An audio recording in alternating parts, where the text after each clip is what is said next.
friends out here and stuff? I'm making friends. I didn't know anyone when I moved here though, so I'm making friends though. It's cool. I like it. What part of town did you decide to move to? Koreatown. Now, Benji, not a lot of people know this, but Benji is a real estate specialist on top of many amazing qualities. What do you think about the market of Koreatown nowadays, Benji? Everyone thinks that you're Jewish, you know everything about real estate everywhere. I don't. Come on! My nose starts growing. I definitely know. I was just saying, one time Benji showed me a house to Todd Phillips. He's like, "You want to come over and show a house to Todd Phillips, the director of The Hangover?" And I was like, "Hell yeah!" And that was just an average day of hanging out with Benji. No, I mean, that doesn't happen every day, but that's true. Benji doesn't look like a landlord to me. Thank you. What do you think he looks like? I thought he was Vinny from Jersey Shore, like when I saw his Ooh, look at that. You've been confused for both a Latino and an Italian so far. I'm 11%. You are? But like, what do you mean? I could see that. So what's the other 89%? You know what it is. And what's your ethnicity, Jill? I'm Guyanese. Guyanese? Yeah, half white. Wrong continent. I'm glad Shakira's cousin. Oh, thank you. My 7th grade bus driver used to say the same thing, actually. Is that a Shakira beat? Yeah, my name's Hola, bitch.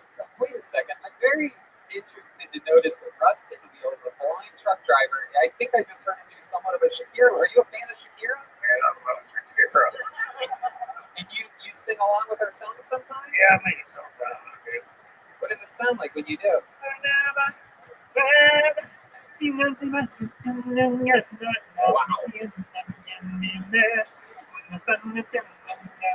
Very good, Wheels. Very good. Okay.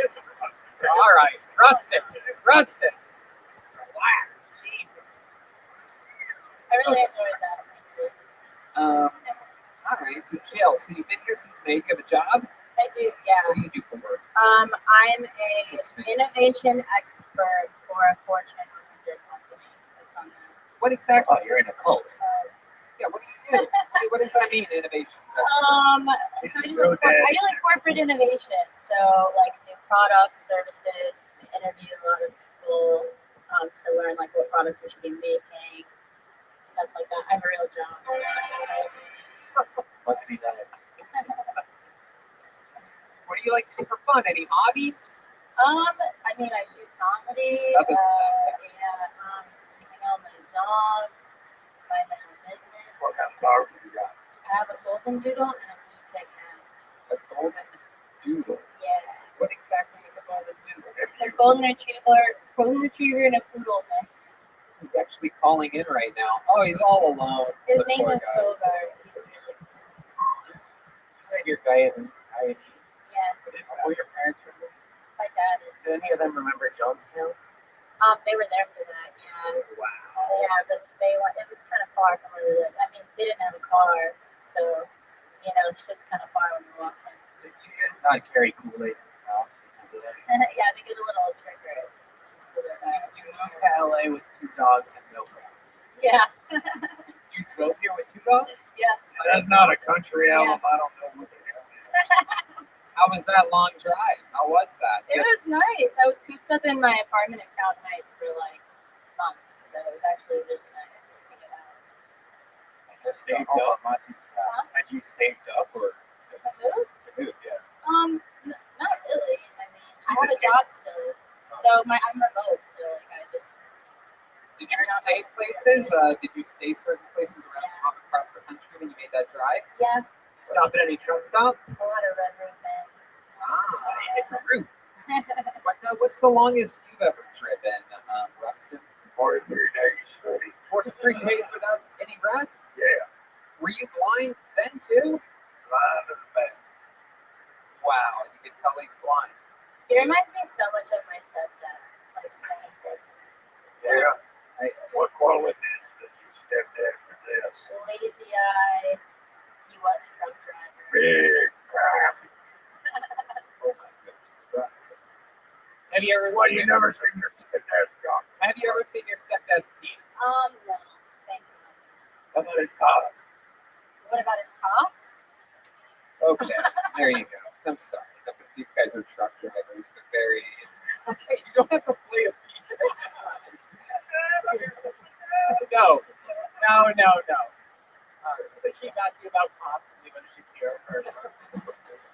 Okay. Jesus. Rusty actually has a tiny cock, but you've never seen it. So it thinks it's huge. Wow. Is this true? Have you two ever hooked up? Oh, Just did it once. Yeah, what happened? oh, it was more than once. I just did a role play. You didn't know different. Wait, what? You been raping me while I'm in blood? I'm horror wheeler, baby. Oh my God. Lizard. Jill, And we were saving that one for later. Okay. Jill, are there any wild fun facts about you that we should know? Any special skills or talents or anything that you've ever done before? No, I'm sorry. I'm not. You speak to your Guyanese from your parents a lot? My dad? Yeah. Okay. Yeah, my dad's the best. And is he, what language does he speak? English. It's an English speaking Oh, country. that's Yeah, just a nice thick accent, you know. What does he sound like? Can you do an impression of him? Oh, it's like really West Indian. I don't want to do it. Redman, Redman's famous for his impressions. Why don't you do an impression of it for West Indian sounding Bob? Impressions from Redman. Channel like Jamaican. I guess I got you out of here. Spot on. Really Okay. good. All right. Jill, so much fun. Congratulations on your Thank first you. ever Kill Tony set. Hopefully you'll come back another time and do it. Sure. Jill D'Souza, everybody. There she goes. Yeah. All right. It's that time, everybody. It's time for another regular. This young man, truly one of my favorite comedians in the world. He has a podcast with the guy you saw earlier, the great William Montgomery, called Brothers in Versa. There's a Patreon that's out there killing it. I think there's clips of that. I'm a member of the Patreon. Everybody knows I support everybody. Oh, yeah? Yeah, I come on the Patreon. I buy ornaments from Jet Ski. I support everybody here on Kill Tony any way that I can. And here he is, one of my favorite comedians, great roaster. It's the great David Lucas, everybody. There he is.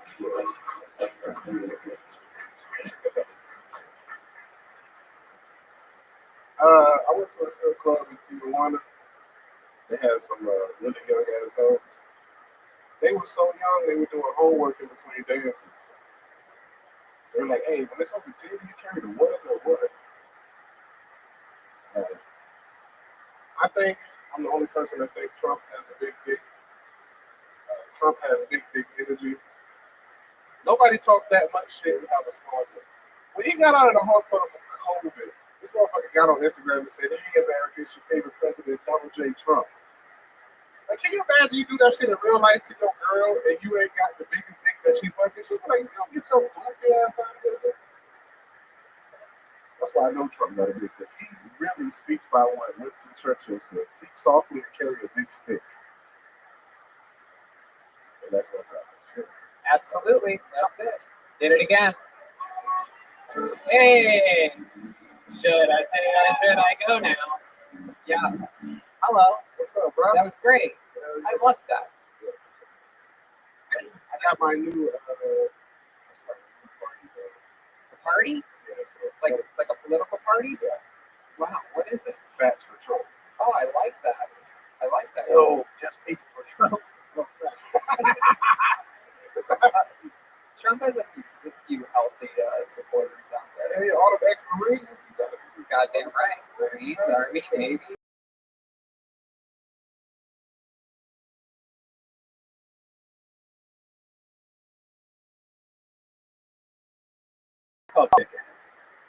Like e-bikes. Oh, I roasted my handkerchief right there. it is. This is an interesting look tonight. I roasted my pocket square. Shut your gay ass up, nigga. Fuck all of y'all. Fuck all of y'all hillbillies. It is incredible. It looks like somebody melted crayons inside of a pumpkin. What you got at? You got on some scuba diving tuxedo. Your ass up out here, bro. That is. I'm actually going scuba diving. You look like a hippie jack-o'-lantern. You doing too much with your ghetto ass. Thank you. With that stupid ass Abraham Lincoln did. Oh man, you made stuff. Tony looked like he going to the front under the seat. That's actually what I'm doing right after this. There's a bomb under the seat. With Sandy Squirrel. Take a stupid dive to get there. I mean, what is that? Where do you even find something like that? The Beverly Center, man. Photos. You went to the That's Beverly polo? Center? Yeah, man. They sold like $200. Oh my god, was it that much because of all the extra material that they needed to make it? It's like El No, 'cause Polo the only way you could justify it is by the price. Hold on, let Redman do his joke. It was real good. Oh, that's all right. That was a I like great all joke. I know it was good. Redman said it's an El Polo. I don't want to talk everybody. Just like everybody. Yeah, that's good. This is great. And what were you saying? El Pollo Loco? That was a funny ass joke. It was. It was good. That was great. It does. He sort of looks like, remember Chi-Chi's? Remember the wallpaper? Yeah, the wall Chi-Chi's. I used to go to Chi-Chi's all the I time love with my Chi-Chi's. family. I love that What right is Got Chi-Chi? it. Chi-Chi's was like white people's Mexican. And how old were you when you found out what Chi-Chi's meant? You never. My dad used to go, "It means boobies." Yeah, I was still breastfeeding when I found out that's what it meant. We didn't have Chi-Chi's here. I know. You had actual fucking Right. yeah. We had You got Acapulco with this one. Hey, Victor, you still got that old school Mustang? I wouldn't say mushrooms in a Baja Fresh. Baja Fresh on mushrooms changes you. You can't eat Baja Fresh again after that. Baja Fresh straight. I was. By the way, it wasn't like a fun amount of mushrooms. It was like I just ate the mushrooms and was starving. Best Mexican food though, for real though. That shit up and back up, bro. Salsa and beer at the diner. Salsa and I've beer, got bro. it to go. You got to get it. Bruh, they got the best Mexican food, dog. You can take a family of 5 for $100. Big portion. Oh my goodness! And that's how much you eat. So it's perfect. You know that exactly. And $5 for $100. It's great. How was the Mexican food in the children's strip club that you wanted to go to? Oh, that's good. They had El Pollo chicken burgers. That's trash. Really. No, that shit really happened, bro. I went up in the strip club with TJ, and the mothers looked real young. I was like, You're not supposed to say that. I know. I mean, seriously, what was the Fisher Price of? I left. The Fisher Price. Well, at least the strippers had You had to be. chicken nuggets. You didn't leave. Did they have one of them signs that said you must be this tall to strip on stage? You had the Slava Griddles. Instead of a pole dance, they were doing a monkey bar dance. They were playing tetherball with their little titties. David, what else you been doing? Hopscotch, bitch. Shit. What did I do? I did some shows with babies this past weekend. What route did you take? The airplane. Where'd you do Vegas? Huh?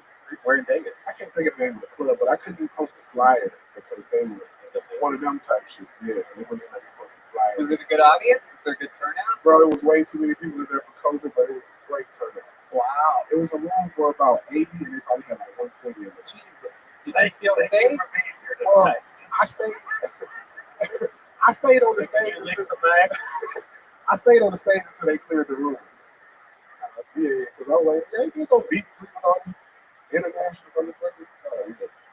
But yeah, it was like, so the dressing room, so you came right, it's like this. You came right out of the dressing room, but you had to go this way to exit the club. And I was like, come get me when we got into that. I know what club you're talking about. Oh, you did? Do you remember when Trump was just sitting on stage? He still got fun. Did y'all see the black guy in Macon, Georgia, my hometown crowd surfing out there at the Trump rally? You got Yeah. it. Hell yeah, that nigga was like, that been like, it was good. It's the first time he swam. Hey, bro, let me tell you, black people in Macon can swim, bro. Yeah. Why is that? Because we got Lake Tobesaki. What's it called? Lake Tobesaki. Stop. Tobesofke. Wow, Toby is a What you do? Wait, can I get a nice shot of that? Sure, go right That's ahead. spelled Tobesaki without Toby. That is good. All right. Is that a reference to the movie Roots? Exactly. Thank you. You got it. Why didn't everybody else? Because it's racist, Joe. You're damn right it is. I'm a truck driver. My name ain't Joel. It's Truck Norris, bitch. Well, David, I mean, incredible stuff. I love it. I agree with you. I think Trump has good energy as well. YMCA. Hell yeah, that motherfucker. Did you see people? I saw a compilation of people mimicking the dance. Yeah. Like, a real thing. They don't It's a have compilation. they don't got as much swag. I defend my point anyway. Somebody arguing the other day talking about Trump had a loan of $100 from his daddy. I was like, nigga, can I give you $100 right now? You bring like 1,000. Like, you can't break $1 billion if you want to. It still takes some level of genius. It is very, very true. I read an article the other day that said he's $1 billion in debt, and then if you get to the middle of the article, it says, yeah, he's $1 billion in debt, but he's worth $3.5 billion. So he's worth $2.5 billion. But they mention that in the middle end of the article. It's the part right where liberals quit reading. All I know is his stakes are great. That's it. The crazy thing about the taxes, bro, I just like information. Don't try to base something off the color. Like when they say he only paid $475 in taxes, the previous year he paid. Right, and he pays more property taxes. I just don't know.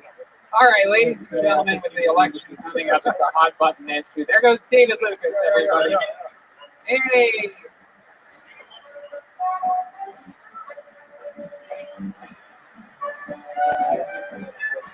Benji, did you already vote? That's not for me. Are you going to vote? All I know is I don't want anyone to die. You already So I don't voted? want anybody to harm anyone. He's riding for Biden.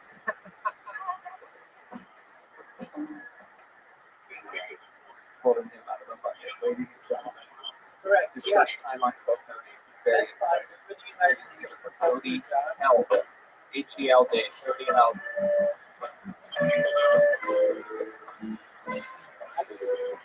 Yes, sir. Never gonna. Here's Cody Held, everyone. All right. What did you boys? So you guys know how all those magicians love to do disappearing acts. Well, my dad's the best magician out there. That man has 60 goddamn years. Still hasn't come down to this day. You know, he said he was gonna go buy cigarettes at a Walmart, but I'm pretty sure he got lost in fucking IKEA because he is still gone, man. I'm telling you. Walmart is a hell of a drug. If you get lost in that bitch, just like my dad, gone forever. Now, if you guys know, you guys know that Twitter? You guys know what I'm talking about? Yeah. All right, so there's Twitter's fucking that shit. Like, more toxic than goddamn Chernobyl. Like, have you seen the radiation levels that fucking come out of those people's mouths? God damn, bro. My ex was less toxic than that. Dude. Holy shit! Like, that bitch don't fucking kill herself. She's fucking alive. So, and there's my time.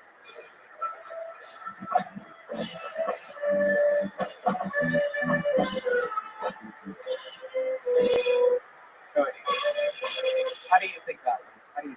Oh, fucking terrible. Why do you think it was so bad? Because he didn't grow up with a dad who taught him how to. See, right there, just like that, bro. Daddy issues. Fucks up your life. What's in your ear?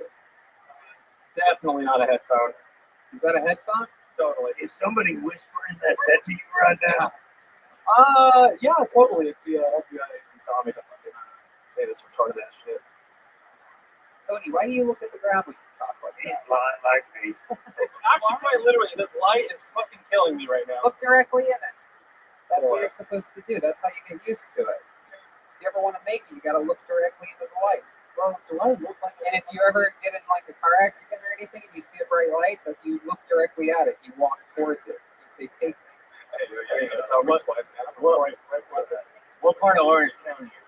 Good question. Orange County, Huntington Beach. Boom! Orange Bitch, I fucking does this. No doubt about it. They can't make eye contact and they seem weird as fuck. They have Bluetooth headphones. Yeah. I got these Bluetooths from my grandma for Christmas last year. I haven't taken them out since. They're stuck in there. Nothing but wax and Bluetooth. Honestly, I think there's more wax in this headphone than there is a freaking headphone. Well, why don't you take it out when you're not using it? Because I'm always using it. What are you listening to right now? Some rock. Listen to it. Right now. Yes. During that whole performance and on a podcast, you're listening to a song. So where do you drop a line? Like, let's say Joe Rogan had you on his podcast. Would you? What's up? Whoa, we got another impression! Impressions. Impressions with Redman. That's a great Joe Rogan. I was going to say, who's that, Joe Rogan? Gotta get on it. All right. I mean, you guys don't mind, I can do an impression too. Oh, yeah? Who can you do an impression of? Aussies, The Australian people? Russians. Okay, let's hear your Australian impression. This should be amazing. Oi, cracky, mate. You see that fucking croc over there? Do you see that motherfucker? Okay, let's hear some Russians. I got it.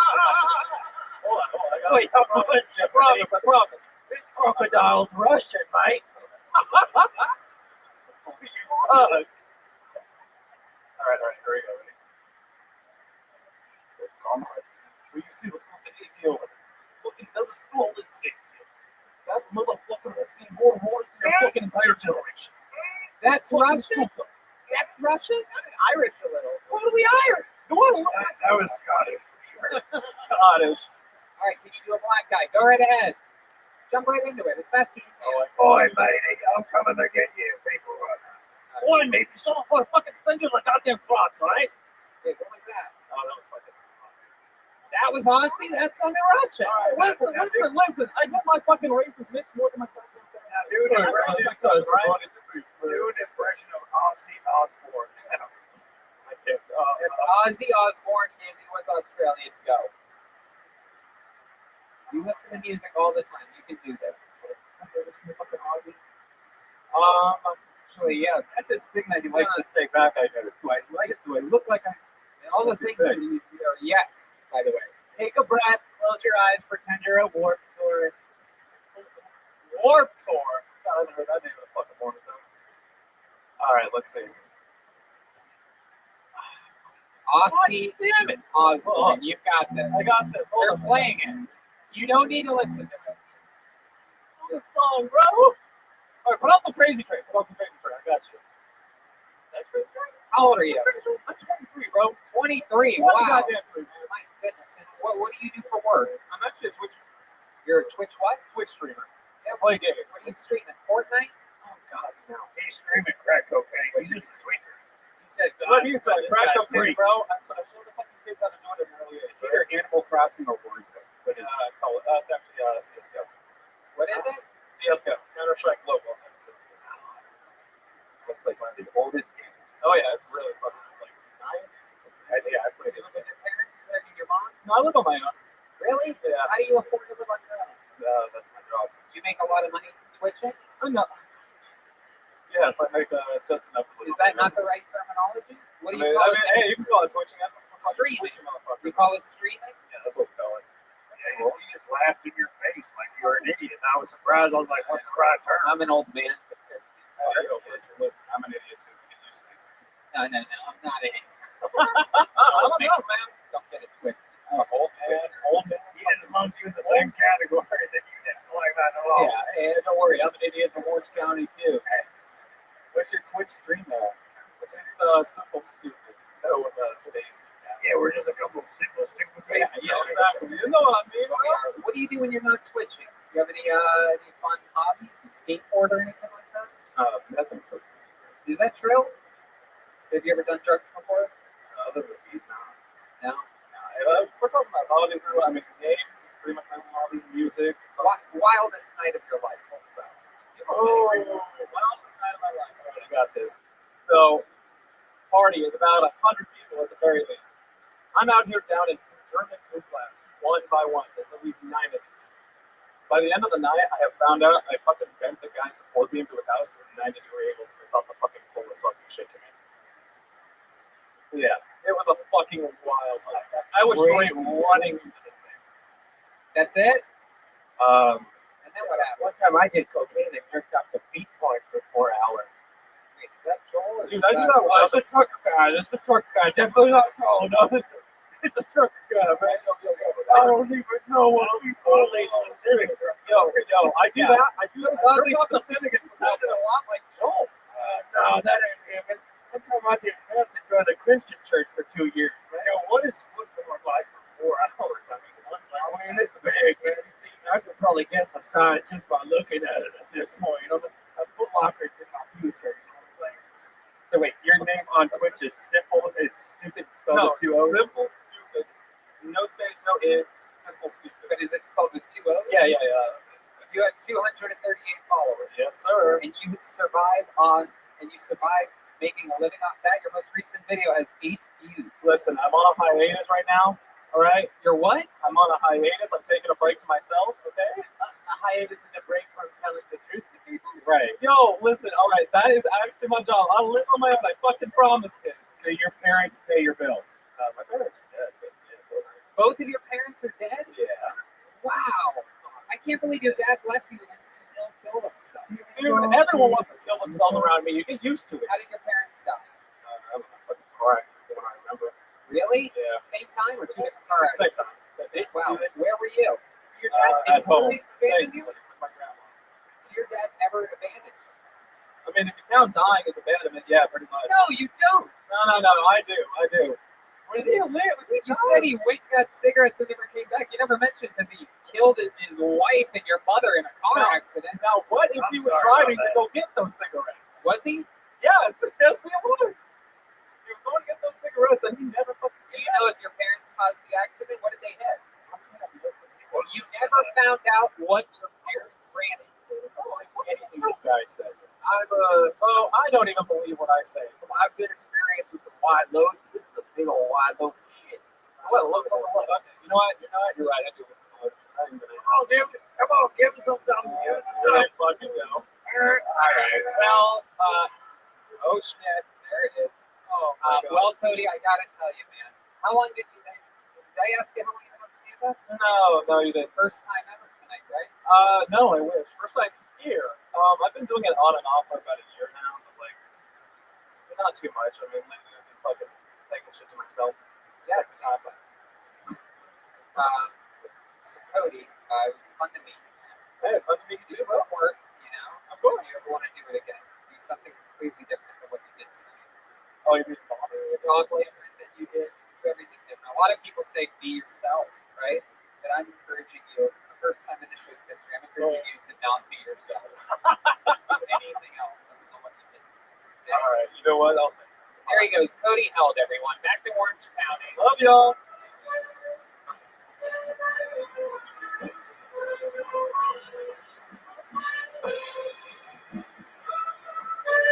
And we're gonna say goodbye. Wow. It seems like just earlier, this lady's name came up, and now I think dreams are about to come true. This young lady, a legend here on Brooklyn, famously one of the ladies pulled out of the bucket more than any other human being in bucket's history. She has extreme luck, and she, I believe she's 72. We're going to talk with her all about it, but she started here on Kill Tony, and you know, she got better and better and better every single time that she came out, and she absolutely loves the show. She's a big piece of the puzzle here, and she's definitely her own flavor.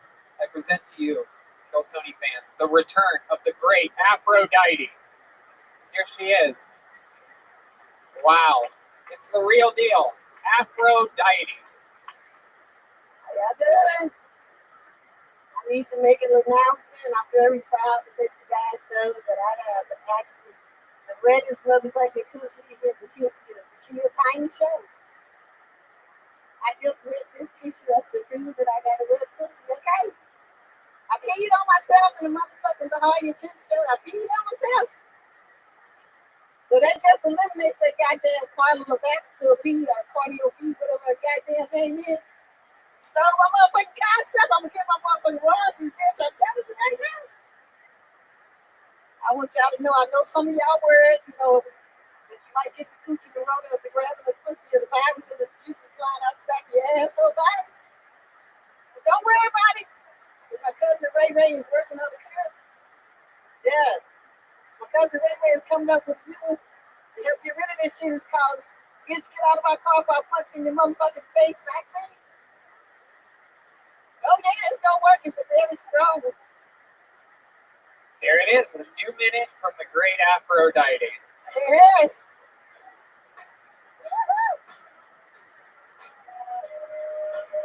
Wow.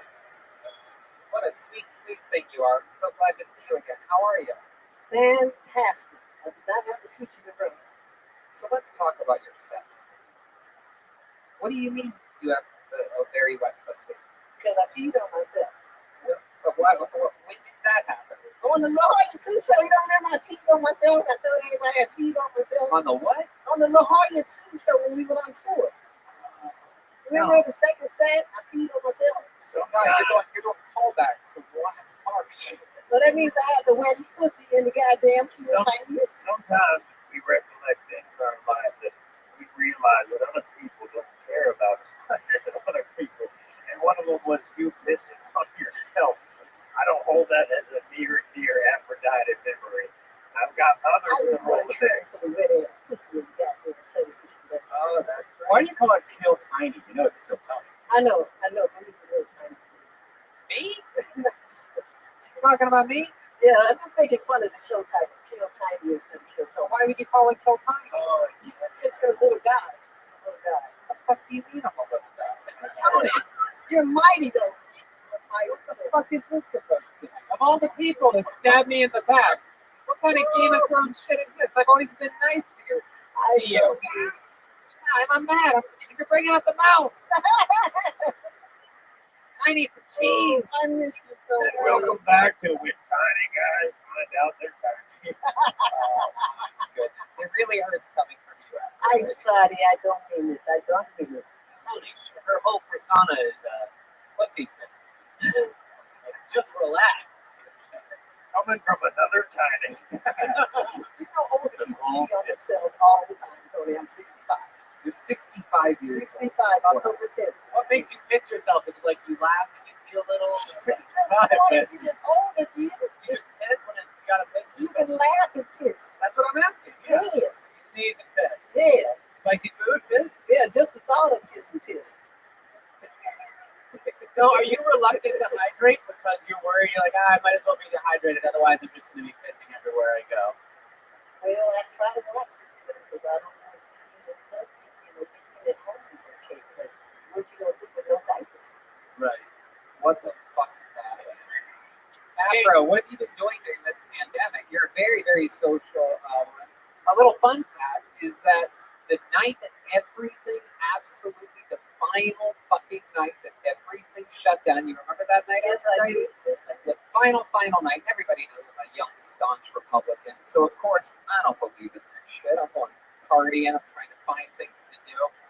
Anyway, but I remember that the Top Shelf Brass Band was playing that night, featuring Aphrodite, and I always wanted to have a chance to see them. The Comedy Store closed, the Improv was closed, the Laugh Factory was closed for the first time ever in Los Angeles since I was a fucking kid here. I had no spots, nowhere to perform, no comedy clubs to hang out at, and I looked at my social media, saw Top Shelf and Aphrodite were performing. And Top Shelf, of course, has been featured on the show many times, so was Aphrodite. And I walked into that New Orleans-style fucking bar, and I had, all by myself, by the way, Sassafras. the Sassafras, and I had the best goddamn time having drinks and watching you sing your fucking heart out. It was so cool. Thank you, Tony. Who would have thought that the Top Shelf was Aphrodite's tip? Never forget that you came out.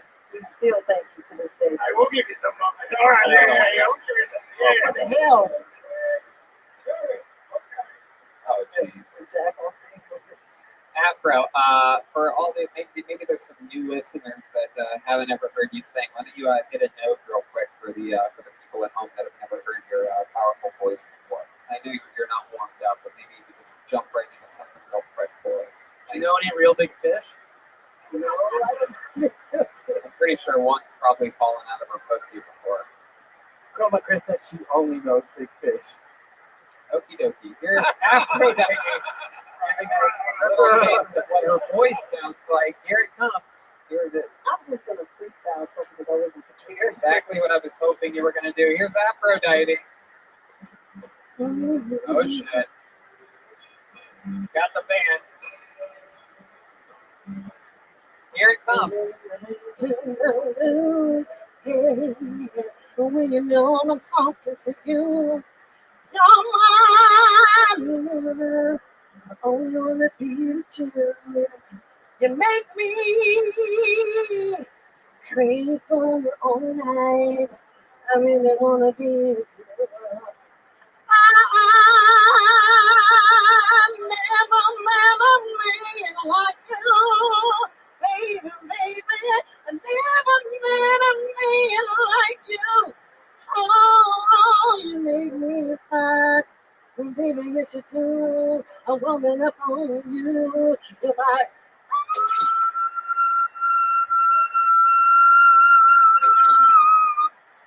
don't have lover, yes you are. Yes Wow. you are. There You it make is. me Put a big button on it. Here you go. Thank you guys. God, I miss you all. Wow, it's so lovely, Aphrodite. Oh, I miss that beautiful voice, your beautiful face, and your incredible fucking energy. Thank you so much for Thank joining us you. I again. want to let you know that Top Shelf Brass Band Kicking Aphrodite, we're going to release a song called I Fell in Love on the 24th this Saturday. Please check us out. There's a lot more coming. I have some singles on my own. All right, that's enough of your fucking fun. All right. Aphrodite. Yes, thank you. Aphrodite. Aphrodite. There's Aphrodite. All right. Here we go. Okay. It's a very, lots of ladies on this show tonight. Your final comedian of the bucket goes by the name of Claudia Costello. Claudia Costello. Here we go.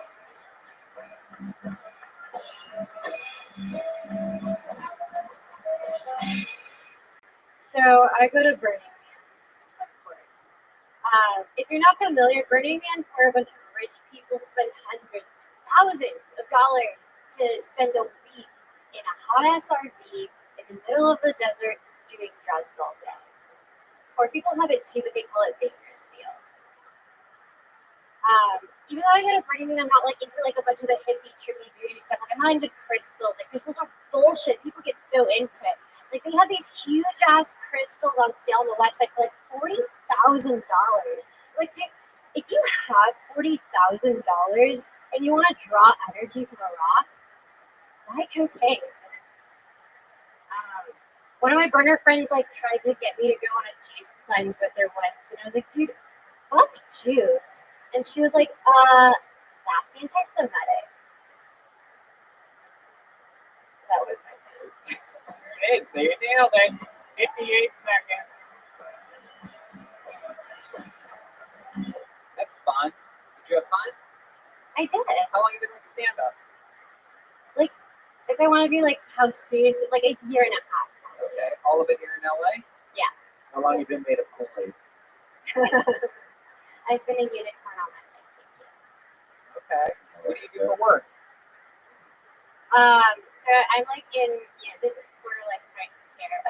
I was in tech doing headhunting until May, and then I was like, I'm gonna be crazy and like go after my dreams like in a pandemic. What dreams? Comedy. Oh. So, what are dreams? Yeah, and I also like sing and stuff. Oh, you do? Can you get a little? What kind of music do you like to sing? Evanescence. A lot of. You seem like a big Evanescence fan. You look like a dive bar Billie Eilish. Well, All right, she's not the I was just saying, like, I'm like the Billie Eilish person, but I'm not even like the original like Billie Eilish knockoff.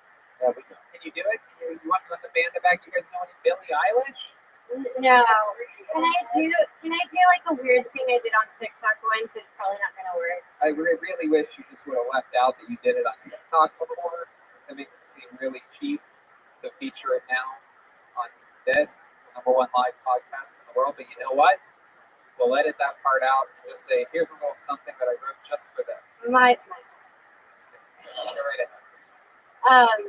This is an impression of Christina Aguilera having a COVID scare. Okay. Every day is so wonderful. Suddenly, it's hard to breathe. Oh, oh, oh, oh. That was it? Okay, I was waiting for like the crazy part or something. It just sounded good. It sounded like Christina did. So what was the COVID part? Oh, it's hard to breathe. Uh-oh. I did with a cough or something. I did more of a whoa than my bad. So I was curious. I wasn't talking. So Maybe if you say like, I was just talking for coronavirus. That would be good. Yeah. So Claudia, what do you do when you're not singing or doing stand up, like working? What else about you? You seem like you have I've got COVID in a bottle, baby. Come on, let me out. I'm dirty. I do a lot of that. I do some like silly podcasting. I paint too. I paint like 2 paintings a year. Like, I it kind of like gets me in a meditative state. And it's nice. I ended up painting. I was inspired by like the virus hit and stuff. I did a painting of like Trump holding a Corona. It was really fun. Oh, I get it. Yeah. Trump holding a Corona. Like a beer. Yeah. Yeah. How did it come out? Good? It was awesome. It was actually really funny because I don't know, I was like gonna make some like quotes and stuff, and I was like, let's like not have it be political. And I actually went to a Trump supporter in the end. It Yeah. was really fun. Yeah, they have the money to buy things like that. Right. Anyway. So okay, you make art, you sing, you do comedy. What would you consider your specialty? What do you think you're best at out of all these different art forms? I think Do you do any poetry? no, not really. You don't I can't really take myself seriously.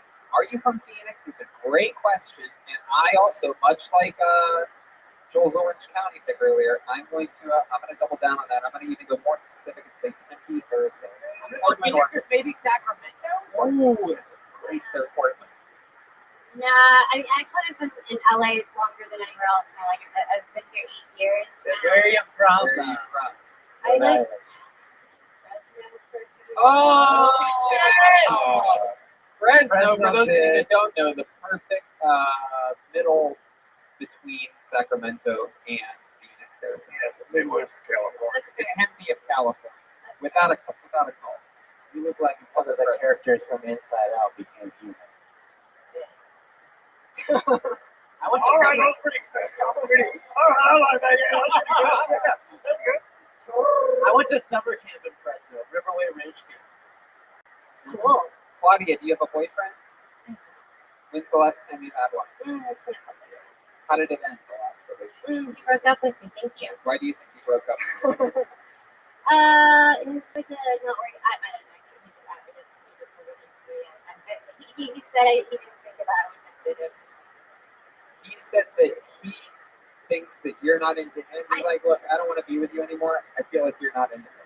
To be honest, I think it's like he tried to. He said he was like one of those Jewish guys who wasn't like super Jewish, but like I think he really cared, and like he broke up with me. Wait, stop. Hold on. Let's go back. What did you just say about super Jewish? Like he tried to, like how some Jewish people are like religious Jewish, and then some people are like I'm Jewish, And like he tried to be like the second one, but Hold on. I got this. Okay, so there's very religious Jewish people who are like, you better be a religious Jew. Then there's just Jews who think they're better than everyone else, and then they don't want to breed outside other Jews. So a lot of you people turn out like, look around. So it could be that where he's dating you, and then he's like, fuck, I gotta meet some sort of Jewy girl. yeah, he broke up with me on the first day of Hanukkah. Oh my goodness. The first gift. Wow. Do you at least get to light a candle or anything like that? Or any of that fun what the Jewish people consider super fun? To be fair, I completely didn't realize it was Hanukkah, so Oh, you came over in a Christmas sweater and Rudolph antlers. She comes over, she just signed a bad loan, bought a Wave Runner, all sorts of Christian shit. She's like, what? It's Hanukkah? Let's make casserole. Isn't that what you guys do too? No, we don't. Was that the first Jewish guy you dated? yeah. Okay. Now, Benji, a little fun fact about Benji is that you're sort of in. I've grown up. No, I've grown up. I'm not like that. Really? I know what you're going. You don't like boys anymore. Like boys? No, I like boys, Oh. but I will still take non-Jews. But I know where you're going with this. Yeah. So that's changed. What do you think made you grow up and not be solely into? Because I mean, I look at a girl like Claudia, and I know your type. You've been very good friends for a long time. Yeah. And what do you think? Because you used to be into girls that maybe they were white, maybe they had a couple tattoos, maybe Say what you're to say. Say the words. you were into like. I'm not saying that Claudia is this, right? What ethnicity are you? Oh, yeah, that's white as fuck, Benji. White girls. I don't know. I just feel like. No, I'm sure she's a great girl.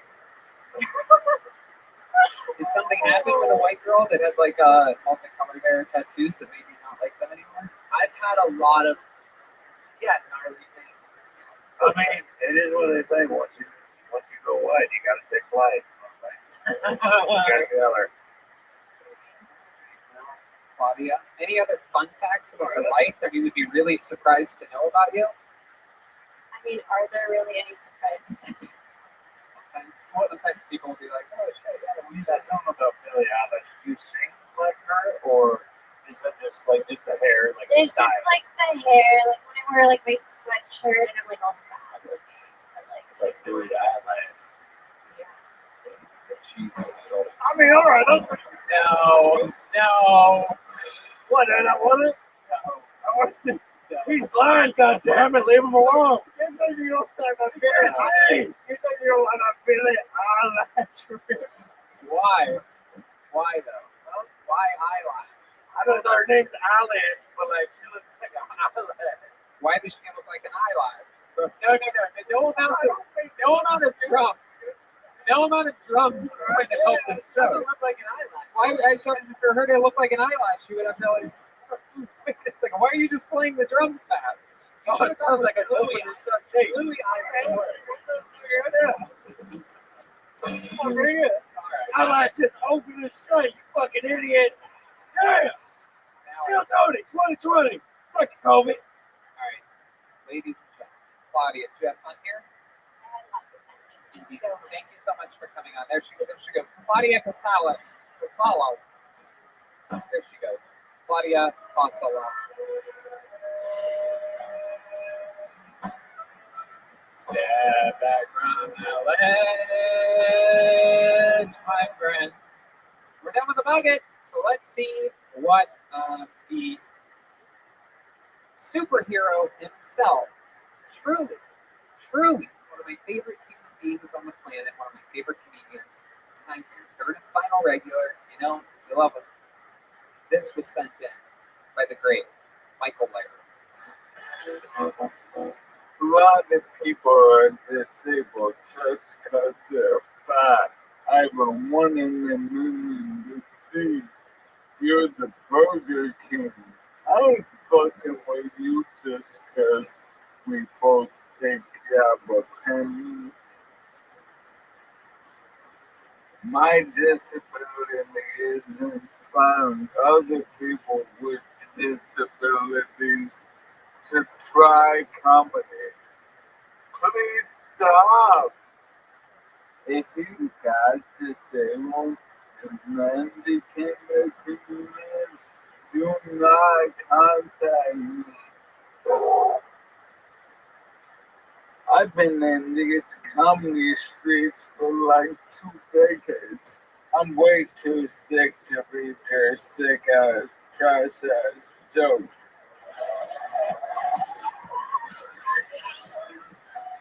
I'm not an inspiration. I'm an alcoholic drug addict. I fuck up. You kill yourself. I get sued. My elephant man fingers can't handle the paperwork. I'm not your average disabled guy. I still neglect the ladies who can walk. Someone not faster than my wheelchair.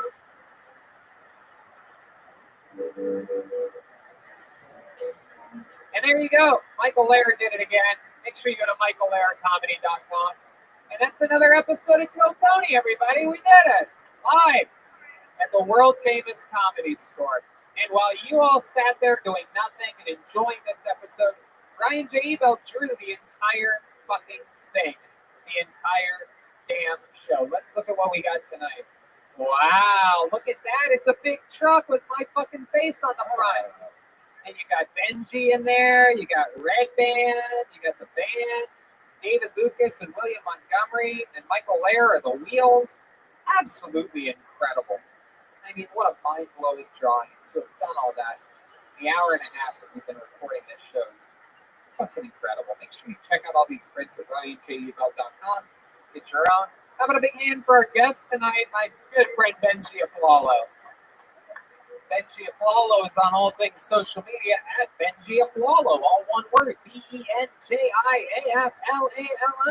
Got it. Spelling bee champion, obviously. Now, what else is going on, Benji? I don't nothing really. I got a new car. Trying to. Ooh, what kind of car did you get? I got a Tesla. Ooh, what kind of Tesla? Model 3. Oh, nice. Yeah, that's Great. Yeah, By the way, it's a beautiful tax write-off. Ask your tax guy about it because of how much it weighs. It can be considered, anyways, we'll talk later. But I'm talking about getting the whole thing for free kind of write-off. Oh, wow. Look at this. Okay, how exciting.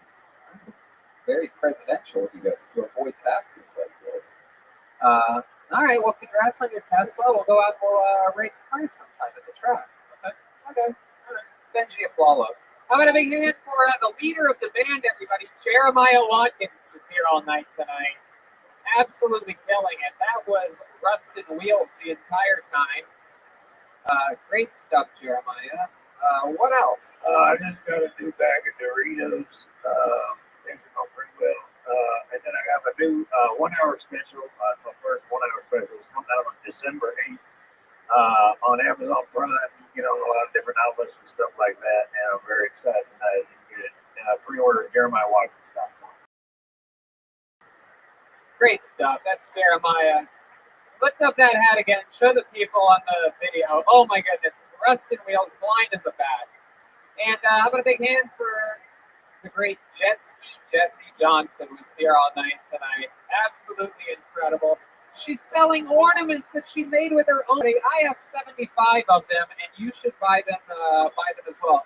Go to jetskijohnson.com. You owe me like thousands of dollars. Seriously, they're handmade. You can use them for Christmas, but we like to call them anytime ornaments. And it's a really cool piece. It's her first ever merch. It's absolutely adorable. These things are incredible. Go to jetskijohnson.com and support her. That's Jetski. Chroma Chris was here tonight on the bass guitar. There he is, the great Chroma Chris. He's on social media at Chroma Chris. What else, Chris? Good. And I'm checking out on Chroma Chris at my social media. And I also got a new YouTube video out on OnlyFans.com. That's it. He's officially sponsored by Orange Amplifiers. And you know who's sponsored by Ludwig Drums, the greatest drum maker in the world? Believe it or not, it's Joel Jimenez, a.k.a. Chuck Norris. What else is going on, Joel? Nothing. Thank you, Damon, for all the work you do. Watch Alone Together with Benji on it. It's a really great show. I'm a big, huge fan of it. I'm happy to be here, you guys. Tonight was really fun, and I love you guys. Have a good Absolutely, it was the great Joel Jimenez, everyone. That's about it. What else, Red Band? Check out JustWalk.tv. Check out Brothers and Cursive on Patreon. Thanks a lot, guys. Absolutely. We'll see you guys next week for another fun episode of Kill Tony. Thank you so much, everyone. There you go. Go home.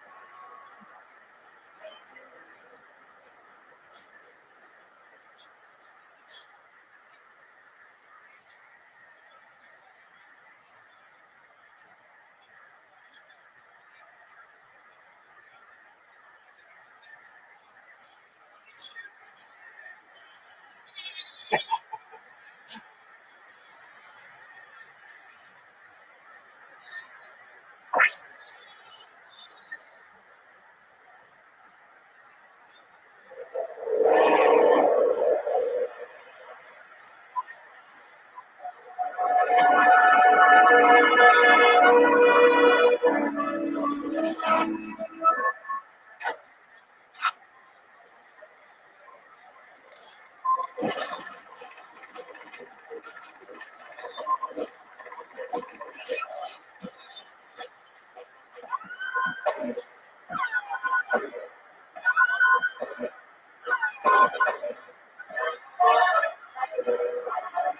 this is Rick and coming live from the world famous comedy store maker for a brand new episode of Kill Tony. Give it up for Tony. Yippee doo down a day, motherfuckers. Here we are. Good evening and welcome. Brian Redband. Hello. Back from beautiful Austin, Texas. Back from sitting on the throne during a wonderful, wonderful slew of Joe Rogan Experience episodes, including, of course, my favorite episode of all time, The Great Kanye. Yes, I got 2 hugs from him. He showed us that little creepy hologram before it was announced, and I thought that was very touching. He's like showing us videos on his phone and stuff. He was a good guy. He was very sweet, very good guy. He was a sweetheart. He had a fucking genius. Yeah. The stuff he was saying during that episode was really mind-boggling. I thought it was cool too how Rogan was able to like listen to like that 20-minute thing and then just really wrap it up into like a very nice package. I think Kanye actually really respected Joe for that. Like, it was cool. He's going to be back, he said. And also, it was still super entertaining. I mean, it's also, even though Joe, my take on it, Joe doing a minimal amount of talking, still unbelievable hosting. Like, it's almost harder to host while not having input because the decisions, the next question you ask is that much more important. And it was just incredible. Incredible. Great guest, and obviously great host, Rogan and Kanye. Wow. So here we are. We're back to Kill Tony. Welcome back home to beautiful Los Angeles, California. We're here, quarantined off with maybe a grand total, I would guess maybe 15 people in this room. And we used to have a 500 fucking Monday. But here we are. You know, it's better than this. So this is exciting, and I'm happy to be here. It's the great Ryan J. Evo. Look at that right there. Whoa! There's the wink and the point and another point. Holy shit, he's been giving them out for free tonight. He draws every single episode of Kill Tony. All those prints are available at RyanJEvo.com, including all the tour posters, a couple of limited edition t-shirts, and the drawing of tonight's episode, which has already begun right now. Hard at work. Some other great people in the audience tonight as well. Charlie from Delicious Vito's Pizza is royalty in these parts. In fact, I didn't tell you this, Charlie, but I placed a secret order yesterday. The eggplant parmesan appetizer with my favorite baked ziti. Slammed it down like a champion. Gives me all the fuel I need for an amazing day. And then I chased it down with a caveman coffee, which you can do as well by using the promo code KILLTONY, getting 15% off your order. Incredible stuff. I don't know how it packs so much energy in a can, but somehow it does. And also, shout out to the great Gino from Speedweed over there. He's the man. Also, the CEO of Betterbox Studios, which was a tremendous, tremendous second home to us during these wild times of this unprecedented pandemic. And so, with that said, we are all set to start tonight's show. But before I bring out tonight's guest, here's a little bit more about the amazing sponsors that make this episode free for you, the lucky listener. Hiring can be challenging, but ZipRecruiter makes it fast and easy. One CEO, Alan, needed to hire for a multifaceted role at his wallpaper company, Walls Need Loves. He was looking for someone who was the right fit for his team and culture, but his search was slow going. So he turned to ZipRecruiter. ZipRecruiter's powerful matching technology identifies the right people for your job and actively invites them to apply, which is why you should try ZipRecruiter for free at ZipRecruiter.com/KillTony. That's how Allie found Savannah Rick. Allie said Savannah's skills and experience were a great match for the role. Plus, she applied within a few days after he posted the job. Through ZipRecruiter, Allie has hired everyone from head of marketing to sales director to lead graphic designer. But Allie's not the only employer who loves ZipRecruiter. That's right. A lot of them do. 4 out of 5 employers who post on ZipRecruiter get a quality candidate within the first day. See for yourself how ZipRecruiter makes hiring faster and easier. Try it for free. That's right, free at ZipRecruiter.com/KillTony. That's ZipRecruiter.com/KILLTONY. ZipRecruiter.com/KillTony. Watching the TikTok June 11th, and it opens up with a special report. Right behind this fence is where the body was found this morning about 6:25 in the morning. And they show Don Barris' apartment complex. That's the apartment that the manager lives in. I wonder if Don killed the guy. They're getting this out of county there to Watch it out there. Get this magic dust on. Totally transformed. He will do anything to look like somebody else. Yeah, that's repeat. What? Oh my God. For the guy that has been taking abuse from him for the past 26 years, I hope I'm the guy that puts him away once in a while. He is the son of Satan, the devil. He's a murderer, a killer. That was not the virus, it's the Nubian. That was Nubian. Oh my God. I know the laws, I know how the system works, and I know how to arrest somebody. So, bottom line, I'm not an idiot.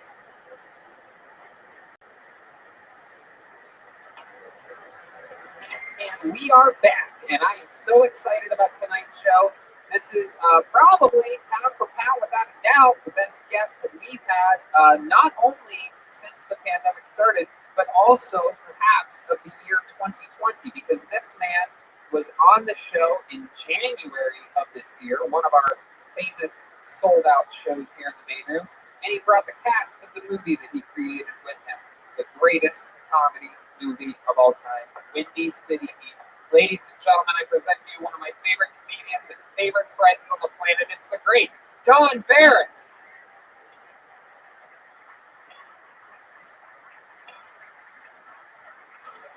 Wow, it's really him, live in the flesh on a Monday at 8:15 p.m. He is here. He's back. The king of late night at the Comedy Store. The creator of the Ding Dong Show, the longest running show in Comedy Store history. And the star of the Comedy Store documentary. Yes. I disagree, Tony. Hello, everybody. Thank you, Tony. So it's nice to be back. We're having it back in January. And January was such a fun show. You guys were so nice because you pushed the shit out of Windy City Heat. And I've never seen numbers move in anything I've ever done. It really did. It was fun for me. I even kept a little bit of an eye on it. It was fun to watch the bump. It really was. Yeah. And that was very nice. And I was like, as a matter of fact, I'll be making a deal with you. I've never done this on any show that I've ever been on. Tonight, when this is over, I'm going to select one woman so I can make it up. Oh, wow. What a lot. I see a couple ladies. Who's getting that shiny hole eaten by me tonight? That is a good question. Who is going to get their vagina hole eaten by Don here tonight? Don, I'm so happy to have you. I'm sure since it was just in January that you were on the show, you remember that we have a band on the show. Yes, I do. And every single episode they commit to being different characters. They've been in a different sealed off green room getting ready before this show. Can I say this before you bring them out? Yeah. I'm sorry to interrupt you because it's your fucking show and you're doing a good job. You're great. Go with it. You can do whatever you But want. you know what? When you said we don't know, I saw them backstage. And they said, whatever you do, don't say anything. So I'm going to shut my mouth because I don't want that girl that I'm going to be making love to outside of it. That's right. You want that shiny hole nice and ready for you. With that said, let's find out what they are tonight. Maybe it's brand new characters that we've never seen before. Maybe it's the return of some of our favorite characters that we have seen. Ladies and gentlemen, I present to you the best damn band in the land. It's the Kiltony Band. Jetski, Jesse Johnson, Chroma, Chris, and Joelberg, Joel Jimenez.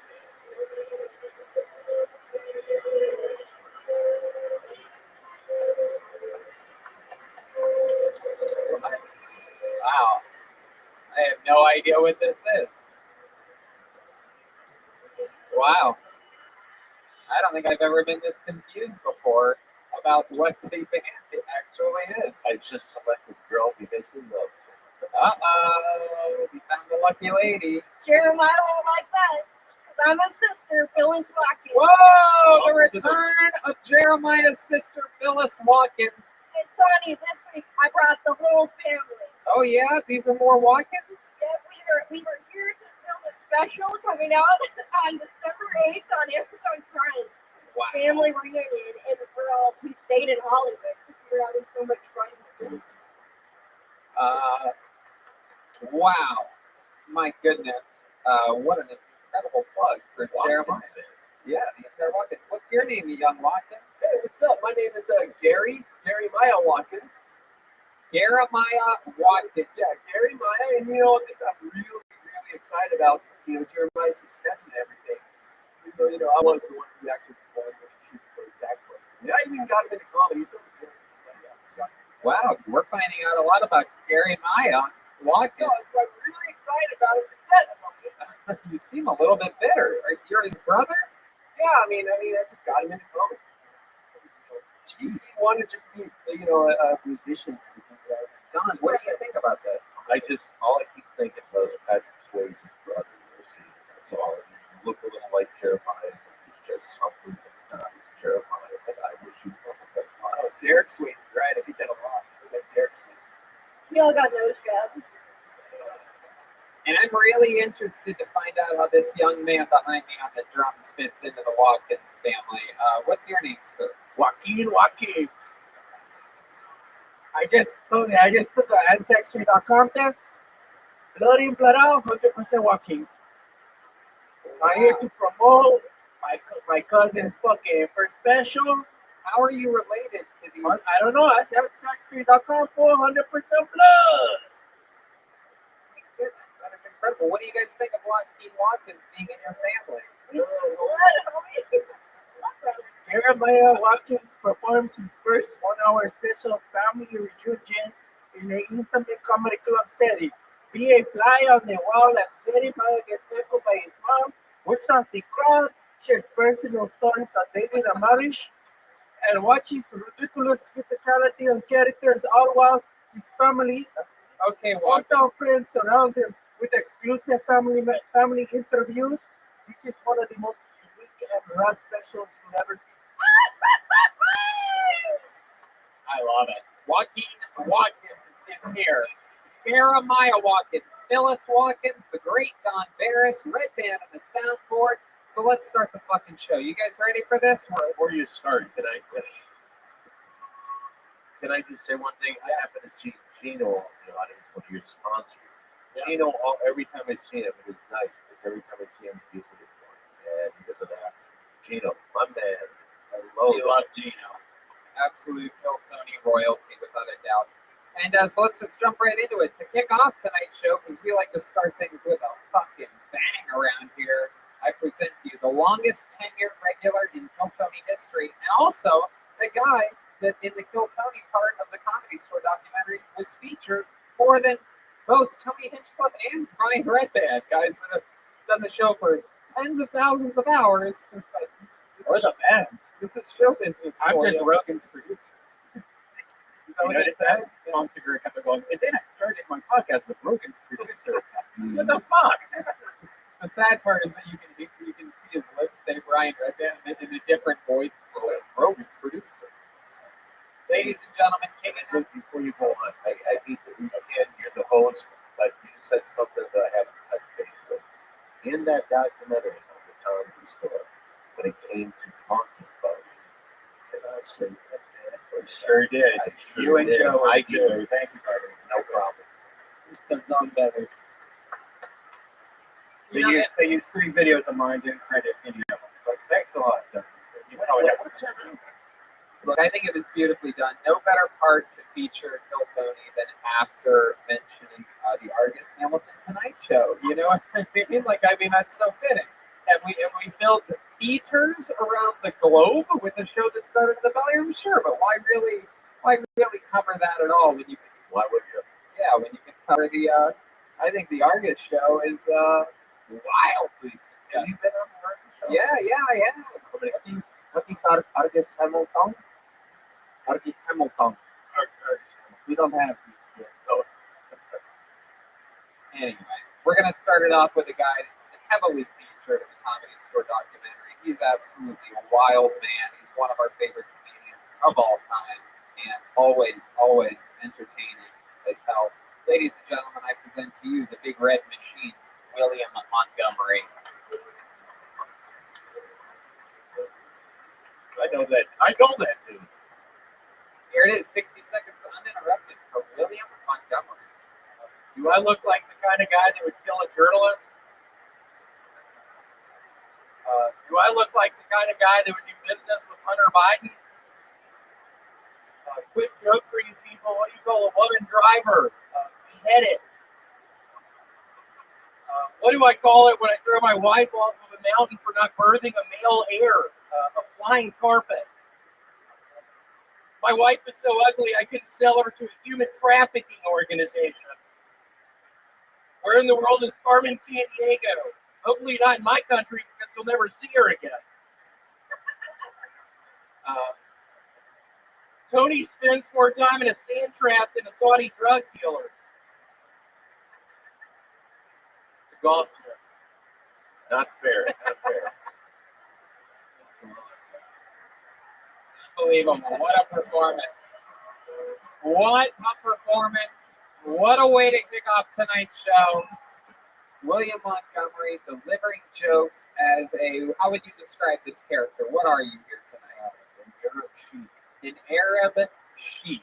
Heck yeah. And was that perhaps your Halloween costume?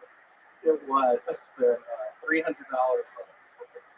My goodness. He looks like the Virgin Mary if she wasn't a virgin. Looks like a Virgin Mary. This is Virgin Mary. Virgin Gary. Virgin Scary. Scary. What did you do for Halloween dressed like that? Where'd you go? I actually did a show. David was on it. How was it? I dominated them in the show. David did pretty poorly. Is that true? It's a little disappointing. We're going to have to follow up with David about this in a little bit. What made you pick an Arab sheik for Halloween? I don't know. I've always been intrigued by the Muslim religion. Yeah, what about that religion intrigues you? I don't know. Just all the Muhammad stuff. I'm really a big fan. You're a big fan of Mohammed. Correct. In what way? Like, why are you a big fan of Mohammed? Used to eat a bunch of deer meat, but I'm a big fan of deer meat. What, have you ever eaten deer meat? I was on the phone with my dad earlier this week, and I told him I was getting Indian food, and he was like, "What are you talking about? Deer meat?" It's like, no. Like the not type of Indian, not the feather type of Indian. I was shocked. I was like, what the fuck are you talking about? Deer meat? William, did you know our producer's name is David Dearmeat? I love David Deer meat. Producer, Deer meat. Oh my god. David Deer meat. Also, you look like I could bum a double cigarette off you. That one? Yes. Yeah. It is an interesting look. So you ended up doing a show for Halloween. Did you dress up with someone? Did you go to that show with a date or something? Yes, with my lady friend. With your girlfriend. What was she dressed up as? What was she dressed up as, William? Didn't dress up as anything. Whoa. So this seems like she seems as much fun as we've always heard. You probably shouldn't get into this subject. Oh, because she listens to the show just to find things to We complain. really shouldn't get into this subject. Every single episode. Please, let's not get into this subject. You're going to get into Please, let's stop. I love this character. The Saudi guy was afraid of his life.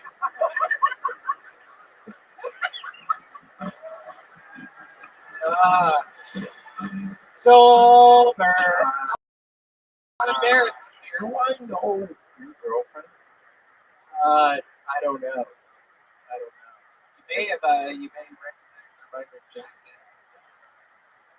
You could. I don't know. I didn't know. Congratulations. Do you think she was into your costume? Did you guys role play at all?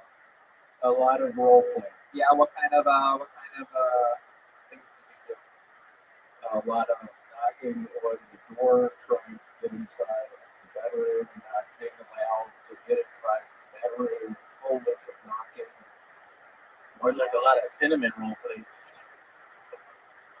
What does that mean? Is that ugly? You know, we heard last week that the one guy was so drunk that he shit himself and fell on the No, floor. I didn't. We don't need to talk about this one here.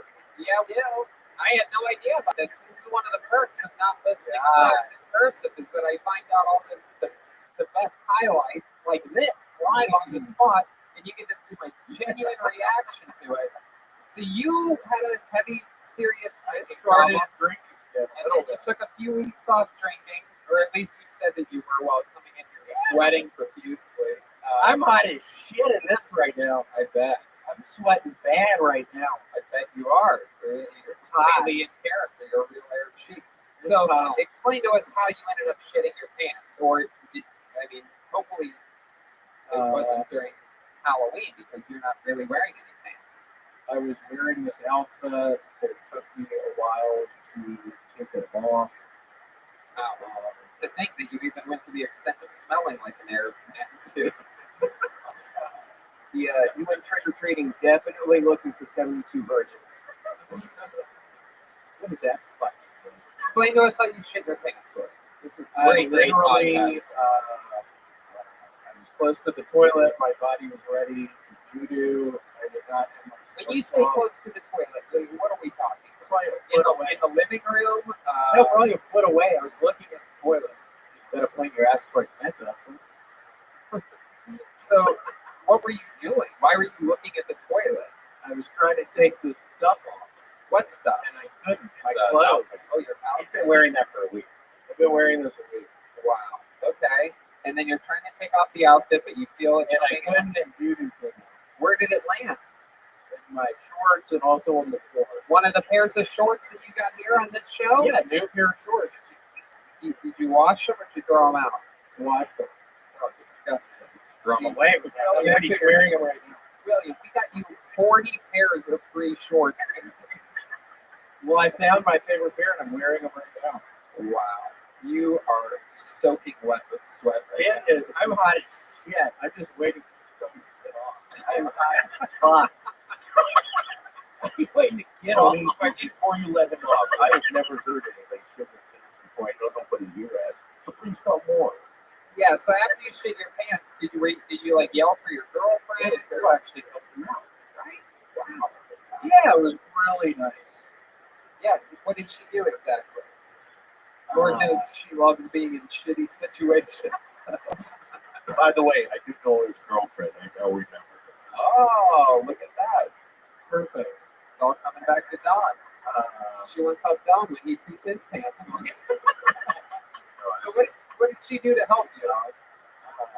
Got my pants, my boxers, wiped the doo-doo off of me. She wiped it off of you? In the shower, I was screaming in the shower, get your fucking hands off This of is me. like the worst way to propose I've ever heard. I did do it. There's a ring in there, bitch. This poor woman.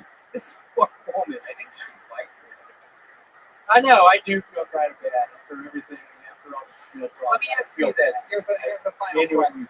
Oh, before you ask the question, can I ask the question? You can ask the Oh, final of course. You go right ahead. Have you ever done anything else this close to embarrassing your girlfriend? Anything else, like shitting your pants? Anything else? Masturbating? Yeah, all kinds of stuff I did. I don't know. Right now, what do you think that to tell us? No, I don't know. This isn't a good time. I think the worst worst stuff. It's a good time. You guys think so? I think everybody wants to hear it. I'm kidding. I don't even know what it is. I don't know. Wow, I've never seen you this stuff before. I Normally, don't know what it is. improvisational guru, and it appears as though we have found the Achilles heel of this area. Yeah. Here's the question that I had. Yeah. You've been dating this for a while, very quickly. You described it as tumultuous relationship. John's getting a phone call. It's William's girl right now. Calling down.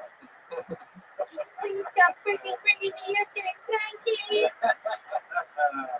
Okay, so here's my question for you, William. If your girlfriend, who you've been with now for what, 8, 10 months, a year? How long have you guys been together? I don't know, a year and a half. Year and a half. Boy, this time flies. Let me ask you this: if she shit her pants a foot away from the toilet and opened the door and was like, "Ryan, I shit my pants. I need your help," how would you react to that?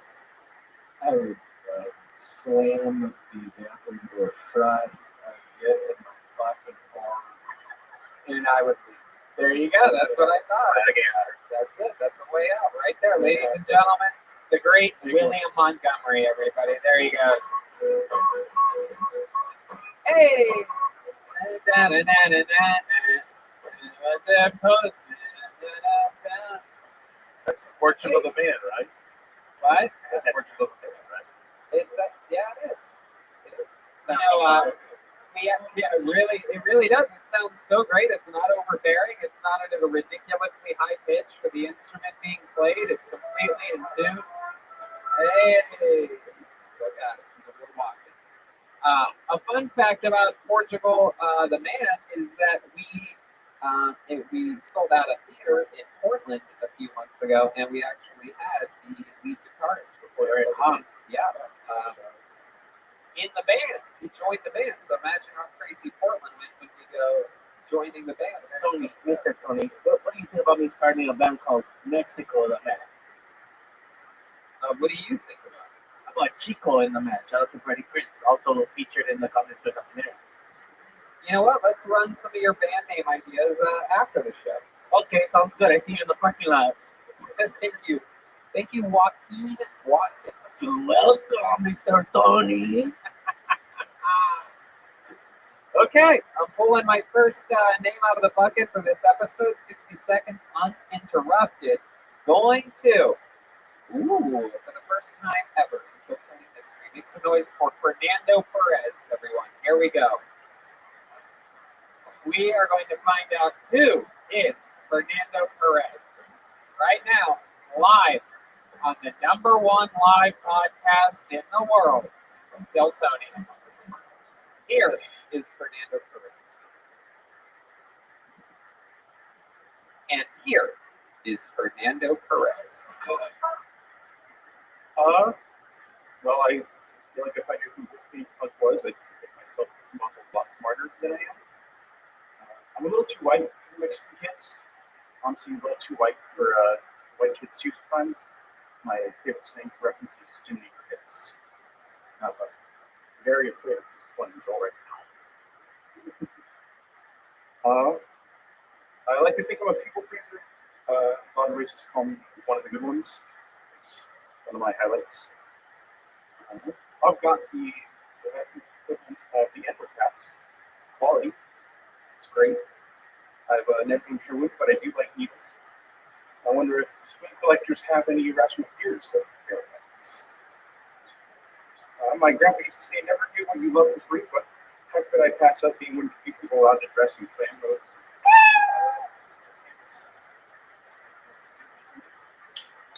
There you go, Fernando Perez. Wow, Fernando, I must say you have the delivery of a book-smart human being.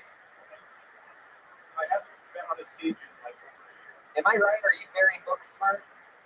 You got great grades your entire life. Am I correct? Yes.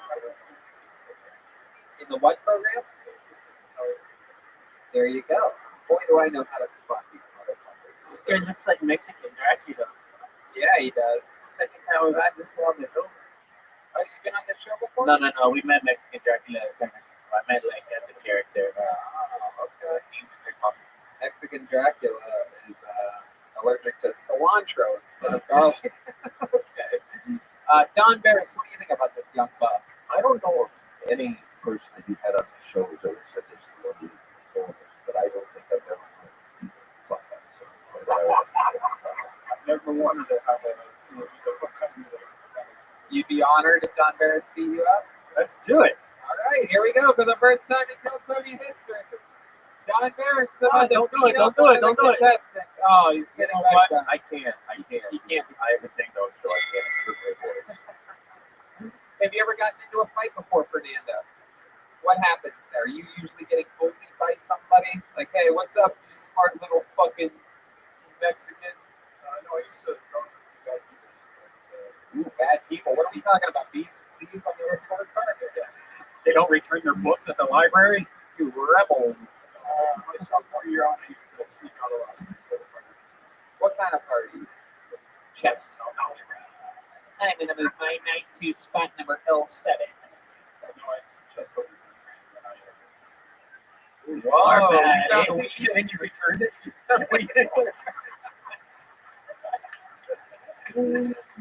Excuse me, officer. I found this and I just want to do the right thing. Well, what did you do with the weed that you found? Put it under a microscope to study its medicinal benefits? The trichomes look amazing, dog. Like what? Marijuana and what? Alcohol. How did, how did you get into You got into cocaine? How old were you? Raised Latinos. Me too, dog. Hell yeah. So how did this happen? And then how wild did your youth get? It's crazy to think that you've done cocaine and I haven't. Yeah, I know, right? No, Alex made it on you. When you grow up, you're insecure, you know, these chemicals give you, they let you escape your inner self, dog, like your mind. Like, if you're worried, like, cocaine makes you like a god. You drink that fucking Dos Equis, homie, and you're the best. I've been there, dog. Thank you, Joaquin. Thank you. Tell us more about how you got into this. What's your first time doing cocaine? Take us back to the night. First time I was with one of my friends and another friend of his. Yeah, what are you guys doing? Always 3 people. Hold on, Joaquin. Just relax first. Let's get a little bit into this story. Okay, so you're with a few friends. What are you guys doing? So it was my first time doing it. My friend's like, he doesn't want to drive, so he's doing this. He's like, "I'm so But what are you guys doing? You're hanging out. Did you get a hard on? Okay. Okay, so you're hanging out at an apartment with a couple buddies, and one of them busts out a bag of cocaine, and then how did you know what to do? He showed you, and then what happened? You sniffed, and then what happened? How did you feel? It was weird. Like, I didn't like it that much at first, and then I was like, this just feels like normal. Yeah. What did you do? What did you do to enjoy your buzz? Did you get one of those like crossword puzzle books and just go haywire on it? You gotta try coke. Hey, Billy, what's a 7-letter word that means racquetball? Go I ahead. was pretty sick. It was weird. It was supposed to be. What kind of music? Come on, what did you listen to? Take yourself back to the moment. Tell us the truth. What? Show tunes. Is that true? Or you? Wow. What kind of fish? Show tunes. I would have guessed Lost Locals. Joaquin, you know about Lost. Yeah, La Bamba, fool. The rock cover of that shit, homie. There are all kinds of movies. Fernando, what's your love life like? You seem like the kind of guy that. Whoa, married with children? No, no children yet. Did you get hard no? How long you been married for? Just over a year. Okay. How long you been with this girl? Okay. What made you That was 2. What does she do? She's a genealogist. Genealogist. Oh, She studies- genealogist. Fuck. studies- I should get my Ancestry.com test. Once you found out my genes were 100% Walkings. Okay. So she's a genealogist. What do you do for work? Well, I lived here and then moved to Utah. Capital One. Representative. I love Capital One. It's my favorite credit card. Ew. You don't like Capital One? Fuck no. Are you Marvel? I mean, it's a MasterCard. I like Chase. I'm a The Chase. number's 44312. I have to know. Did they sponsor you? Capital One? Yeah. What's in your wallet? Got a big poster of it. Good voice. What'd you say? I said, "It's a big poster." Yes, absolutely. And I have a big poster of you in my office. So Fernando, let's talk about this love life situation because you seem like you would be a fucking thoroughbred in the bedroom. What's some of your go-to sexual maneuvers that you like to do? You haven't had sex in over a year. You have what? No, she has Pelvic wall It's issues? like really painful. I want to guess you probably have like a big ass dick, right? No, I don't. Thank you, Joaquin. That was a perfect time to ask that question. So, is she Latino as well? no, she's very. Oh, that makes sense. Oh, God. And pelvic wall issues. So you're a Mexican that's having to deal with a wall. All right. And you are married right now? Really? How do you relieve your tensions? Should I do it in the butt? Your butt wall issue. I think somebody should call Jeremiah and tell him what his sister just said. Tell him he's fired. So, that is a great question. Do you put it in her butt? Does she give you a lot of blowjobs? A lot? Every day? Not every day. Once a week? Once every 3 weeks? Is she here right now? I'd like to see this happen right now. I have a really, I'm sorry, Don, I really have to get this up. This is so interesting to me. Been with her for 3 years. Pelvic wall issues. You married her a year ago. Pelvic wall issues. Were they a thing 3 years ago, or did this start right after you got married? Are you serious? You're serious. Oh, I want to. So you married. Hold on. This is wild. Did she tell you she had pelvic wall issues before? No, she hasn't sex. Oh my gosh. Didn't you ever throw a finger in her, Fernando? You never put a finger in her vagina before marrying her? He's a fucking nerd. Ease up on him. Does the vagina have a dick in it? Like coming out? Okay, red band. Can I just say something? You said through a finger. Oh, yeah. As if he's pitching a dedo. Let me throw this finger in you. Curveball.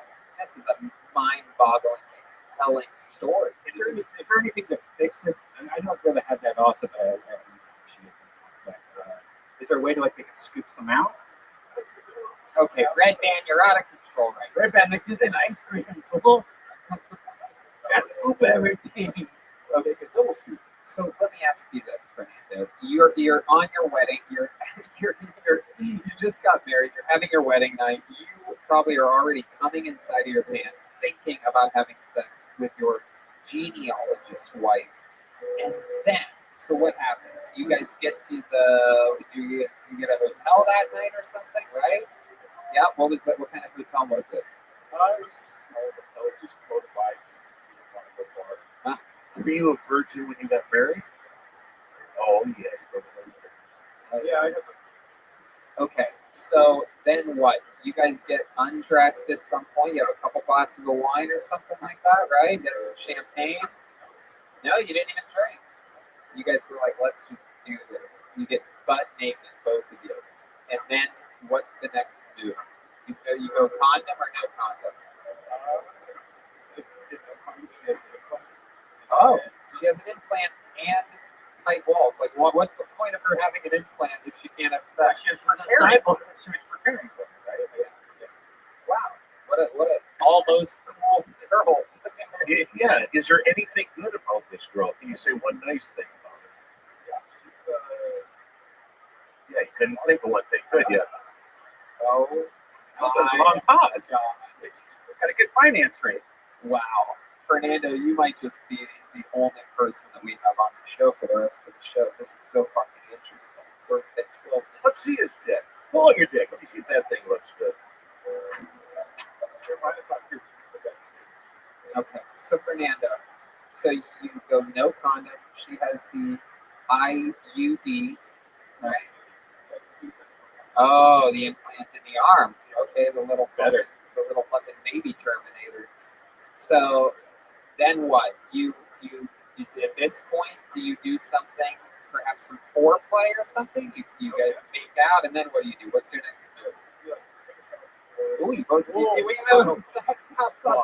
Everybody Look, stop. verify the fact of rock hard. Hey, Go ahead. John's cock is throbbing right now. It looks like there is just an entire heart transplant about to take place over here.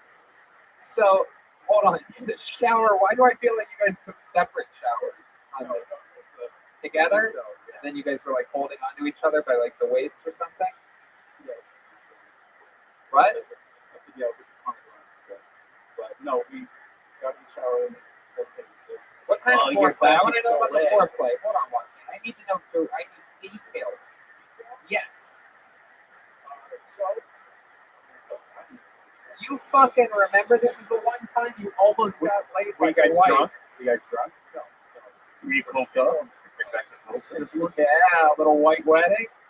No, she's more serious. Nice day to start again. So what happens now? What kind of foreplay, Fernando? What are we talking about here? Just different things. Mouths on the body. Did you say nails on the bottom? Mouths on the body. Okay, good. We started with fingering. Yeah. It's melting on the body. It's all like that. Kiss my stuff, babe. Kiss me right there. Kiss my belly button. Hit that belly button. Lick it. Oh, it's like giant Before the four-year-old. wedding, were you actively engaged with other women? Did you have sex with a lot of women? Before, how many would you say? How many would you say? Wow, Fernando. Fernando. Yeah, I don't believe in that. Absolutely. Works at Capital One. All the nerds have the biggest dicks. Girls Yeah. think it's the cool guy, but it's not. It's this guy. The only bankers with bigger dicks than Capital One is Wells Fargo. They have those fucking horse cocks. Those Clydesdale fucking wheat hooks. Anyway, so here you are, foreplay, mouths on bodies. When you say mouths on bodies, what exactly the fuck are you talking about? So a lot of Keep going, dude.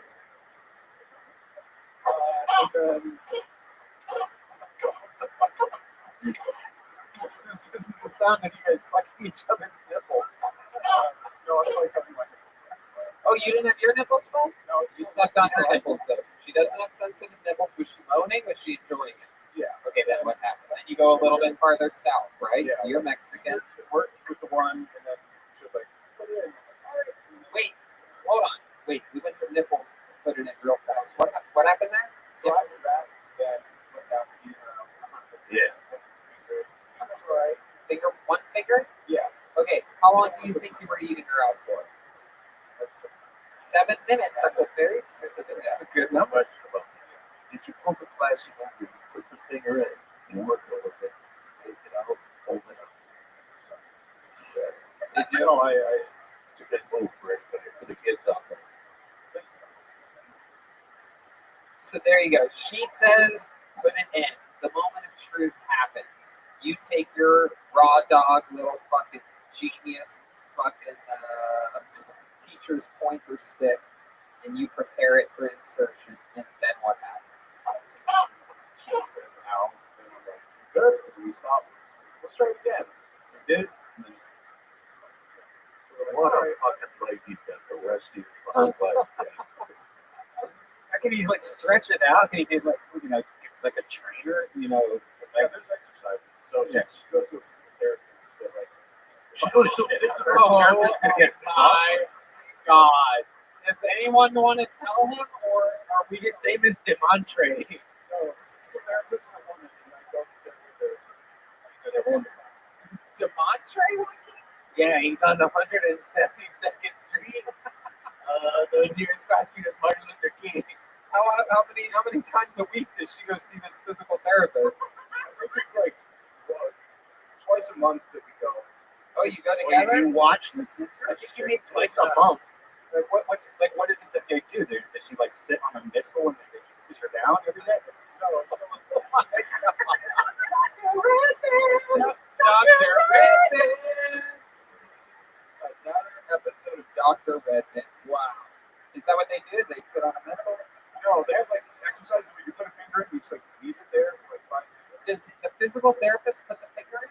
Yeah, she was like, Oh, it's a she. Wow, lucky Is her you. name Pusha She? You ever think about putting your mouth on the body of the physical therapist? Is she hot? Isn't physical therapist hot? You lied. Oh, you're not allowed to say it? That's not. Wow. Well, Fernando, I'm going to be honest with you, man. It has been, you have to sign up again. I have literally 426 more questions to ask you about your wife's super tiny vagina.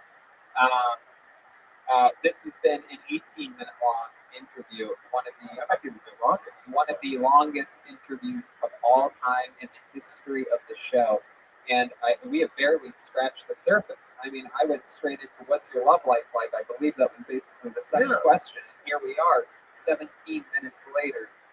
So please, sign up, come back, write jokes. Your jokes were the least interesting part of this entire thing. This is actually a good thing to talk about.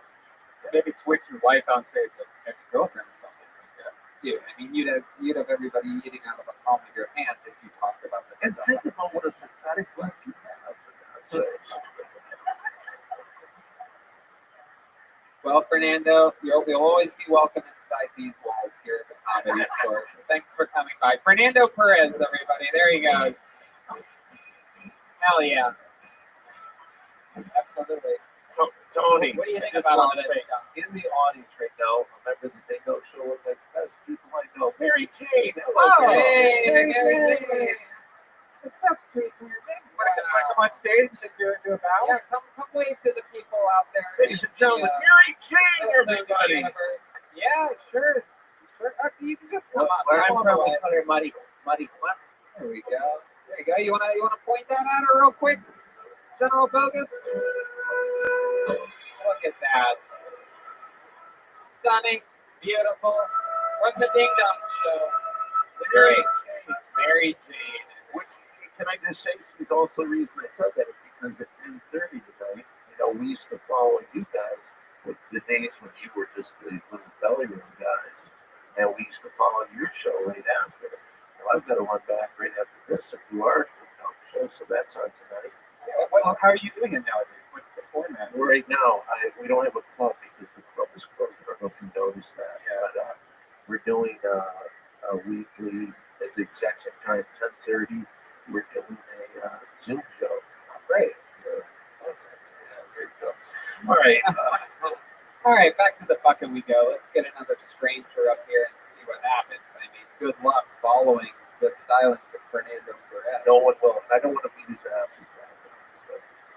Oh, this is very exciting, everyone. This young lady has permission to come here the second week of every single month because she is our horoscope correspondent, and she's going to do a brand new minute for us. It is Christy Bellich, everyone. Here she comes.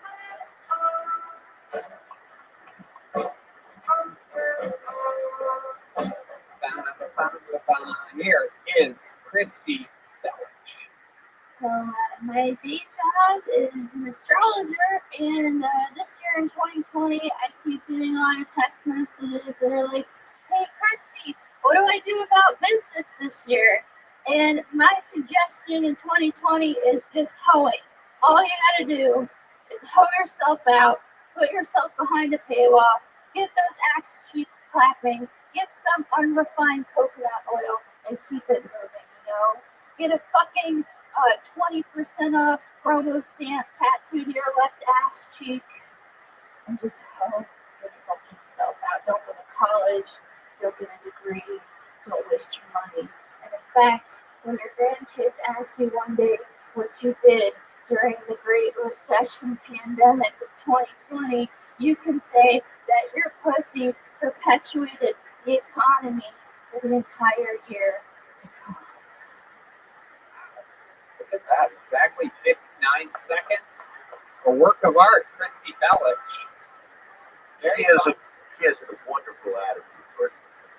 Heck yeah, absolutely. And I'll bet you anything, she has no problem with her vaginal walls. Am I correct, Christy? Well, it's so weird because that's the magic of the Comedy Store is what got me in the comedy was pelvic floor dysfunction. So that's very interesting. Shout out Beyond Basics Physical Therapy in Manhattan. I appreciate Hold on.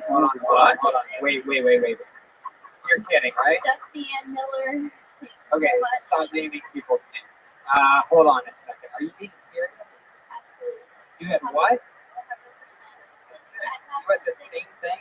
Yeah, I have something called pelvic floor dysfunction, and it's from something called it's coinciding with endometriosis, and I had to get surgery for it. On your vagina? In my uterus, yeah, because endometriosis is an outgrowth of your uterus, and it positive. Okay, right. Yeah.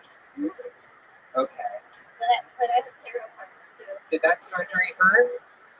The surgery didn't hurt. The pelvic floor dysfunction hurts a lot, especially when you have like a Puerto Rican boyfriend. Oh my goodness. Normally Porters are great at cleaning cords. Come on, people. Right in the corners, They go right in the corners. So pelvic floor and pelvic walls, is that the same thing? Are we covering the same? It's the same thing, and there's a solution. He can fuck his wife. He can help her. He can fuck his Do you wife. hear this, Fernando? Are you excited? You just gotta get her really, really wasted. Just go plowing. Oh my God! All right. Did you ever go see a doctor? Come here, Red.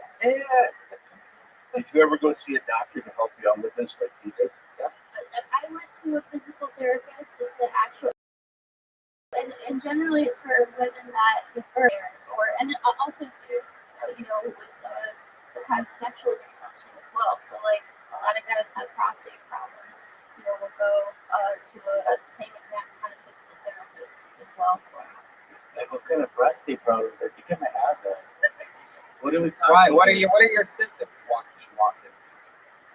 Just like prostate stuff. Like what? Like it takes me really long to pee. How long?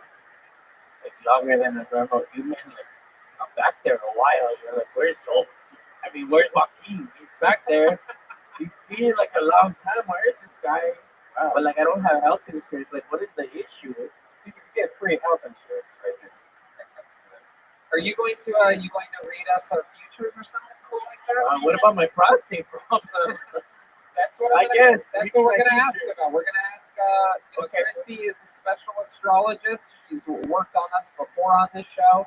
She's always been spot on. She brought some cards this time, and we're going to figure out if we can solve Joaquin's prostate problem. Yeah, you know what's really funny is I was in Tucson and I was high with my friend making shows. That is funny.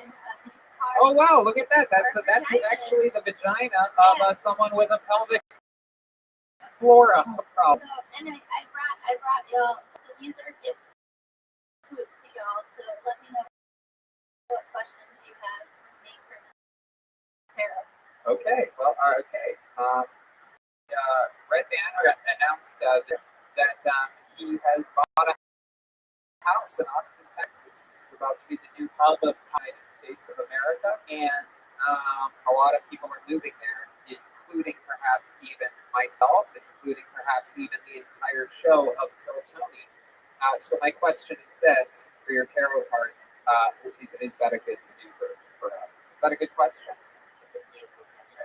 How about card number 7? Okay, Red Band. So here's what I'll do because he's a 7. Jesus, oh, here we go. You already got one in this episode. Shut up with this fucking shit. Is the Austin thing a good move? Pick a card. So Okay. what I'm gonna do. How often do you do this, Red Band? So How do you I'm know gonna what she's pass doing? these baby wipes to y'all. Oh my goodness. There we go. This is it. And what I'm gonna do is Nothing better than a shea butter baby wipe. I'm going to shuffle the cards and then I'm going to give y'all instructions. So everybody, while I'm shuffling the cards, have a word or an intention that you're putting in, like and preferably positive, kind. So the word I'm putting in is compassion. That's the word I'm going to put in as I shuffle these cards. And or your I intention. just keep thinking of the N word. Is that a bad word to? I mean, if that's a positive word for you, absolutely. It's positive and negative are the same thing at the end of the day, right? I got a question. If I think COVID, is that positive? Well, I mean, it's depending how you look at it. If you're positive with COVID, One word. Let's keep the ball rolling. So, okay, let me know. Think of your words. Let me know when to stop shuffling, and I'm gonna pass the deck starting with Brian. And each of y'all have your own card. So this is your card for the rest of 2020. This is your. Do we get to keep it afterwards? Wow. Wow. So, Brian, since your question, tell me. Jeremiah's gonna be so mad he missed out on a free thing. I got a question. Is this scary? Like, should I really think this through, or? Jesus, that is so Mexican of you, Joel, to be afraid of the tarot cards. Hey, Joaquin, He's Jesus going to be mad at me for these? I don't know if I want to think what I'm thinking. And then, Whoa. all those cards are your message for the rest of the year. So basically, Drugs told me to do this when I came here the next time. They were just like, this is, instead of doing a regular tarot reading, just to give you guys these cards. So, these are goddesses. I switched my goddess with his is fire. Yeah, no, mine's super hot. Says I'm gonna die before the What is your goddess? My goddess is Machnid Vathron, the diamond-hearted Destiny. And what's the little oracle message at the bottom? I see the light in my own darkness. I face my ego beliefs to feel free. You're a Leo. What's the Leo supposed to face in their life? A refrigerator. Leadership. Leadership, loyalty, strength, and they're ruled by the sun, which is the positive and negative of their ego. So your answer is you have to face this like a lion. Ooh. Yes. That is not a lion on an e-bike. What the hell?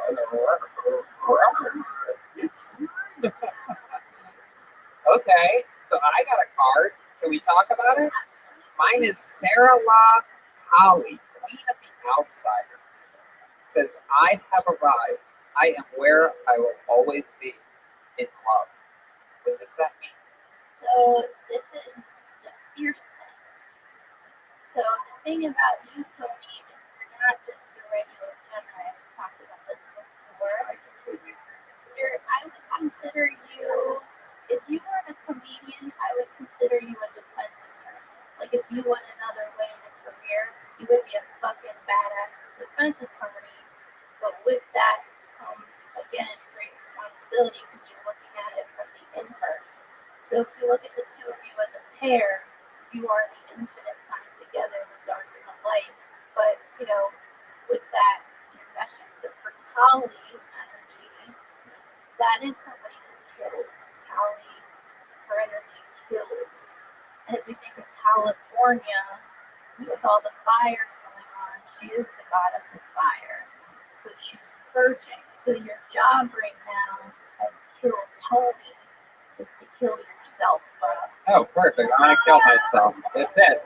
I've always said that if anyone tells me to kill myself, I'm going to do it. coming up to see you, Brody. Yeah. Yes! Following in the footsteps. Enjoy it. Oh, hi, Brody. How are you today? My headshots were 11 by 17. Wow. Out in a pie. These tarot cards are crazy. We're able to tap in with recently deceased comedian Brody Stevens. Brody, what else is going on up there? Okay. Brody, how do you feel about the Dodgers winning the World Series? Yes. You got it. Okay. This always gets creepy really bad. Oh, Okay, let's go with Don's tarot card. All right, mine is the Green Tarot. The Buddha of Enlightened Action. Is that good? You want me to read what it says at the bottom? My soul informs my every step. I do what my heart tells me to do. That's cool, Don. Thank you. So, Let's work up before us a little bit. what high school did you go to? Saginaw Douglas MacArthur, Saginaw Township, Michigan. So, for you, Tara, the green Tara is the word compassion. So your job is to learn how to be more compassionate. Wow, there you go. You know what? Fuck your goddamn cards, okay? I'm a compassionate son of a bitch. Okay, let's go with Jesse Johnson here. I got a freaking egg. Whoa! What is that? Is that like a wild card? Is that like a Joker? You're pregnant. Hello. Yeah, I got pregnant. I hope the universe will be Whoa! the force of an ever-expanding sun. Aw, that's amazing. Fuck yeah. What does that mean? Well, she's the cosmic eggs, and she's here. She's the nucleus. She's bringing everybody together. She's the glue of the show right now. I absolutely agree that she is the glue of the show right now. Can I ask you a question? You know what? This is how we'll rationalize firing Jeremiah. It's because we'll tell him that we had a breakthrough with the horoscope lady. Well, this is the first I'm hearing we're moving to Austin. So. Well, I mean, Does Jeremiah know when you lost your virginity? Don't tell him because it will really upset the family. and it's absolutely true. She does bring the entire show together. A fresh energy, always positive, always hilarious. Picks her moments.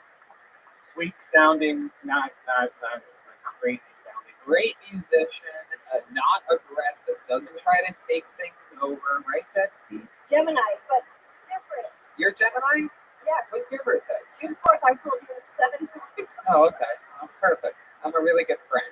Let's go to Chroma Chris here. Speaking of June 7th birthday here, I'm also a Wow. Gemini. Look at that. I'm June 8th. Did you know that? Oh, yeah, It's like that's a range split or something on the calendar. Have we ever talked about this? it's like 7 times. Okay, so tell us about your card. Sure, I got Sarah Swati, the goddess of self-knowledge, and it says the essence of who I am flows effortlessly into everything that I do. So Sarah Swati is interesting because if we think of pelvic floor dysfunction and the sort of theme tonight, that is the second chakra. The second chakra is Sarah Swati. She rules the creative chakra. It's interesting enough because it's also the cosmic egg sort of meshing. So you basically got the goddess of creativity. Wow, look at that. And Andy just put out a new video that's out on his YouTube, so that makes sense. He's been touched by the goddess of creativity. I got a new video even now. Wow, look at that. You've been touched by an angel. Ladies and gentlemen, there's only one person left who we need to get read, and he goes by the name of Joaquin Watkins. Let's see what happens here. I'm kind of scared right now. But, Go ahead, Joaquin. what did I tell you first? What I got? Just read the fucking card, Joaquin, just like we all did. Right down the barrel. Teresa of Avila, Our Lady of the Interior Life. I trust the answers I find will heal me. I know that the presence of love is real. So I think you should try putting a vibrator up your asshole to help you. Wow, Jesus. Try, I'm a professional. What are you talking about? Sometimes Christy gets very direct with her tarot reading. I think sometimes she just wants to get shit done. Was this the punchline to this long ass joke with these parts? Because if it is, this sucks. I'm gonna say vibrator. Don't tell me my truth. What am I be scared of? He wants to know because he really is a Mexican. Do you know what that means to him? Well, I think for you, it's just opening your heart. This is a heart opening thing. It's actually being vulnerable because you're Capricorn. At the end of the day, it's not about control. It's about allowing people to love you. So, yeah, put the vibrator in your heart. Okay, alright. So if I put a strap on in my heart, I get it. Christy, this has been so awesome. Thank you so much. Another great horoscope reading by Christy Bellich. Wow, I love this. Yeah, so cool. I felt that she was a very cute girl, and one day I hope your pussy works. And the minute was great too, Christy. Topical in the zeitgeist of everything that's happening right now with the global pandemic. And speaking of global people, this guy is shaped like a globe. This guy, unbelievable regular here on the show. Truly one of my favorite comedians in the world. An incredibly efficient and well-respected door guy here at the Comedy Store. Another guy featured in the Comedy Store documentary. Ladies and gentlemen, I present to you the great, the powerful David Lucas.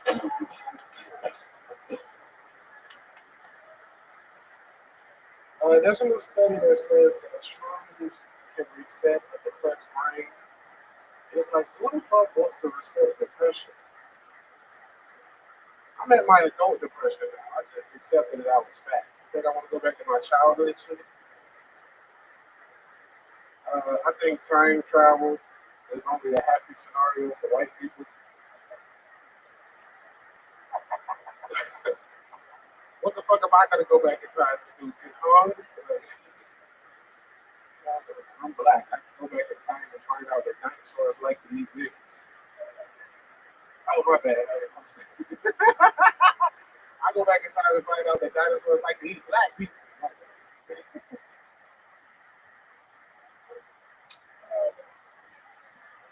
My friends are getting soft. My buddy texted me the other day about his love language.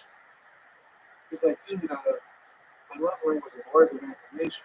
I'm like, why are you telling me that shit? You want me to suck that dick?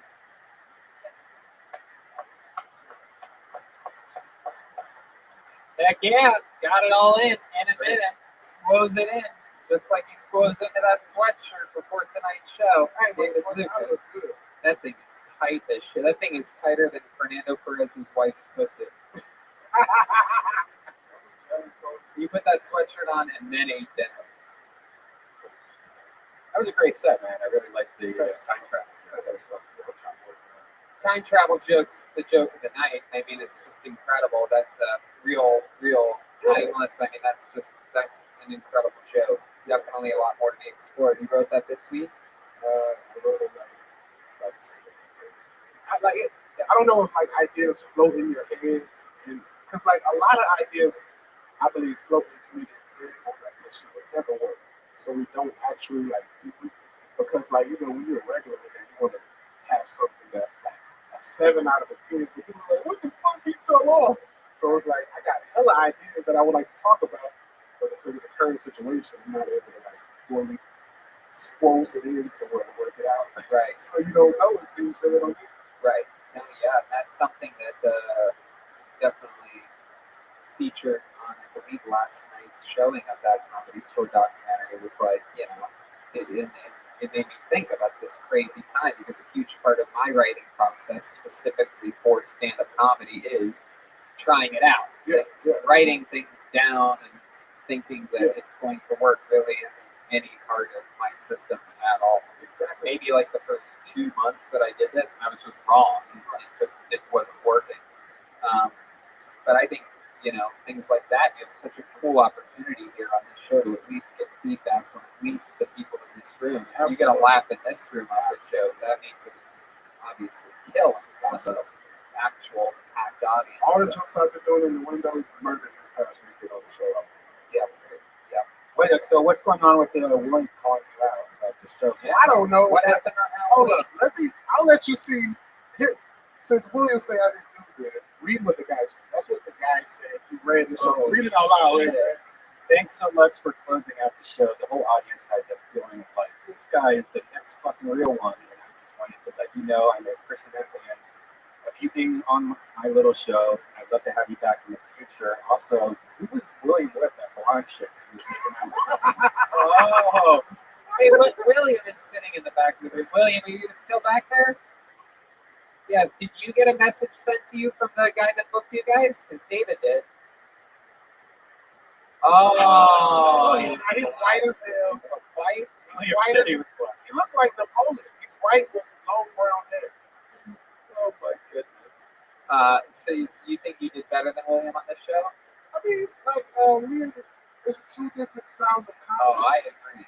It's like William does 45 one-liners in 30 minutes. Yep. And I like to, I'm an observation comic, so I just say shit that you already know in a different perspective. You're like, man, I never thought about it like that. So it's two different types of humor, like, comparing myself to someone like William isn't fair. Did you dress up for Halloween? Absolutely. When's the last time you dressed up for Halloween? Tonight is the point. Oh yeah, this would be some black people do that. This is like black charity. You know what I'm saying? Absolutely. That was good. Do you remember what the last thing you were that you dressed up as? Gallon of milk. A gallon of milk. Yeah. What made you do that? Chocolate milk? Me too. White t-shirt and a red hat. White t-shirt and a red hat. Wow, that's it? Yeah, I mean, I And people were like, "What are you?" And you're like, "I'm a gallon of milk." Yeah, bro, I developed humor at an early age, so I was always trying to be goofy. You also develop breasts, are you?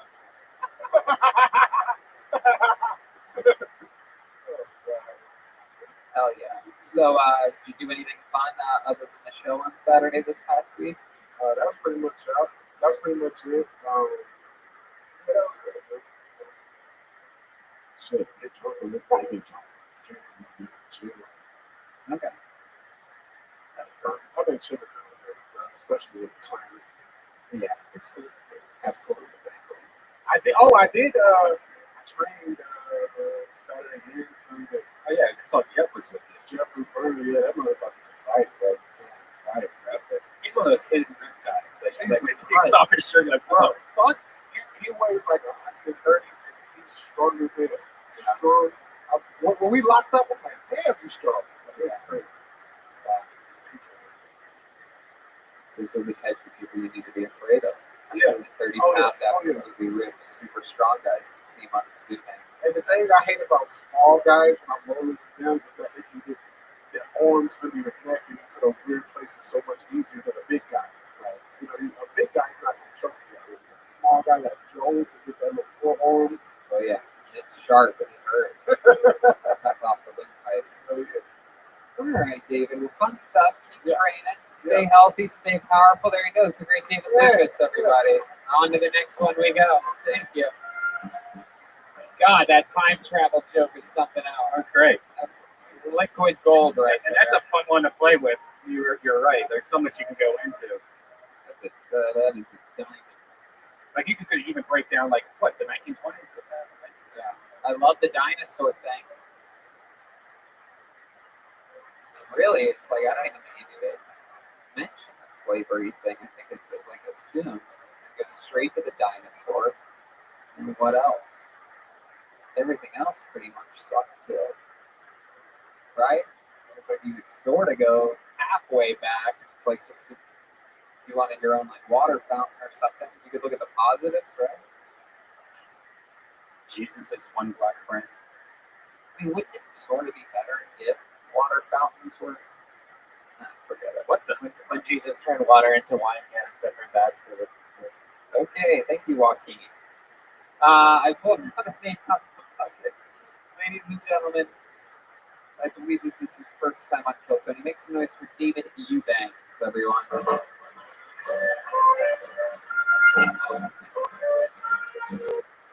Hey, look what they've done. Nice one. Here's David Eubanks. I kind of grew up in a different family. I have gay dads, I have two dads, and when you grow up in that kind of household, you get a lot of questions, especially from kids in high school, middle school. Oh, Dave, is it weird if you hear your parents having sex? Is that weird or awkward? Of course it is. For the same reason it's weird for anybody to hear their parents fucking. Like, no kid is out there cheering on mom and dad, like, yeah, dad, give it to her. Come on, mom, you can take more. Wait a minute. Dad's not supposed to be home for another hour and a half. And the FedEx man sure has been here a while. And I have heard my dad's fucking, yes. But they never say anything out of the ordinary. It's all the normal stuff people say when they're making love. Harder, deeper, Carl, glad you could make it. Come on in here, pick a hole, start pumping, Merry Christmas. You know, perfectly normal things. And my dad's been fucking for a while. 25 years they've been going strong, which means they're good at it. I bet they could suck the cork out of a wine bottle. All right, thank you. Yeah, David. To my son. Can I ask you a question before you calculate it? Yeah. All right, I will give 2 points to anybody that can name what famous commercial used that song of their ad. There's a very famous company that used that. What they? I'm gonna go with Dove soap. Nope. All right, Coca-Cola. Oh, okay. Oh, that's a good hit. That was the answer. Go with Coca-Cola on this one. Or C-Cola. David Eubanks, welcome to the show. This is your first time here, correct? Yes. And this is true. You have 2 gay dads. Yes. And you hang out with them a lot? I haven't seen them in recent months. I think I'm kind of hanging out by themselves. They live down in Redondo. I live up in Thousand Oaks. Oh, okay. And what's your mom like? She's super cool, super chill. You guys are close? Yeah, my mom's super cool. She's like a totally sporty outdoor type woman. So she's How old were you when your dad came out of the closet?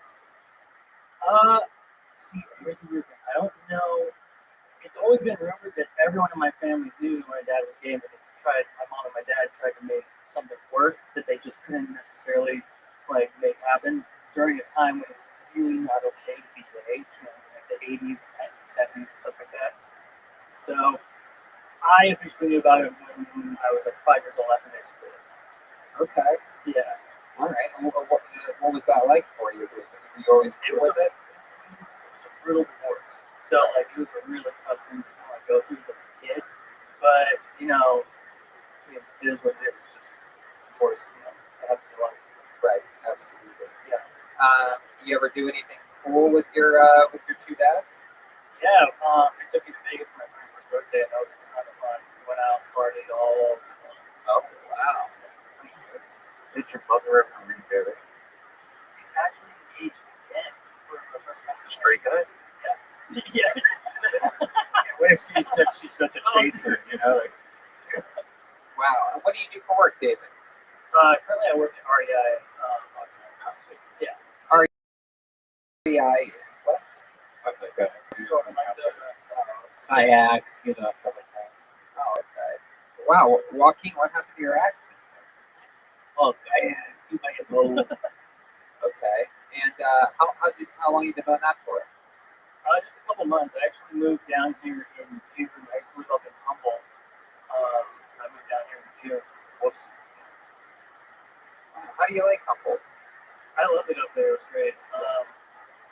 That's what 3-4 hours north of San Francisco. Oh, I think I said 3-4 hours north of here. No, it's 10 hours north of here. About 4 hours, 5 hours north of San Francisco, depending on traffic.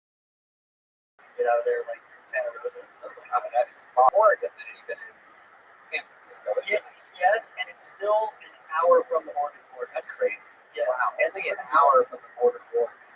Yeah. Which is only 3 hours from the southern border of Washington, which is only 2 hours from the southern border of Canada. Right. So technically, it's closer to Canada than it is Los Angeles. It's bananas. Like the drive from here to there is 12 hours, on a good day. You drove today? No. You live in Thousand Oaks now. Yeah. Why did you set up camp in Thousand Oaks? It's just where the living situation is. Nice. And his father's your Right. So let me ask you this. You did a joke about hearing your gay dads have sex, but have you heard them have sex? Yeah, me and my stepbrother used to try to turn the TV up really loud so we could. Yeah, I bet. You know what sucks is when your two gay dads are having sex and you turn the TV up really loudly, but it's accidentally gay porn on the TV. It just sounds like 4 dudes having sex. So, To use a Brody line, did you ever smell them? Yeah. Is it humid in your apartment? I bet their bedroom smells like William Montgomery shorts. Halloween. Shit, hey. So that's fun. Is your dad, the dad that made you, is he the top or the bottom, you think? Bottom. Wow, look at that. My goodness. What's it like to know that your father gets fucked in the ass? Okay, no, it's okay. You don't have to. Have you ever tried it? Have you ever tried it? Good question. No, my girlfriend stuck a finger up my asshole a while back, but I wasn't. Daddy. Wait, what happened? She stuck your finger in your ass and what? Yeah, we were trying to do new sexy things, and she wanted to put a finger in my asshole. She was trying to convince me it felt good, and I heard that it did, so I let her rip. So, Who told you that? Who told you about that? Gay dads. Dad, taste the reaper. Oh. Listen, son, if there's one thing I gotta tell you. He sat him down to put him down. That's another thing. Let me tell you about the birds and the birds. Okay, so Let me ask you this. This is a serious question. As a child, did your friends know that your dad was homosexual, and did they give you a hard time about it? some of them were really cool. Some of them were really not my friends. Like kids in high school, and middle school, and elementary school. When they figured that out, there was a lot of teasing and stuff like that. And also, we don't call it a hard time. yeah, you came from a broken home. Yeah. Well, Kind of. David, must say, this guy was interesting. That girlfriend that killed fuck. Still very interesting. That's actually funny you mentioned that. That's where I was going with this. When you and your girlfriend decided to start experimental, you mentioned that she started in your what because we call it booty hole. Now, what else did you guys do as experimental? I think the listeners of the show would want to know. That was pretty much it. We tried like different drugs while trying to fuck. What kind of drug? Mushrooms. That's a fun one to yeah. do while having sex. That's one of the worst ones. Oh, you're a monster. So like fucking in different places, like outdoors, like camping. Like we did a hike in Sedona, and we tried to fuck out there. Hell yeah. It's not good. There's flies and shit. Like Right. Yeah. What ethnicity is your girlfriend? Jewish and Puerto Rican. Oh, wow, look at that. Jewish and Puerto Rican. Yeah. What? Your father ever turned on the poppers? Yeah. No, my dad's pretty like mainstream, like Anderson and Cooper day. That's what he calls his two dads and poppers. Oh, look at him top my joke. Oh my God. Lions.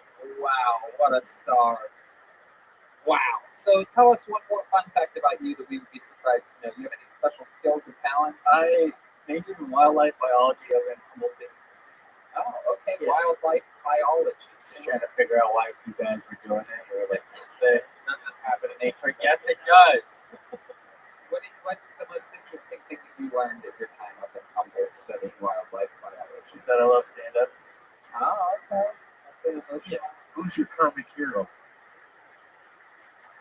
Be good to say Kill Tony is what I would have. No, to be fair, I did really love your part in the Comedy Store documentary about the late nights. Like, I really respect it. That was awesome. Oh, wow, yeah. look at that.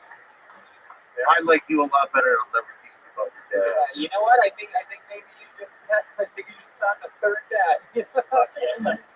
I'm collecting. There you go.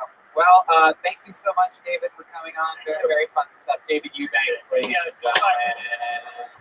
What they've done to my song. Hey, hey.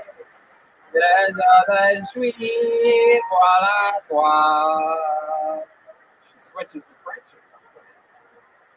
Do something good that Melanie. also the Hillside Singers. Melanie also famously sang, I've got a brand new pair of roller skates. These are a brand new key. Oh, yeah, brand new key, not friended key. That's not brand Now, I know, I said brand new. I got confused with the great Randy Newman.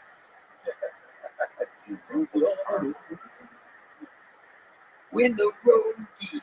All right. This young man has been on the show numerous times before. He famously has had sex with William Montgomery's girlfriend. Ladies and gentlemen, here is Mario Tanti. Is there any way you could just talk about that sexual encounter the entire time?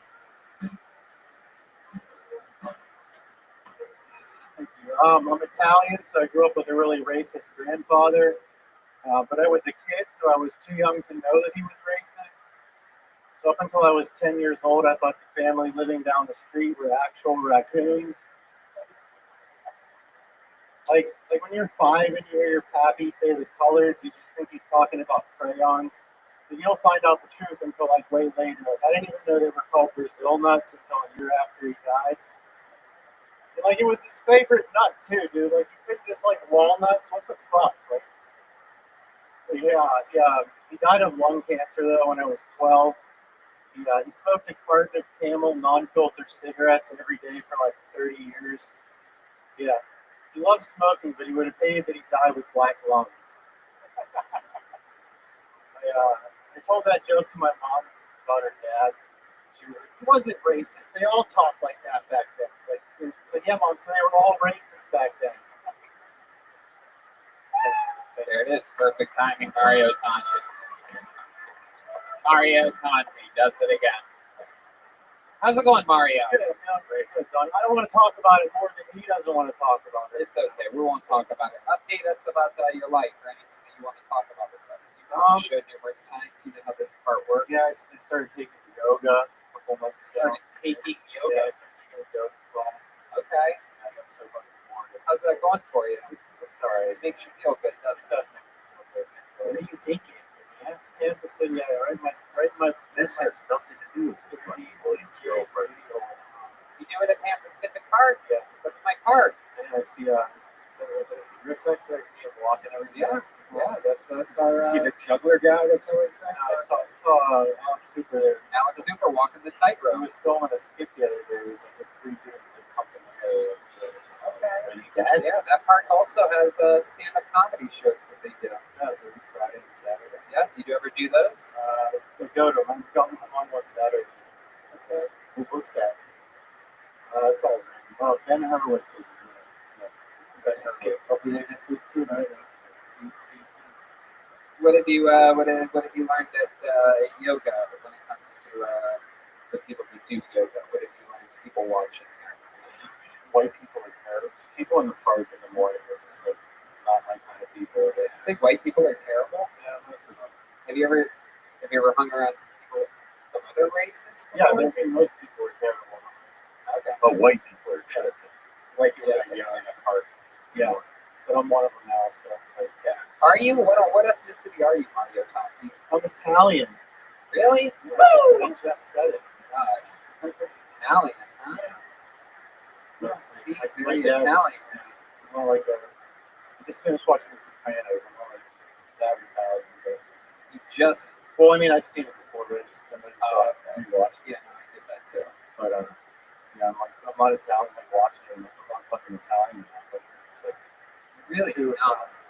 Yeah, You don't have the swagger of an Italian. It's not about like being Italian. It's like you just don't have like the Italians are not like ridiculously cool. You look more like a Luigi. I know. I'm taller. Mamma mia! There he is. You know, I watched The Sopranos recently. Italians are like pretty Armenian. Yeah. A lot of people are saying that you're reminding them of Luigi. Do you get this a lot? No, but I think it makes fun of for a lot. Oh, you did? That's so sad. How sad. Luigi. You have a princess right now, I Luigi? don't have a princess. I'm working on it. You don't have to cue up the sound effects, Mario. We're just going to do them. All right, here comes another sound effect coming right at you. How many years sober do you have now? Because I used to love heroin and stuff. I mean, I've done heroin like a long time. How long did it? It's been like 24 or something. The fucking Italian was heroin. He hadn't even thought about heroin until you brought that I up. know, dude.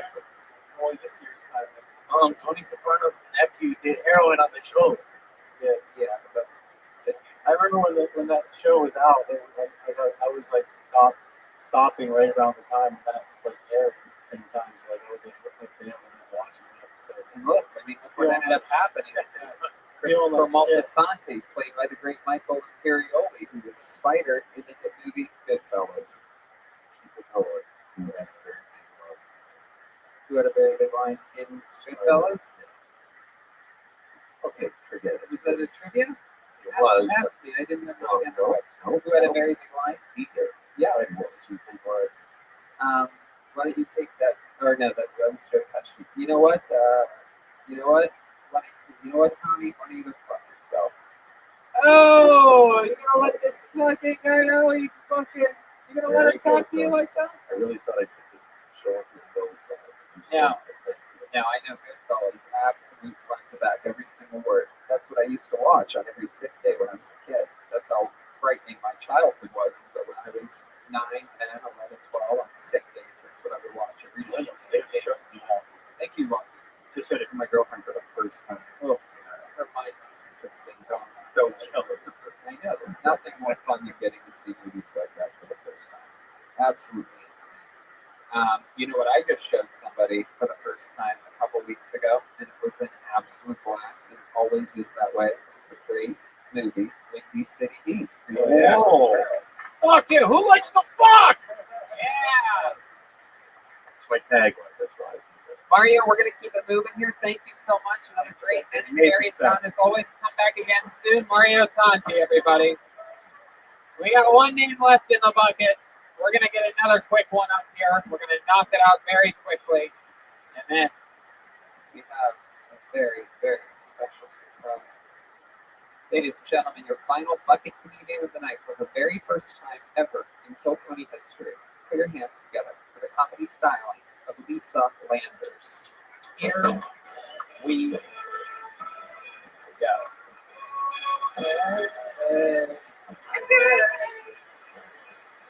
What's going on? This is Lisa Landers. Hey, I'm Lisa Landers. I have this really familiar look. Kind of like a Mormon housewife, fighting for people all the time. I've even gotten celebrities.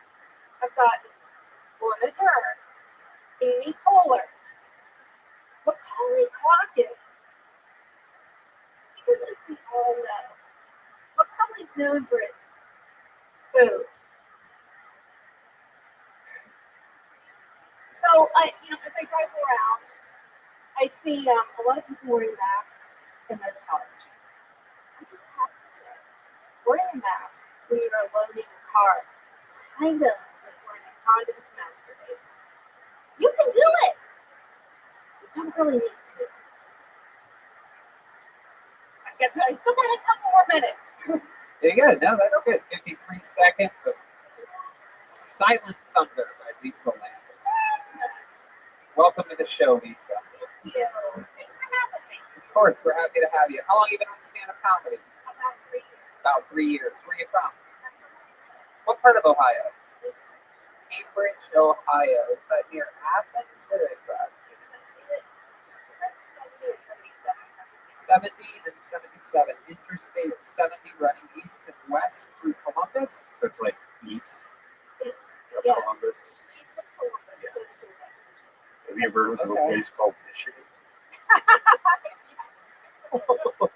Fuck you. Yeah, I just heard something about them this week. Yeah, a lot of Michigan. Oh, that's right. the Okay, we're Michigan dealing with somebody. What is that, Tony? Michigan State beat Michigan in a regular season game, eliminating them from playoff contention. Hey, you son of a bitch. Comes from water. Yeah. Dirty Michigan water. Yeah. It's in one town.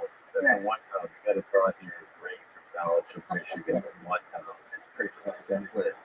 Has anyone ever told you you look like Nancy Cartwright? Nancy Cartwright. That's a compliment. You look like that's the lady who voiced Bart Simpson. Oh, wow. You love the Simpsons. Did I ever tell you my Nancy Cartwright story real quick? I was at a bar and she was really wasted and she was trying to kiss me. I didn't know who she was. And I was like, God, this woman, man, she's too old for me or whatever. And then we get in the car and my friend goes, you know that was Nancy Cartwright? I was thinking, how awesome would that be to get fucked like Bart Simpson? You know, like, And wait till she hears the voices that you can do. Ow! Whoa! Add it to the list. Voices from Red Band. Impressions from Red Band. Who else do you got, Ryan? Remind us of some of the 6 impressions. Cartman, can you do that? Oh, wow. Very impressive. Who else? What kind of stuff is it, Brian? You can do a famous impression of the president as well. Am I correct? I knew deeper than Jerry Lewis. Oh, yeah? What do you know? Maybe you're my favorite, your Bob Hope. Yeah. So, Come on, do the Bob. all right, I'll do Do Bob. it. Bob Hope told me this heroin deal. Yeah, I got it. Hey, black girl, like a feather. Lisa, tell us something wild about you that we'd be surprised to know. You seem like you've had an interesting life. Okay. I'm thinking though, I might need to be a physical therapist. Yeah. Oh. After today's, You have a little bit of an issue down there? I love this. It's like a gynecology episode of Kill Tony. Women just coming there like, do you have anybody I can see about? Fun failure. We need one of those chairs where they just strap their shoes into it. used to have one of those. Oh, red pigment. Come on. So what else would you be surprised to know about you? Have you ever been in love? I've been in an off and on relationship for the past year. With Melissa Etheridge, am I correct? I'm kidding. Ever been with a comic before? Ever been with both? William Montgomery. Saw him earlier. He was the heir of a sheep. Shit his pants. What is It's not fair. She might have loved it. Okay, so did you vote? Who'd you vote for? Okay. Can't all be winners. Okay. What was my next question? Now you don't even care about her anymore. Tony's next question is, why did you vote? Did you start comedy in Ohio, or did you? Okay, what do you do for fun? What else other than stand-up? You seem like the kind of lady that likes to ride a tandem bicycle by yourself, or perhaps you like to build things out of hollowed books. Got a good line from Ryan J. Though. I don't know where everybody else is here. I wish that I had something that was terribly interesting about me, but I'm very plain vanilla. Like, what'd you do today? You woke up. What happened? So we got out. What do you do? The very first thing, you walk to the Kitchen. and what do you do in the kitchen? Make coffee. What do you have? A Keurig? No, just Regular coffee pot? Like a hotel coffee pot? Yes, plain old Mr. Coffee. Oh my. How many tattoos do you have? Do you have any tattoos? Okay, so you make the coffee. What do you do while the coffee's brewing? Oh, what kind of supplements are you taking right now? B12, iron, zinc. Of course, all the things, vitamin D. Are you on Centrum Silver, or are you still on regular Centrum? Depends on what's on sale. Then what? You take your supplements on an empty stomach Yes. with a glass of water. Yes. Sink water, refrigerator, Filtered. but refrigerator like the glass against the thing. Brita. That's one that connects directly to your faucet? No, it's It's like a Porter Supreme. I listen to a class and then I shove it in my ass. Okay, thank you again, Joaquin, for that. You're welcome. Okay, so you have your filtered water, you take down your supplements, coffee is almost done brewing. Then what do you do? I pour myself a cup of coffee. What do you do when you drink? You just lean against the kitchen counter. You look out of a window. Do you stare at the floor? You look at your own feet. I look out the What do you see out of that window? Tell us what you see. shrubbery. Do you smoke while drinking? So you're looking out. You're looking at strawberry bushes out of the window. What does that make you think of? Oh my goodness. So you get ready for work. What do you listen to on the drive to work? You're about to be a nurse. You're about to go save lives and stretch out vaginal walls. Still Tony. And what do you listen to? I usually listen to the news, or I listen to What news? What kind of news? You voted for Biden, so I'm guessing fake. I will do Thank you. Thank you. 1070. It's 1070. 1070. Fake news. All day, every day. 24/7 fake news. Okay, Lisa, we're running out of time. Come back again and let's talk some more. There goes Lisa Landers. Lisa Landers.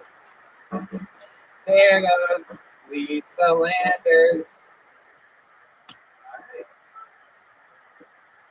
That was Lisa Landers, and now it is time for something extremely special. Ladies and gentlemen, a few weeks ago, this young man took a hiatus from the show.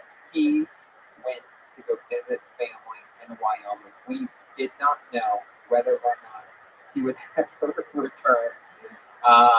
The story is absolutely incredible, and Anyway, without any further ado, ladies and gentlemen, it is a pleasure for me to bring up one of my favorite human beings of all time, one of the great comedians in the history of Kiltony, a legend from Chicago, Illinois, originally from New York, New York. Ladies and gentlemen, it is the great Michael Lair, everybody. Man, I fucked someone when I could walk. I got bored with fucking. Alright? I traded fucking for woodworking. You know how mad that makes a lady when she's like, oh, making love to me. And I'm like, nah, bitch, let's make a table. 90% of my life is carefulness, cooking shit to myself, so I know it's problem. Every time I take a shit, it's like a scene from the documentary Free Solo, trying to find a place to stick my hand between the drywall and the wall sconce. I spent most of my life able-bodied and racist. Now that I'm disabled, I understand what Puerto Ricans are so mad about.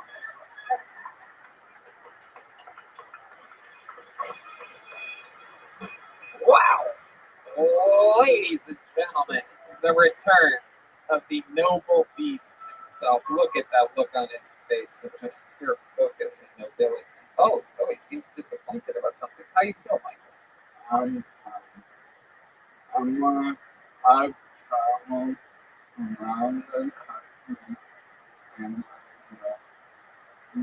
the physical Michael is no longer alive. I'm Steve Martin. Steve Martian? Yeah. Well, what the fuck does that mean? I'm Steve Martin is a vessel that is transporting the consciousness of Michael Leonard because the physical Michael Leonard can no longer the liquors of the union, small talk, heartbreak, hypocrisy, both imported and exported. Steve Martin is the white and Michael Leonard, but it's still be mostly about fucking and drugs. Look at that. Is Steve Martian's thing dressing up like Colonel Sanders? You fucking little prick. What are you, 27 years old? Yeah. Hey, and I will come back for the Colonel Sanders one. Yeah, you want me to do it again so you can just hit me with that? Yeah. Okay. Is part of Steve Martian's thing that he always dresses like Colonel Sanders? Yeah, ironically enough, KFC has a lemon secret herbs and spices, and also the ALS. Whoa! KFC ALS. David Lucas or KFC and just right back in the room. I think I look a little more like American Psycho than Colonel Sanders, and I like that. That's actually a really good Steve Martin suit. That's probably hard to come by. No, I went to Hollywood Boulevard, I visited Jan, and I wanted him to come on the show. Me and Zach broke into there, looking for this guy who lives in Lebanon, and it's just on Hollywood Boulevard. You don't know when you're gonna get extremely helpful, and then like I wouldn't spend $1 million on it. It's a fucking comedy expert. You know all about you even old times ago to us. Like in the war, I kept on the store, and then I FaceTime you when I was in the food shop, and you're like, oh, you must be special to think about that and when you leave. That's right. You're goddamn right. When Michael Lair FaceTimes me, I always take it. Not only am I a good friend, but I also am definitely afraid of missing the last phone call that you made to me. I mean, you're a big guy from my family. Oh, really? No, I'm MIA, like the girl that sings Paper Planes? yeah. Okay. I don't know why I thought that would be funny. There's nothing funny about it. There's nothing funny about it. Favorite template. Hey, that's a fun. Thank you. No. But I did go to Wyoming to visit my dad, and before I sent a wheelchair that was very small, so I could use it around. You sent your wheelchair ahead of time to Wyoming so that you could use it at your dad's place. Yeah, exactly. And they did not tell me it would not fit in the back. The wheelchair does not fit. How small is that bathroom? Like just through the door, or? It was the most narrow installed house you've ever been in. Wow. So I said that the was no promo. And then one day I woke up and my phone was dead, and I didn't have time. Probably 12 minutes away from everybody. And I'm like living on the computer trying to find someone to bring me a phone call. You know, I'm alone in the hotel room, can't walk, you know. Wait, what? You can't walk? Yeah, talking is compromised, can't sign my name. So I'm messaging everyone.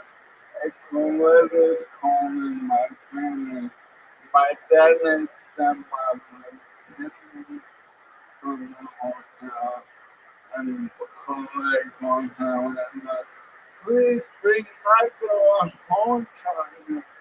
And my stepmother, Mike, what do we got planned today? Jesus. Are you fucking kidding me? And then they're like, oh, we'll probably get up there in a couple hours and collect freaking out at this point. So it was just a comedy of errors. Here's a tip, by the way. Most hotels have a lost and found, and it's filled with phone chargers that people have left in rooms. So a lot of times if you have a phone charger, you go to the front desk, they usually have boxes of them. Right, you think I am like, Have you ever tried that? Postmates has 7-Eleven Get to the front desk. pardon me, everyone, but there's a reason none of you have ever told them why.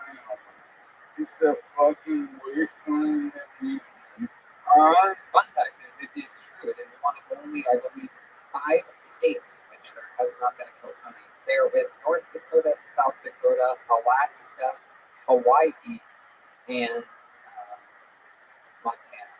It's funny you should say that because I just found out I was looking for some figured out my ding dong show. It's snowed up in 40 days. Wow. Wow, Which one's very that? just goes to show, that's why everyone says that show is the most like potential because like there's so much that hasn't been done. Not a crowd that So Michael, we have so much to catch up about. Yes, please. How do I sound? I swear to God, I'm being dead serious here, and I think everyone would agree with me. This is the best you've sounded in a very long time. Thank you. I'm working on it. In fact, for the listeners of the show, I told Michael before the episode, I said, you make Lou Gehrig look like a fucking little bitch. Because he got his disease, and here you are getting better and stronger over the past month or two, and that he died from. Yeah. Thank you. It's funny you mention Lou Gehrig, because there's a lot of ways to my house. People have always told me I look like Simon. I am them more of a Steve Morrison. And the white soon is the worst part of my phone. On being looking silent from him, but this thing that don't come out was simply to push things on the map of the rest of my life. Alright, guys. Now, I am, and also look at Louis this done the next one when it comes on the button. So I was just very complicated how much button taking because everyone watching, you know, what they don't see in my body is not what I'm going to so just really I'm still gonna make you funny my life for my if I know what to do. God damn it, Michael. You are a fucking inspiration. You are the beating heart of this show. I am so glad that you are back. I cannot wait to continue to play every single Monday. You bring so much excitement to this fucking show, and also so much power and hope and inspiration. And we love you. Welcome home, Michael Laird.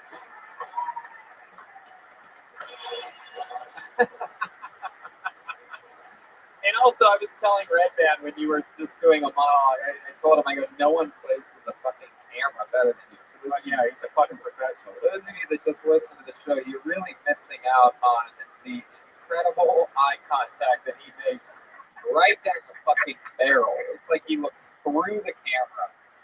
Hey, can I one? Absolutely. Is there anything you want to plug other than an iPhone charger in Wyoming in your phone? Go ahead, Michael. I hosted this show on Big Ten years ago. Yeah, we're all Big Ten people here. Yeah, Ohio State, and the organization formerly known as the Michigan Wolverines. Right. Michigan, every week we go to a school. And Michigan week, I got pink eye from a stripper's butthole.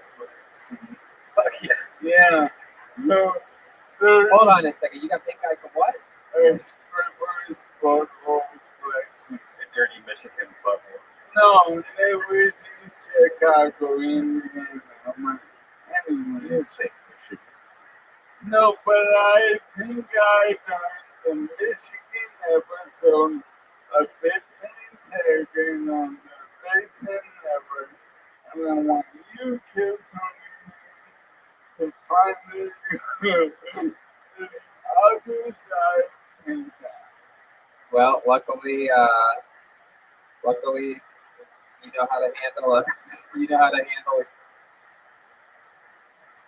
Oh, there he is. He's doing a reenactment of what it was like when he had pink eye. My goodness. Who would guess that a guy like you would be capable of getting a disease like that? Okie dokie. How about one more time for Michael Lair, everybody? He's back. That's another episode of Kill Tony. Here's the drawing from Ryan J. Ebel. He drew this while you all sat there doing less than nothing. Look at that. Wow. A very special Halloween drawing. Oh, and look at Don. Wait till you see this. Wow. It's got Don sex right underneath my chin. Look at you. It looks exactly like you. It's absolutely incredible. Yes. All those prints are available at RyanJEmail.com. Guys, how about a big hand for Don Barrett? Oh, yeah. Don, what do you got going on? What's happening? Well, with you? follow me on Simply Don One. That's #1 on all of this shit. Also, on the Simply Don, the podcast network, and we have our big three premium channel. Really do a kick-ass business. Finally, Don Barrett's Weird. Yeah, goddamn right, you guys. All the time. Thank you so much for coming on here. We love Don Barrett. Thank you, Tony. Thank you, Red Man. Truly the fucking pulsing cock of the comedy store. Just a big dick monster. How about one more time for Don, everybody? Guys, look at this. The leader of the band tonight, the great Phyllis Watkins, was here. Phyllis, what's going on with you? Check out my brother's special December 8th and Venmo at Jetski. Yeah, Venmo Jetski Johnson, all one word. And also, she has ornaments for sale. Go to jetskijohnson.com. Get your Christmas ornaments, but they're really anytime ornaments. You can keep them around 24/7. She makes everything by absolute hand, and that's Jetski Johnson. Guys, how about Chroma Chris on guitar tonight? Chroma, tell us about what you just released on YouTube. Yeah, so you can, my Little Brooke special's coming out December 8th. You can download that and watch that. But also, you can go to my Instagram, Chroma Chris. My band, Dragon and Swamp Rats, just released our Jam in the Band session, which is up now. Sweet. Follow him on social media at Chroma Chris. And guys, believe it or not, that guy that known as Joaquin Watkins, I believe that was actually Joel Jimenez on No. there. Yeah, it was. Joel, tell us what's going on. All right, well, it's still Joaquin Watkins. Let's see. My cousin's debut 1-hour special called Family Reunion released to Comedy Dynamics. Here's the trailer. It will be available to rent on Amazon Prime. Or you can pre-order now. We got it. How about you, Joel? I got the Mostly Sorry podcast. We do it every week. Me and David Terry. That's it. We love you guys. Peace. Awesome. Red Band. Hey guys, check out Brothers in Cursive on Patreon, patreon.com, Brothers Podcast. We get them to do a bunch of crazy shit. Last episode, William got shot to fuck. It's a lot of fun. That's true. And yeah, fun times, everybody. We'll see you next week.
Hey, this is Red Band coming to you live from the world famous Comedy Store main room for a brand new episode of Kill Tony. Give it up for Tony. It's Yeah! Yippee-doo-dah. Hey, here we are again. Nothing more exciting than this. Brian Red Band's here. Hey, what's up, buddy? We're live at the Comedy Store. What an exciting time. People still clapping. A very scattered clap here this evening. Fun to be here. We're going to get through it. Hey, look who else is here. The great Ryan J. Ebelt is here, everybody. Oh, when that light hits him, he comes to life, and there's the Batman Texas gun straight to the camera. Whoa, 2 shots. Well, look at that. Ryan J. Ebelt draws every single episode of the show, and all those prints are available at RyanJEbelt.com. Every tour poster, every episode of the show, all your favorite guests, and the limited edition Phil Tony t-shirt available there. And, of course, also Phil Tony shirts available at DeskPod.tv and a bunch of other fun things over there and everywhere. And, yeah. We just ate a bunch of delicious pizza from Vito's Pizza on La Cienega. My goodness, is that place just incredible. The great Charlie brings it every week, and we just love that place. Bernie David some nice pasta. Yeah, David Lucas, because he oversteps boundaries habitually, it seems as though he's planted in Charlie's ear. Hey, pal, if you could bring me my own dish of pesto pasta. And you might be thinking, oh, David's trying to lose weight. What kind of protein does he have in that pasta? None. It's just pasta with fucking pesto all over it. Literally the worst thing that a guy trying to avoid carbohydrates could possibly order. But, you know. Just a little bit of butter and carbs. Yeah. Oh, perfect. I'll just have straight up pasta. Let my body absorb that while I still have 2 feet connected to my body, while I'm still not an amputee. So that's great. He's eating straight up pasta right now. He's scurried off into some corner. He was out here a second ago, but we'll see him in a little bit. And hey, look who else is here. The great Gino, everybody, from Speedweed. The great marijuana enterprise. The first, I think he was ahead of the curve on this, huh? Oh, yeah. He's one of the first delivery companies that I knew of, and one of the biggest ones in Los Angeles today, without a doubt. And of course, he helped us out. He has the great Better Box Studios, where they shoot a bunch of really cool stuff. And that's where we went to the Comedy Store closed after the pandemic. We spent months there. It's almost wild to think about those times. The first few weeks after this happened, but he kept us cozy. It was a little incubator for us. Now we're back home, and I'm excited about this. And before we start tonight's episode, let's find out more about the amazing sponsors that made this all possible. Hiring can be challenging, but ZipRecruiter makes it fast and easy. One CEO, Allie, needed to hire for a multifaceted role at his wallpaper company, Walls Need Love. He was looking for someone who was the right fit for his team and culture, but his search was slow going. So he turned to ZipRecruiter. ZipRecruiter's powerful matching technology identifies the right people for your job and actively invites them to apply, which is why you should try ZipRecruiter for free at ZipRecruiter.com/Deltoni.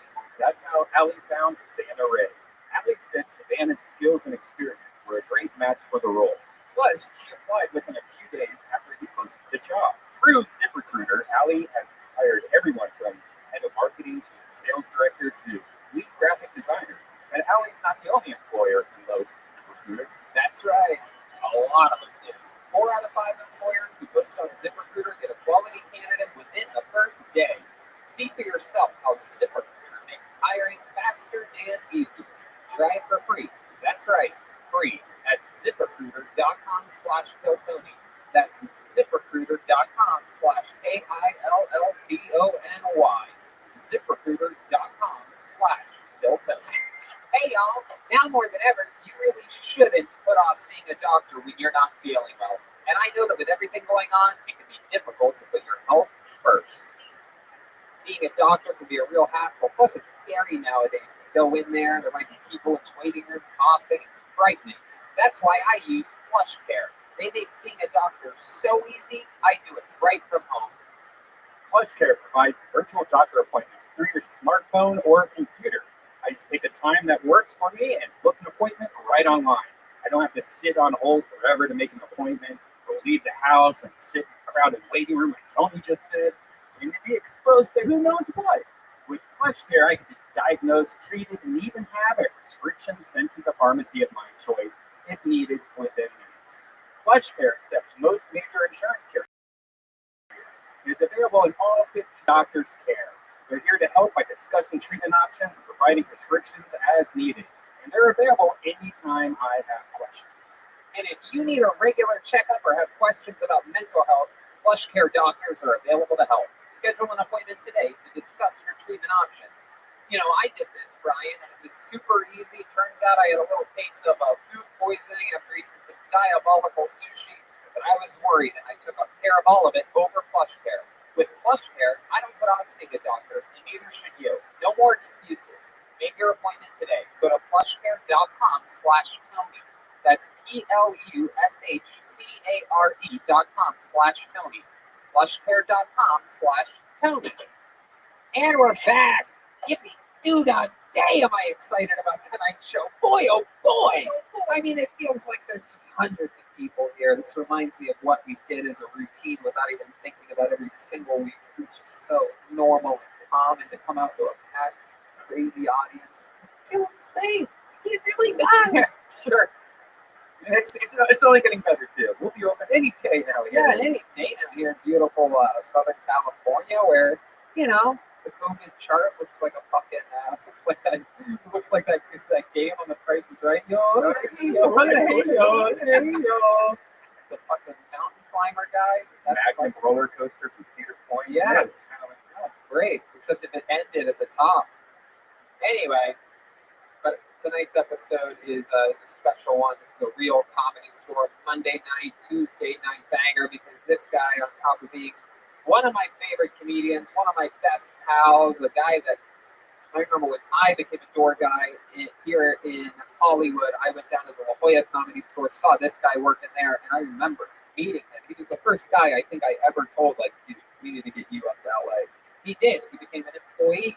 He became an unbelievable comedian, and then he created the show Roast Battle, which went to extreme successes, jump-starting careers for comedians, just like Kill Tony does. And here he is right now. Ladies and gentlemen, it's the great Brian Moses, everybody. Here he is. Incredible. Just incredible. Here he is. Look at this guy. It's Brian Moses, everybody. There he is. Brian. Hello. Welcome, Brian. Hey, everybody. Oh, yeah. The best kind of handshakes there are. That's how you know you really like somebody and trust somebody. Fuck yeah. I got it. Dirty bitch. What's happening, Moses? How are you? Just hanging out, being Ben Carson's, illegitimate stepchild. Hopefully dad dies, I can get that money. Y'all talk about. There's nobody up here. Moses and I had a fun weekend. We got to do a little hangout at one point. We did. Moses invited me to a little tiny get together. It wasn't a party. It wasn't anything big, but it was a little tiny get together. And he was on mushrooms, and he forgot to tell me that the super cool get together that he invited me to, everybody else was on mushrooms. Oh no! So and they weren't even like the regular kind of fungus that taste like feet or pumpkin sunflower seeds. They were like the mushrooms that they're like malt. Yeah, we were like, yeah, it was nice. We all fucked that. I mean, not me. I wasn't on it, so I just ended up jerking off in the corner watching everybody fuck. Yeah, Jeff Ross thought me like when I first met him for Rothschild. Whoa! Yeah, you don't let his lawyers touch the deal memo. Anyway, let's have some fun. You've been on the show numerous times before. You remember we have a band here. There's a band on this goddamn show, and every single week, Moses, they commit to being different characters. I never know what they're going to be. We never know what they're going to be. Sometimes it's a brand new character. I mean, my God, a few weeks ago, these guys were rappers, and not like musician rappers. They're like running out of things sometimes to be. So one was wrapped in saran wrap, the other was like a burger wrapper. Jeremiah was just a blanket. Yeah, he was a blanket wrapper. Yeah, a blanket. I'm a blanket. But so desperate times, desperate measures. So maybe this will be new. Maybe it'll be the return of famous characters. Let's all find out what they are together when I present you the best damn band in the land. It's the Phil Tony Band. Jeremiah Watkins, Jet Ski, Jesse Johnson, Joel Jimenez, and Chroma Chris. No way. No way. Oh! Yeah. Yes. Exactly what I was hoping for this week. A return to greatness. We've seen these characters not just here in Los Angeles, but all over the country. In fact, I think you guys even made it to Canada one time. Am I right about that? In Australia, hell yeah. Wow, you were in Australia. Was that was Brisbane? Yeah, we hung out with the Bogan folk there. I remember that very clearly. You guys are white trash Americans. This is the show I get invited to. Yep. Very strategically placed. The rally show. Remind me of your name, please, white trash guys. I was on Dave Gunther. Stop the count, yo! Stop the count! This election has been rigged. It's been taken away from us. Is this mic on? Here, Dave Gunther is saying that the election is rigged. Dave, say something. Just say normal. There's a bunch of riggers out here. Hey. I see one at least. All right. Yeah, he's right. My father was a rigger.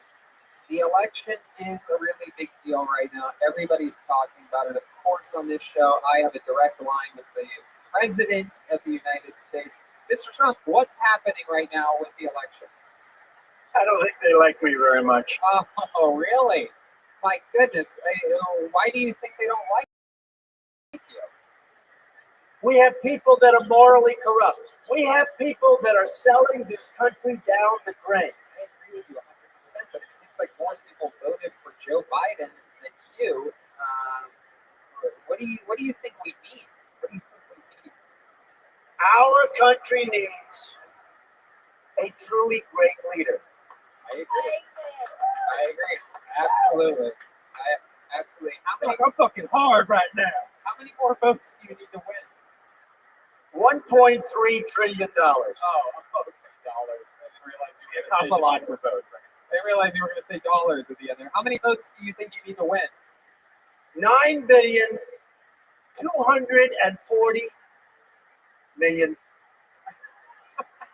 Spoken like a true hero. Absolutely perfect. So we got Dave Gunther here, and look at this lovely young lady, pregnant as hell. My goodness, what's your name? My name's Darlene Gunther. Oh, how are you two related? That's my cousin and my baby mama. Oh my goodness. That's my goddamn sister. You better watch your ass. Yeah, you better watch your ass because that's my cousin. Now this one's his baby. Oh shit, you got a little drummer boy in the oven. I hate it when my parents are arguing. Wait, these are your parents? Yes, my name is Jesse Bolette. Okay, I remember My that. parents up here. Wait a minute. Is that Justice Smollett in whiteface? Just Jesse Bolette, a very common thing. That's Jesse Mullet. He's white trash. He has a mullet. And you are back here. What's your name? Oh, the name's Travis Pye, Tony. I'm pissed. Travis Pye? I had a newborn. I shot him on Saturday. I don't want him growing up in a world without Trump. Well, I'm sure. Goddamn citronella hairs. I'm sure. Sleep Biden. I'm sure Trump completely agrees with you. You don't want a world. Saturday, the Muslims won. It can happen. Thank you. 2024 through 2024. Thank you very much. That's really nice. Thank you. It's true. It's true. You can win, right, Mr. President? You can still fix this, right? It can happen. Yeah. What do we have to do to get to that point? Do you think? We really do have to get going. Honestly, Tony, I don't know what I'm going to do. George Bush Jr. is rolling his grave right now. You know, we need a little stupid GoPro to get like from here to there. Like the funny things that happen like that. Like that doesn't even say that. That says we have to get along. Yeah, it's And really you said wrong. we have to get going. What a wham result. Travis, what, drummer boy? I just said George Bush Jr. is rolling in his grave. What's your name? Travis Plow. Yeah, like what I did to his cousin. Whoa. Did I just high five myself? Yes, I did. Okay, all right. Let's keep it moving along. Fantastic. So we have white trash people. Brian Moses, a perfect fit. The I balance. mean, this is my demo, so You are- you guys again. You are as black as they are white. So this is what everything's perfectly even. Let's get the show started, ladies and gentlemen. You guys ready for this? To start tonight's show? Great. As always, we like to get things started with a bang here, so I put a lead-off hitter that is just so much fun. He's one of everybody's favorite rising young stand-up comedians, and he's here for you right now with another super creative minute and another fun interview. I'm positive of it. Ladies and gentlemen, one of the best, the Big Red Machine, William Montgomery. There he is. Ladies and gentlemen, here he is, William Montgomery. If there's anything I've learned from OnlyFans.com, it's that my account's not doing too well. I read a Cliff's Notes to Anne Frank's diary. Spoiler alert, the only suspenseful part of the diary is when she writes, I heard a knock at the door, but I don't remember ordering anything off Amazon. What are y'all's plans for Ford Truck Month? CNN be like O.J. Simpson was mostly peaceful that night besides two minor incidents. Tony almost made his first hole-in-one this weekend, but the windmill knocked it out of the way. Kamala Harris has so much black pride she married a white Jew. Okay, that's all I got. That's all you got? 45 seconds? All I got. 2. All right. There it is. Okay, so here's a minute. That's what a minute was like. A minute. I've got here 45 seconds. So you have a few more Kamala Harris jokes you could do for the people? Yeah, I'm so get her. good. Come on. You must have at least one more, right? They're in my notebook, and it's actually weird. I stopped drinking, and my memories got worse. Really? I don't think that normally happens, but yeah, my memories got going to shit ever since I stopped drinking. Oh my goodness. Well, what are you going to do about it? I started drinking over. You did. What did you have to drink today? A little vodka Sprite. Have you been trying to not drink up until this point? No, I've still been drinking a little bit. So you're back to the liquor, though. You were drinking just beer for a while, and that seemed like that was working. So you walk a wheelchair, man. He's walking. It's okay. So what made you make the switch from beer back to hard liquor? I don't know. It's been a really tough week for me this week. Yeah, why has it been a tough week? What was so tough about this week? Over at Erica's place, her grandmother. Oh, that's her name? I've always wondered her name. Now I'll call her Erica from now on. We're Yeah, gonna speak Erica. about her. This is your girlfriend that sometimes beats you. Yeah, right? no, but she's really nice. We need to quit talking like that. Because it makes Oh, well, her now you're the one that said her first name. You say her name's America? Yeah, that's what Yeah. I said. Hell yeah, brother. Suck the dick, America. No, basically, her grandmother had a really bad headache yesterday, and she's showing signs of COVID, and I felt sick as fuck for the past 3 days. So I'm just worried that I gave her COVID. Did you get tested there? I haven't. I'm feeling really Good, because it's fake news, man. It's not a real disease. Fast. I think her grandmother's really sick. and But I don't- you're joking, right? No, I mean, I'm sick as a dog. They did my temperature, and it was 106. I was like, now I have a. Zach, come over here. This is gonna Yeah, I be was our gonna say, first like, ever. yeah, what? This is our first ever live temperature check in the history of Kill Tony. Leave it to William Montgomery to worry us. I told him, don't worry, it's because I just sweatshirt much. And what do you got for the temperature there, Zach? 98.2 is Hell actually yeah. pretty hot. That's on pretty that. high. 98 degrees. Insane. William, the grandma's fine, right? She's fine, I hope. I had to help her down the stairs today. She Oh, went wow. to a doctor's appointment. Yeah, for what? Her hip. Oh, Sure, your girlfriend didn't just punch her in the hip. Come on, right there. Come on. How, right there. how old is she, William? Your grandmother. She is probably 74. And where's she from? You see that? Born and raised? Born and raised your in- grandma's 74? I don't have a grandmother. I Oh, thought you were talking about Erica. oh, this is her grandma. She's 74? Yeah, I think 74. Oh, I think from your grandma. How old's your girlfriend? She's, I don't know, 42, 42. How old's her mother? 36. Oh, you son of a bitch. With that at math. Well, What did I Have a say? girlfriend. That's what that means. How have things been with the girlfriend? How's the sex life? Did you guys have sex this week? She normally gets on top of me, and I hold her up. And sometimes I run out of breath because I've been smoking a bunch recently. How come she doesn't let you get on top of her? I can't. How my body is right now, it's hard for me to have sex with someone with this gut I've got. It's hard to How get long on is top of. your erect penis? Damn good question. Wow. I don't know. This 4 fun. inches, maybe. Whoa, I had a feeling about that. What does 4 inches Line, look like? William has a lot of different energies. None of them is big dick.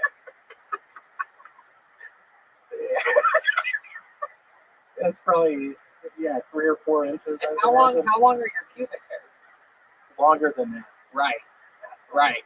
So when you get a boner, it looks like one of those mushrooms from Mario It Brothers. looks like a troll doll. You know how like teenage girls when they go to Venice Beach they get those hair wraps. He got like a hair wrap around his dick. You know, I'm real glad I took the time to say that. Goodbye. I thought it was great. White power. No, he's really charming. You're Like you have like a really charming personality. Like your personality is like 9 inches. Yeah, like Lucky Charms, Yeah. redheaded girl. You got like a 9-inch charming dick. I loved that joke, by the way. Thank you for that. That was very good. And I don't think it got hurt. You know, Willie's one of the few people that I've seen do roast battle where it's almost impossible to roast him because how he roasts, his style, it's almost like you can't lose. He'll just throw out ridiculous facts about the other guy. It's not true. Oh, sounds like a trumper. Sort of. It goes either way. Either that or But it's his ass people for it. he gets sworn. Yeah, it's been a horrible week. Yeah. I bet you say the N-word adorable, honestly. Do you think so? So you have that kind of like look about you, like you say, but it's like It's like a kid. William, let's go back. It's like to a tall girl with a diamond tongue. We don't often get to talk about your sex life. We already opened up this can of worms. Yeah, let's start talking about So you have what a lot of people would say is a small penis. Do you go down on your girlfriend? Do you perform oral sex on her? Is that something? this. First off, I'm thinking this isn't going to go over well when she sees this. Oh God, you got to stop worrying about this abusive girlfriend. No, not in the way like she's gonna hit me. No, don't do that. You're gonna get beat up, dude. Nothing bad. Listen to the sound. Oh, that's a baseball bat. Oh no. Oh, it's I'm a on third that round now. too. I'm on that. And new. Oh my goodness! Wait a second. Oh no! It's a bowling Is ball. it a bowling ball? Oh my God. Okay, you ever perform oral sex on her? I have before. Yeah. How many times do you think? This is something you don't like to do very Probably often. for 30 seconds I've done it. Wow, look at you. Yeah, whatever. I'm a ladies' man. Wow. You, Wait, this is a regular. You guys know how he fucks, don't you? That's never look how he fucks. no, we don't. We like to keep these things, and then we let the tension build, and then all of a sudden, just one day, I over-attack the subject, and then they feel completely raped afterwards after I get all the truth out of them because they didn't think I was going to keep asking about it. That's why I like to move forward, like we just did a second ago. Now we're going back to it. They don't expect it, so they start being honest. Yeah, I learned for this like all from 45 Jim Can't. seconds. I learned this all from Jim Can't Swim. They break down criminal investigations and like negotiations. Is Jim Black? Oh, okay. Anyway. Oh, I get it. You can't swim, Tony. That's why I meant Yeah, I got it. Okay. So, N-word channel. 30 seconds? Really? You being honest? Yeah, it doesn't happen a lot. Why doesn't it happen a lot? She must like it, right? Women like that type of thing. How I about don't know. Do all women? I don't know if all women. Are you saying your girl doesn't like you going down on her? Let me try. Yeah, I don't think it's all women. I like it if it's food. Yeah, that's a great Well, I don't know what I'm doing down I there. can literally fall asleep over there. Wake up and say, "Give me a beer." Darlene, out of your all the family members that you hook up with, Oh my God. who's the one that pleases you the most? If I had to pick between my brother and my cousin, well, you know, my brother and I go back a long time, so I'd have to say my brother. Is that how you do it, Dave? Yeah, like the Geico Gecko. Just Wow. Tony, first time I ever had Whataburger was between her legs. Like that. Wow. William, can you show Oh, us your Whataburger, method when you go down on a girl? What do you do? Can we People can't help see this, but Darlene is drinking a beer while pregnant. So you didn't point that out. Oh my Yeah, goodness. That's a hoax, man. That shit ain't bad for you. That baby looks bunched up. You can see his limbs sticking out of there. It's Oh, It's that's ready to right. come out. All right, here we go, guys. We are now going to zoom in. William is about to show us how he performs oral sex. Saga. What? Rick by Ben Folds 5. What song? Rick by Ben Folds 5. Rick by The story, that's what I did. One time I did it. That's the saga story. What's going on? What do you mean? That's got me all dried up from the salty crackers. Fucking cracker. Okay. You get one. So, sorry. I forgot where I was. We get 50. This is Biden's America. You don't have to put it on here. Here's you want to see how I did it?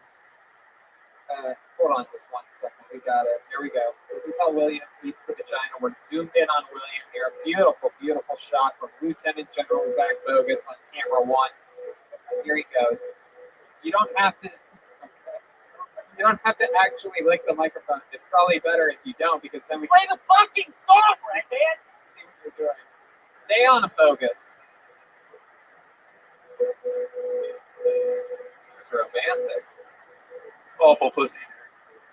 the worst I've Is that not good? No, he's just No, getting that's- started. No, he's getting started. Let him go. I'm Let him getting go. started. He's just warming up a little bit. Some soft licks happening. A lot of beer rubbing up against it. I could see why she. No, it's like a cat drinking milk from a saucer. It's just terrible.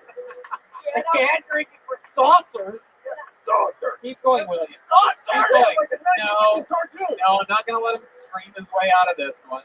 You and him, you guys all take the bait. Ah! Thank you. I do have a feeling it's toast. It feels like sandpaper. William, is that all that you do? You just Yeah, I rub don't your, know what else to do. You rub your beer against it? I don't know what else to do. On what body part does that ever feel good? On an arm, all you did was get the baby to kick. That's it. Blowing it a little. Is something gonna change? Are you gonna do something? No, this is what I I'm did. waiting for like something to happen. This is what I did. I think my baby just died inside. For those of you just listening to the podcast, which happens a lot, not watching live, he has his mouth about a quarter of an inch open, but he's just rubbing his face on it. Yeah, that's all I did. Not a good advertisement for you getting pussy or anybody else. Okay, I'm sorry. I made a mistake. No wonder she hates it.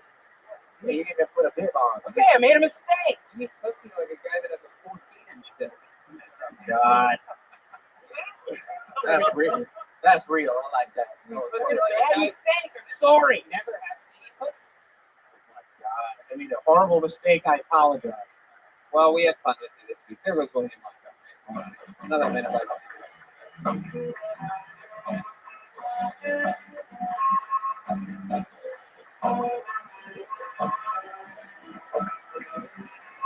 All right.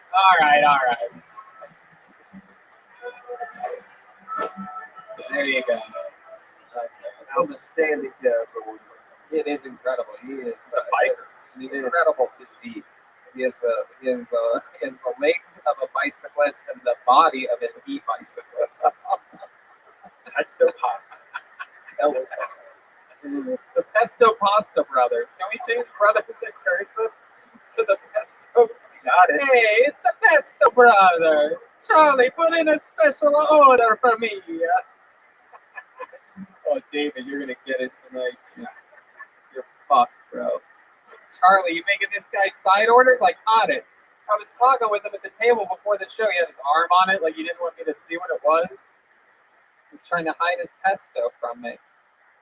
We'll talk about this in a bit. I pulled a name out of the bucket. This is a complete stranger we've never met before. He signed up here tonight. Ladies and gentlemen, making his Kill Tony debut. Make some noise for John Manford, everybody. Here we go.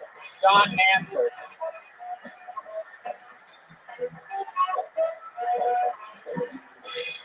Here he is, ladies and gentlemen. John Manford. Thank you. I learned recently that I don't have an eating disorder. Turns out I'm just a skinny cunt. My doctor told me, and he's an Australian guy, and if you didn't know, in Australia, cunt is their word for hypochondriac. Also applies to anyone who just in general needs to chill the fuck out. I kind of like that, because it's not so much a word of antagonism to them as much as it is, like an ego check, just crammed into 4 letters. Like they're all just a goose down there with this. They're all running around going, "Oh, I'm a cunt. Yeah, cunt. We all cunts." Why they're so happy? Have you ever met a pissed off Australian asshole? They don't exist. I think we should adopt their system. It's a unifying word. If you think of it, where we all come from, a cunt. Or if you're like me, some cunts who had a C-section. Did I fill a minute? Get ExpressVPN. It's fucking fantastic. Absolutely true. He's absolutely right about that.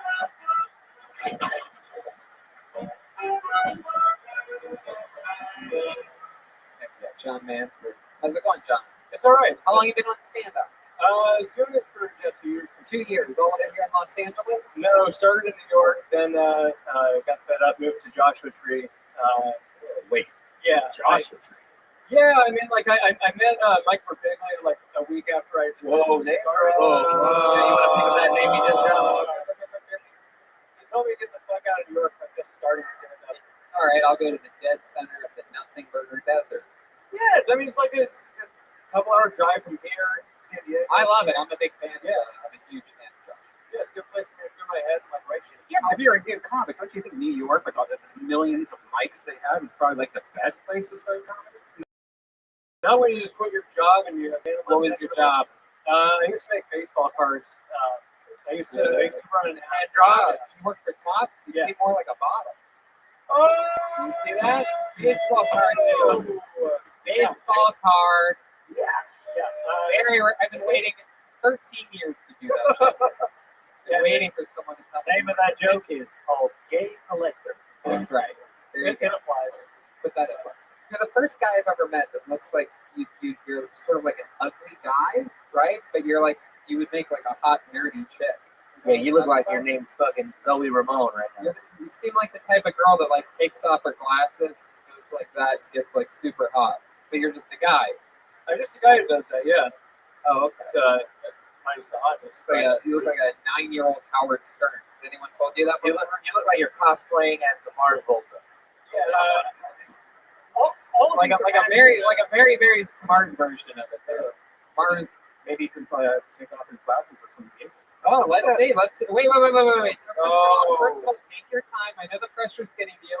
Look directly in that camera. Look at that red light. Do it nice and slow. Slow. All right, now that's bad. That's Hell yeah. Oh my God! I tried to be funny. You know, honestly, without your glasses, you look like Robert Rodriguez, the Night Stalker. Why did Go with that. That look like the first time he's ever tried to take all his glasses. Yeah, he was born with those glasses as a baby, and they've been glued to the side of his head. And that was the first time he ever pulled them off his face. Stuck to my hair. It hurts. I can't see. I thought I was supposed to make it hot and sexy. That's Yeah, you were, but you never looked at the camera. I told you to look directly down the barrel of the camera. You look like David Letterman's bastard child.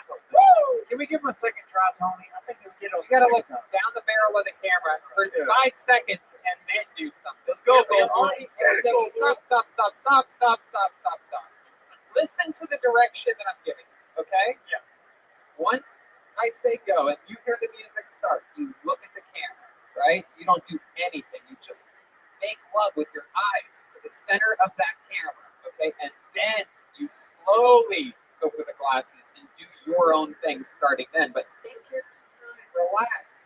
Every time I say go, you just start fucking reach up, start fucking abusing your glasses like you're fucking Montgomery's girlfriend. Wait. I didn't say go. Okay. And go.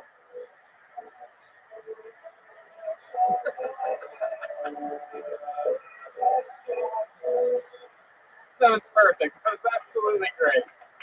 That was absolutely great. 4 times a try. I have the monitor right here. Tony, Yes.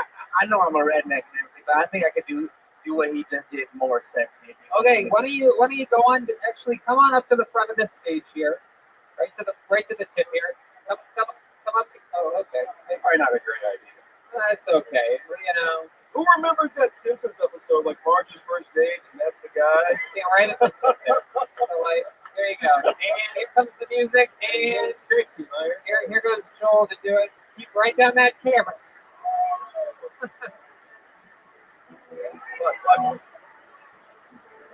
God's little hair. Why? Oh, Joel, Joe, we can't play any of this You're on YouTube. supposed We might have to cut this whole part out. Joel, we'll censor it. Joel, you never even took the glasses off. Yeah. After all that. Everything else but the glasses on.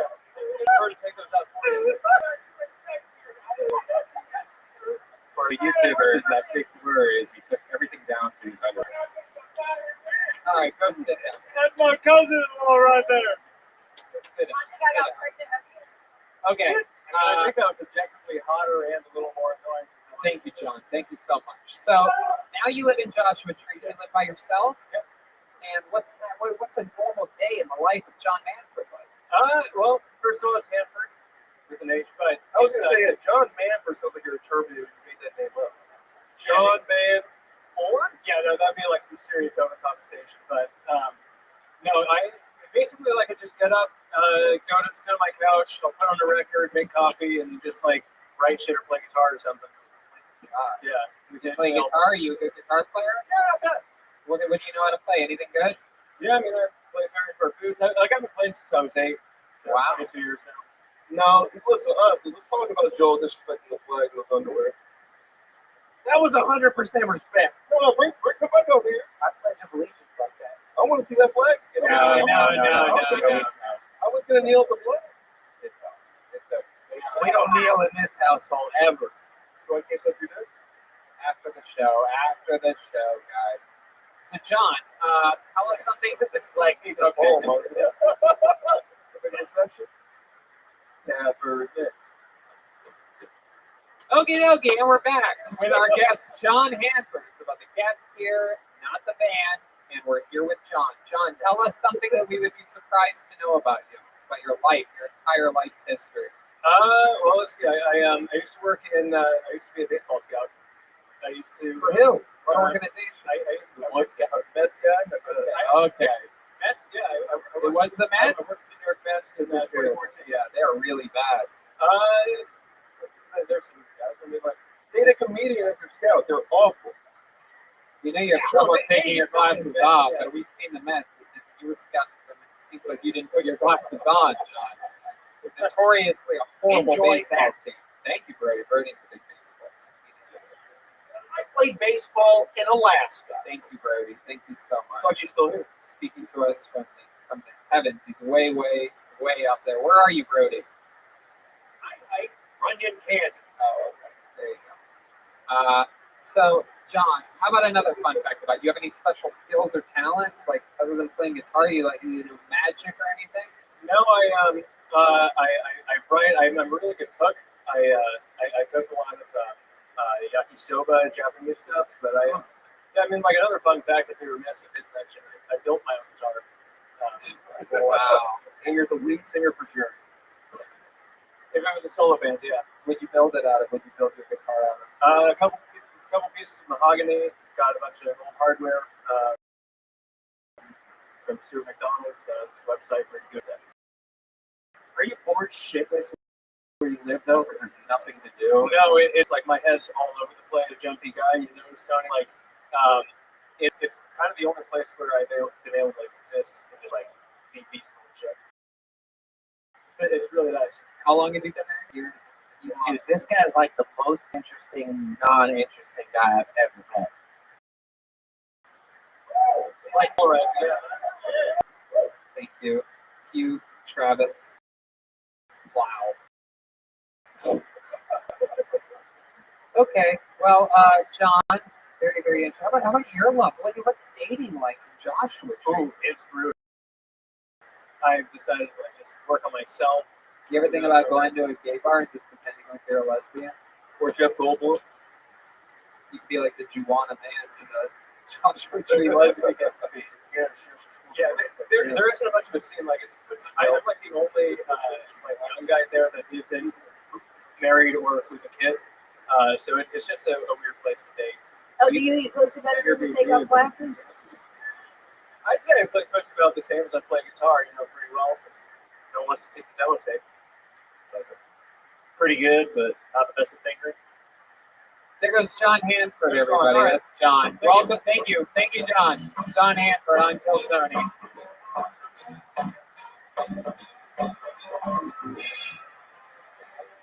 How about one more time for John Hanford?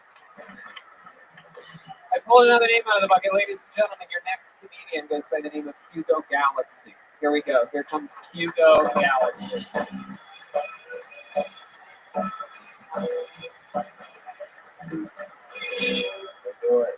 Repeat after me, guys. I'm awesome. I'm awesome. Just in case we got to tell you so. I'm disappointed there's no black magician. But I know why, man. We don't fuck with the dark arts, man. We're terrified. Like, we've all seen the David Blaine-esque magician do a magic trick in front of a bunch of black people, and we all just run. We just scatter. They'll be like, yo, check your big rag. They'll be like, oh, shit. Ace of Spades, no! I like to think my dad was just like, didn't abandon us. He just like ran away and was like still running, like somewhere in the mountains. Like, how the hell did he put that rabbit out of that hat? I gotta get back to my family. I was sitting out eating, and I listened to this guy talking to his girlfriend. He said, "Listen, I only have sex with you if you want me to. I only have sex with you if you want to." Like, yeah, the other way it's called rape. That's what I got. Oh, yeah, there you go. Give me 5 seconds. Yeah. How sweet it is indeed to be loved by you. Welcome to the show, Hugo Galaxy. Like you did. So, can you, let's go through that last joke one more time. That last joke that you did. Can we go over it one more time? Yeah. Can you do it again? I heard people eating. And this guy was talking to this girl. He's like, I only have sex with you if you want me to. I only have sex with you if you want me to. Yeah, because the way it's called rape. I said, I'll only have sex with you if you want me to. I'll only have sex if you want me to. Why do you think Sounds like an R&B song. Sounds like an R. Kelly song. why do you- Oh yeah, I'll only have sex with you if you want me to. Right? Why do you think he was saying that to this girl? Was it like a first date or I don't know. Like where were you at? Do you remember where you were eating? I was at Popeyes. church. Jesus, Popeyes. Okay. Chick-fil-A? Where do you have any guess? I know Biden won't believe to stop reverting back to 1962. Okay, everybody. He was at KFC next month, okay? He's a mainstream dude. Look that up. It's like Gary Clark Jr. dude. He does. He does. There's the jalapeno pizza. Oh, yeah. our senior pizza Burbank correspondent Brian's here. He's driven his e-bike tested. Right. Good choice. Have you tried that pizza place? Actually, I have, yes. So what's it like? What's the report? It's okay. There's a lot of Burbank pizza places that are very similar. They're all kind of like average, but you know, it's a. You live in Burbank? No, I live in New York. Wow, what made you go all the way to Burbank for a slice of pizza? I used to live in Burbank. Oh, for how long? Like a year. Until the riots started. Yeah, the famous Burbank riots. What were your cross streets in Burbank? Can I guess? Lake? No, stop. I'm gonna go Lancashire and Chandler. No, it's Victory and Verdugo. Ooh, Your cross streets should have been Burbank. I know exactly where that is. There's a taco place and a gas station right there. Yep, Yeah. I'm just kidding. There's a taco place and a gas station. on everything on Victory, there's a taco place and a Okay. Travis Plow has never heard of a taco before. What do you do for work? our wait table. Where at? Chicken. It's still open. I heard they went out of business. No, they got the patio. No, I mean like the whole company. I heard. That's what I heard. You're a person. You know slavery's over, right? I hope not. You hope it's not over. No, I hope they didn't close. Oh, at least I hope slavery's not over, or I'll lose my job. That's dogs. So how long have you been a factory worker for? Like 2 years. My goodness. And you know that whole menu, huh? No, You don't? not at all. Are you sometimes surprised by what people order? You're like, we have that? I am. So like we've been in COVID, and like today was my first day back. Oh shit! Congratulations! Wow. You Hell worked the lunch shift today? Yeah. 5 wins, niggas going back to work. It's you. Yes, Hell yeah. Good denim on too. You know that denim on looks like a Canadian. So it was my first day back, and I guess they had a new menu rollout. I didn't know anything. Wow, did they make it smaller? Because I know the menu right now is like 500 pages. Like I had a job there in the first day of like work. They gave us a menu, like you have to memorize this thing, and the thing is so big. I was like, "Fuck that!" And I walked out. Yes. Red Man was like, I already have it. You were the smart one. I'm a big fan of. I got a photogenic memory. Don't you worry about that. Okay. Sir, what did you do before the job? I come from the Bay Area, so I was just up there. Trapping. Odd jobs? Just like construction. Nigga, are you a mobster? Are you talking about? I worked in I worked waste in that white building over management. there. Waste management, ran my own bar.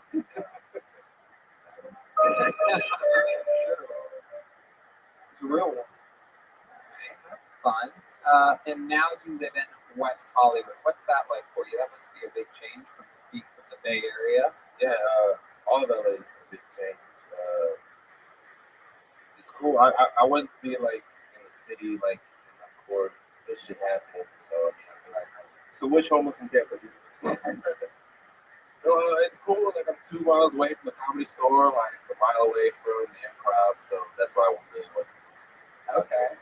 Okay. That's Are we neighbors? yeah. Maybe. Yeah, you live on like what? It's on Willoughby? I live off 30. Third and Way down there. third and what? Tony's there. No, I don't live anywhere near there. Third and What? third and Fairfax. Wow, Fairfax the Third, so right by the farmers market, the Whole Foods and the Trader Joe's. Yeah, like right there. Where Wow, they riot. that's crazy. Did you start the riots there? Goodness, where exactly at Fairfax the Third? That's actually literally like right where I live, like right next to the Trader Joe's. Well, how close to the Trader Joe's? I could sprint. How fast? Well, I mean, How long that does it doesn't take take? much. I You can wrote spend that. at Trader Joe's with a bag full of shit in like 7 seconds. If you walk out of your front door and sprint to Like the if Trader the Joe's. if the comedy store is my house, Trader Joe's is like Hugo, he's asking Oh, how okay. fast is your 40 time? That's a whole different. How fast can you drink a 40? Like hour. You work out, man? Oh, good question. Coming straight from Travis Cloud. You got like a good body for one of them. You know what I'm saying? It's like, Okay, so these guys are white trash. Don't mind them. They're from a different time and different place. do you work out? I want to know this. It's like you seem to like be like in shape. You say you drink a 40 pack, but Thank you, Travis. Thank you so much. you're welcome. But also answer my question. Yeah. You, Yeah, we're moving on. You work out on the daily? Yeah. I'll talk to you after the show. There you go. There's the payoff for all of that. I will talk to you after. Could have been good. not Trevor Noah. Wonder, if you're wondering what all that setup was for, I'll talk to you after the show. There it is. I'll make it better. There's a fart noise to pull. That's comedy right there. To recover a fart noise here in the main room of the comedy store. Oh, he's taking his pants off. All right. It's highbrow comedy. I'm going to ask you something that I asked John Hanford and got a half answer from. And was special skills or talent, something that you're really good at, something that you took the time to get good at. I don't know if it's a special skill, but I could like clap. Oh yeah, absolutely, that's a special skill. And we all want to see that. Am I right, people? Okay, and here we go. This one hand clap. Here he is. He's doing it right now. Are we on the camera? Can we see this close up on this one? Okay, here we go.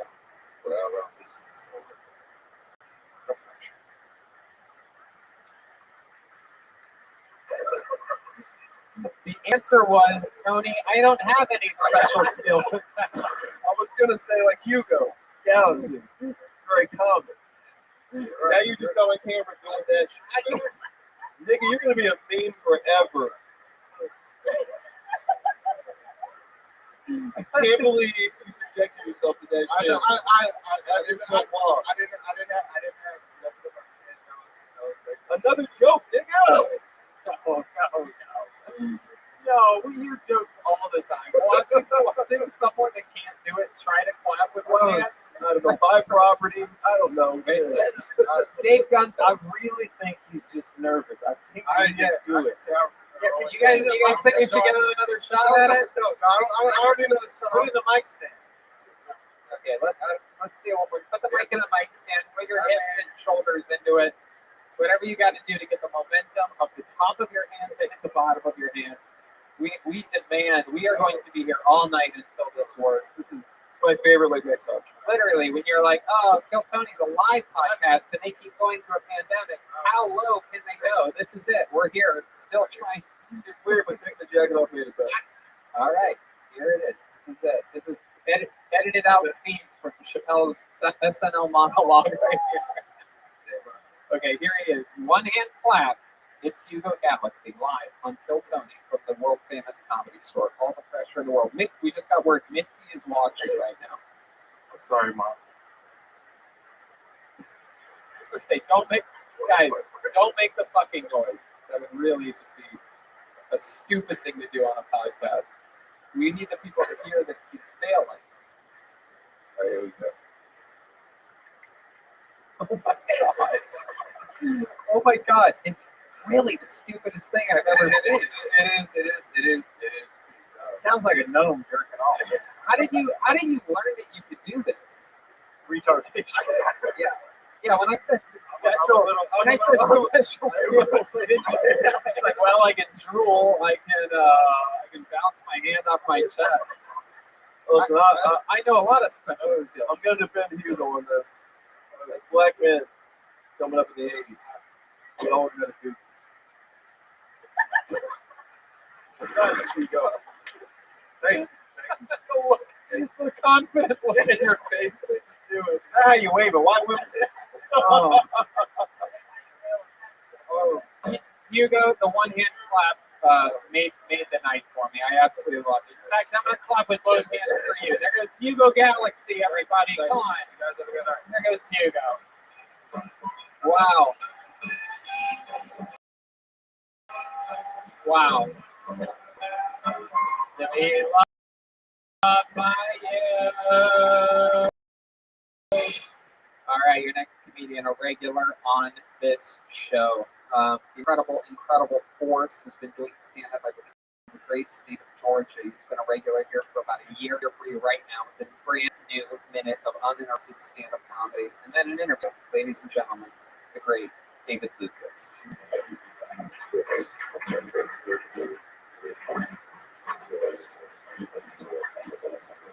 And here he is, David Lucas. Yeah. I realized how fat I was this weekend because I refused to have sex with this girl because it was 10:15 and I thought McDonald's only had 15 minutes left for their breakfast menu. And then I got there and they was like, "Sir, we serve breakfast all day." I was like, "Oh shit, well, give me 2 slots of McDonald's and a hash brown while I'm doing it." Subarus are the gayest cars ever made. I can't believe white people go to the dealership and buy a brand new Subaru with 0 miles.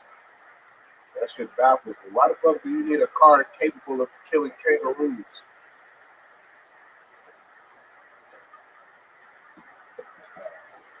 If I was a serial killer, I would stay outside for 24 hours and snipe all any shake figures. If you have Planet Fitness, I'll leave you fuck alone because your life already fucked up enough. But if you got a 6-pack of biceps, your ass is dead. Yeah, David Lucas, speaking from the heart. I believe all of that. I believe all of that. I was offended by that whole. I mean, that Subaru bit you have. As a black man that owns a Subaru with one hand clap, I just. You own a Subaru? Yeah, I do. Wow. Why? I said that's 0 miles. Really? You got a brand new Subaru? No, I was like a year old and 6,000 miles, and a Japanese dude owned it before. He souped it up. It was cheap, so I got it, and it's a hell of a car. Which one? Not the station wagon. No, the baby driver could be alright. Well, you know Subaru's slogan, right? What's in your closet? You. You know, I got a fact person update for you on your joke that McDonald's doesn't have no big breakfast. You know? No, because Oh shit! Wow. I like yeah, that's an indica. Really killed all day breakfast. What would you get all day breakfast? What? What's your move on breakfast at the McDonald's? Oh, I don't fucking know. You don't ever. you ever tried their actual all-American breakfast? It's actually not bad. I have. Surprising. I have. I've been obviously in some very odd airport situations all around the country and sometimes the world. And sometimes McDonald's seems like the safest bet. Yep. And a fun fact is I never eat McDonald's because I'm a big believer that it causes immediate depression within 20 minutes of eating it. However, the one thing that I do enjoy from McDonald's is, you guys may know this, your travel friends, is the breakfast fajita burrito. Oh, yeah, that's a surprise. Shockingly good. They have the little picante sauces, which they give you a mild and a hot, and for some reason the thing is incredible. Absolutely explosive diarrhea. I was gonna say, Oh my god! Sometimes it's worth it. And by the way, it's not always diarrhea. Sometimes it just like goes back inside of you and hardens up. You know what I mean? Because you don't put number 2 on airplanes. James Hart, step back and shit's out. Absolutely, but it makes you feel like you're going to Maybe it's just airport McDonald's, because I've never had that. It's like a Well, dollar. your stomach absorbs like everything. It's just like diarrhea. It just holds on to it. You don't even do. Oh, Right there just fills up. Shit out of here. Just old movies. So you say you don't fuck with McDonald's. I Well, don't fucking McDonald's. what do you mean you don't fuck with McDonald's? Like that shit. Like the last time I had McDonald's was some shit like you just said. I was stuck in the Phoenix airport. And that was all. So what's the worst thing that you did? Did you look like you fucking got locked in McDonald's for a few years? What's the worst thing? Pesto pasta. Yeah, can we talk about this special order of pesto pasta? Because you are sort of, it's really funny. I noticed I this tried about it, and I know that was coming up. It just said you did ask for No, it last week. no. I didn't hear anything. Oh my god, you pretended like he's not in the same room. And you had no idea he was gonna throw you under the bus. He's being nice and giving us pizza. No, You're no. making special requests. Listen, David, this is totally something you would do. There was not a doubt in my mind when I saw that pesto pasta that you fucking asked him for the pesto pasta. Last week, your fucking white cousin parked in front of me. I had to move my car because anything that you get, you take more. You're like, hey, I got you 2 tickets to WrestleMania. There you go, pal. Go have fun. You're like, can I have 3 more? That's you. Right, Now you're ordering. I don't even do that with Charlie. And I spend like what $100 a week at Vito's. Well, No. I wasn't gonna say it. Last week I was just thinking, man. I wasn't saying out loud, man. Last week we had I wrote it down. listen. I wasn't gonna say. You wrote down a lot. Yeah. Last week we had the pizza, and I was like, when you go do the pasta again? So I got my nutritionist. You have a nutritionalist? Is that what you're trying to say? Now, nutritionist, whatever the fuck it's A called. nutritionist. Okay. The motherfucker that tell me how much of each thing I need to eat. When did you get this guy? Did he I've find you? Did he had just, him on and off. I've had him on and off for a little while, but I wasn't listening to him. is that why you're wearing camo? Are you hiding from him right now? Yeah, he watched the show. He does? But yeah, he put me back on straight, and since then, bro, like, What did this guy say to you? He goes, look, I'm a nutritionist. Well, he was nutritionist. I want to help you. yeah, he was basically like, with fish, you're not going to get enough protein. That's Right. going to make you heavy. Yeah, by the way, I told you this on this show about a year and a half ago. Yeah. So he told me that shit, and I was like, man, you're right. This is expensive as hell. Right. Because he was like, you need to be hitting like 235 grams of protein a day. Right. And there's no way you're doing that with just salmon. Right. You know what I'm saying? So I got the chicken, we got the protein shakes, and the other stuff, and it's working already. So Yeah, it's working already. Have you lost weight? 6 pounds since Thursday. You lost 6 pounds since Thursday. But I mean, I do a lot of shit. You know, I weight lift, grapple, and shit. Hey, so 6 pounds. Like, where do you think you lost it from? What part of your body? Guys, hopefully, I'm trying to get skinny. Really? Wow. That's your main goal? You want to start with Bro, skinny jeans I and swear keep to that God, upper bro, body? like, a lot of people be like, I'm losing weight for health reasons. I'm losing weight for fashion reasons. Like, bro, I love high-end fashion, and that shit only go up to like a 2X or a 40 in the waist. I'm a 44. I'm a 44 savage. Yeah, 44 savage. Is that your waist size? What? 44? 44, 42. 44, 42? You mean 4,442? No. 44, 42? So 44 width, 42 length? Is that what you're saying? No, like this is a 44 How right does it here. work? How does it work with No, he's saying sometimes it could be 42, sometimes it could be 44. you two ever try to trade pants? Oh, dude, I wear 34, 36. That is a lie. Yeah, I do. You think right back wearing 36? I'm wearing a 36 right now. You're wearing William, what size pants you wear? Yeah, but he That boy. uses a rope to like keep it wrapped. It's Yeah. called a noose. All right, David. So much fun. You got- We love you. We got to you got keep it news moving. David Lucas, everybody. There goes David Lucas, everyone. There goes David Lucas. There goes David Lucas. All right, I pulled a name out of the bucket. Your next comedian goes by the name of Dan Levin. Here we go. Here is Dan, 11, right now.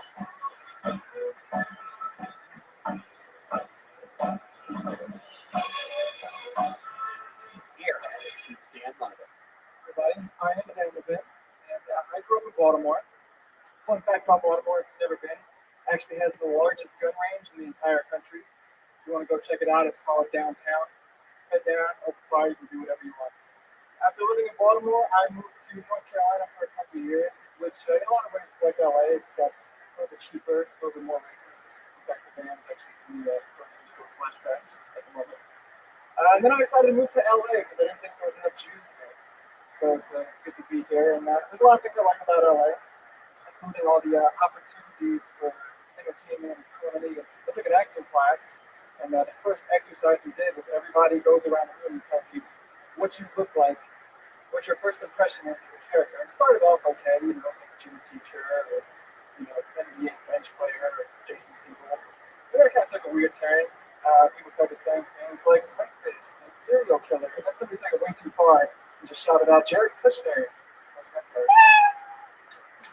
There you go.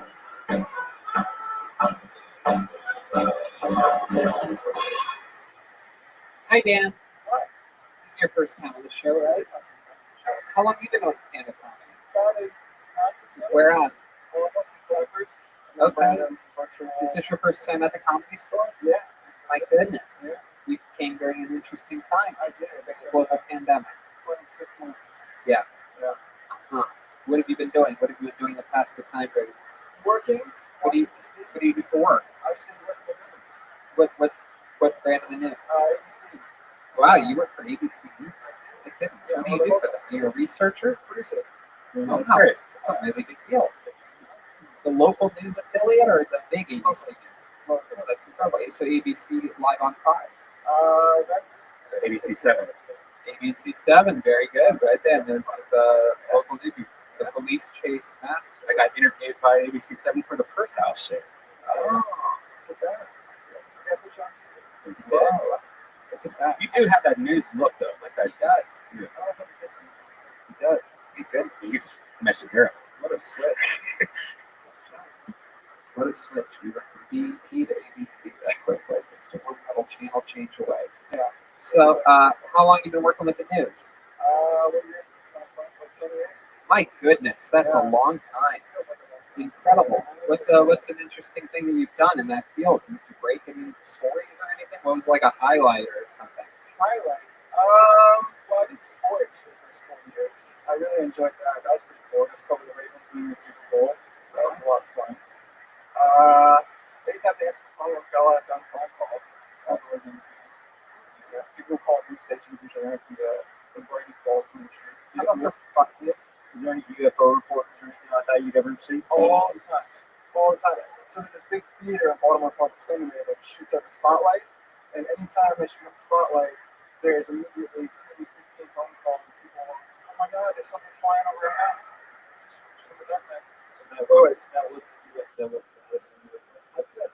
Or maybe the aliens just really like that light. Or maybe really those aliens like the Dark Knight. That's true. That's a great point. What do you like to do for fun, Dan? You seem like you have some interesting, fun side hobbies. I like to play sports. What kind of sports do you like? But you say that like a table tennis.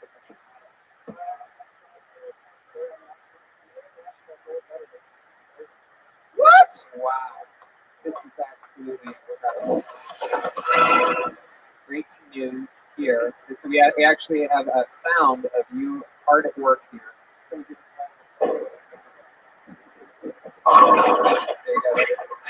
Oh, it's William's girlfriend. Erica, we learned her name was tonight. So that's great. So how many times have you got like a 300? Never. I didn't say I was good. Gold medal, really? No 300?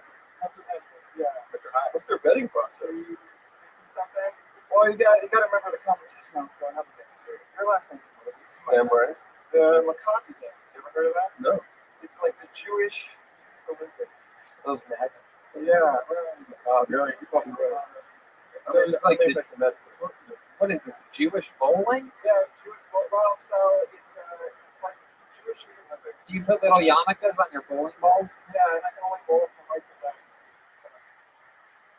Oh, because that's what you guys read. Are you Jewish? Oh, you work in the news.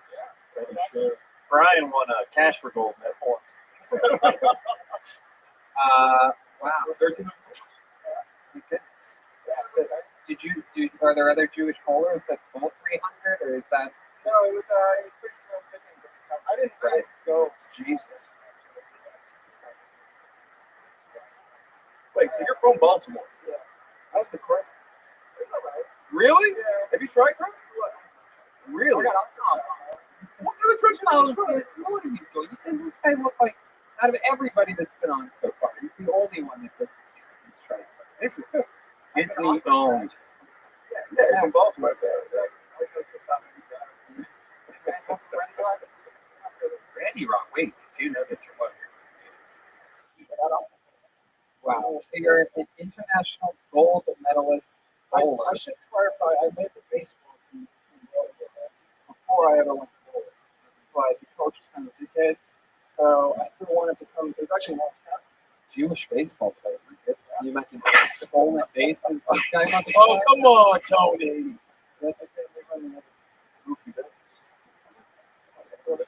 All this baseball talk has David Lucas thinking of a Denny's Grand Slam right now. Okay, he's gone. He's crying in the bathroom. He just lost another pound in tears.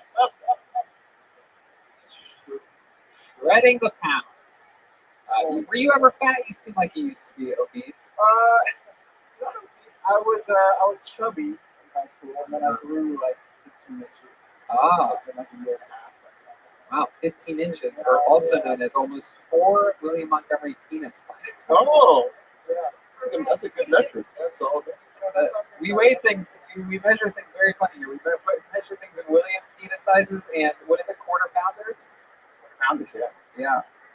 From like 100 William penis sizes and 17 quarter pounders. You're not 17 quarter pounders. You're good. I would say like 58. That's probably better. Here's a real I question. got in the gym with You're from Baltimore. You're a white guy. You kind of have this thing. Have you ever rapped? Ooh, good question. Every Baltimore white guy know rap. I knew you did though.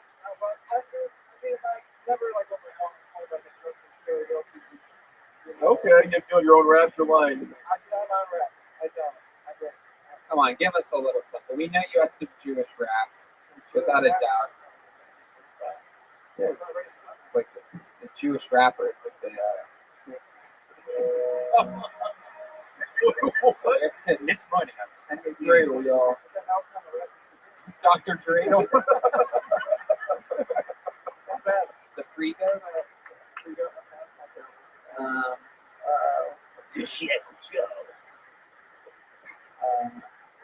Shout out to Too cheap. Too cheap.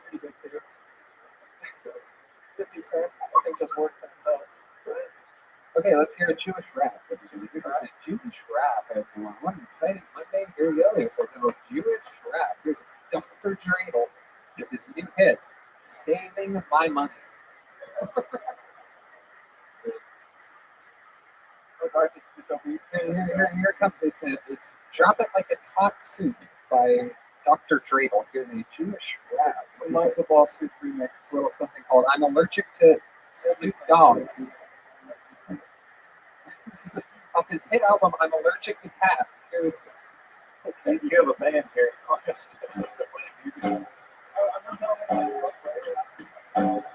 Here we go. All right, here it comes. Here he is. 2, 3, 4. Wait for the beat drop. Here he comes. Here it comes. Here on the Kill Tony Show, rapping. Something I never thought I'd do. But I'm honored to be here and try to put this together for you. Hey, It's almost Hanukkah time. yeah. A time to celebrate. Skirt. Maybe if I'm lucky, I'll get 8 crazy days. Oh God. 8 crazy days. Yeah. There he is. All right, we're all about to commit a mass suicide here live on this show. Take me with you, please. Oh my goodness. There's a guy one hand clapping in the audience right now. All right, Dan, this was so much fun. We had a blast with you. Thanks so much for that incredible rap. Will you do me a favor? Write another minute, come back again. Let's do it again sometime. There goes Dan Levin, everybody. There he goes. Thank you, Dan.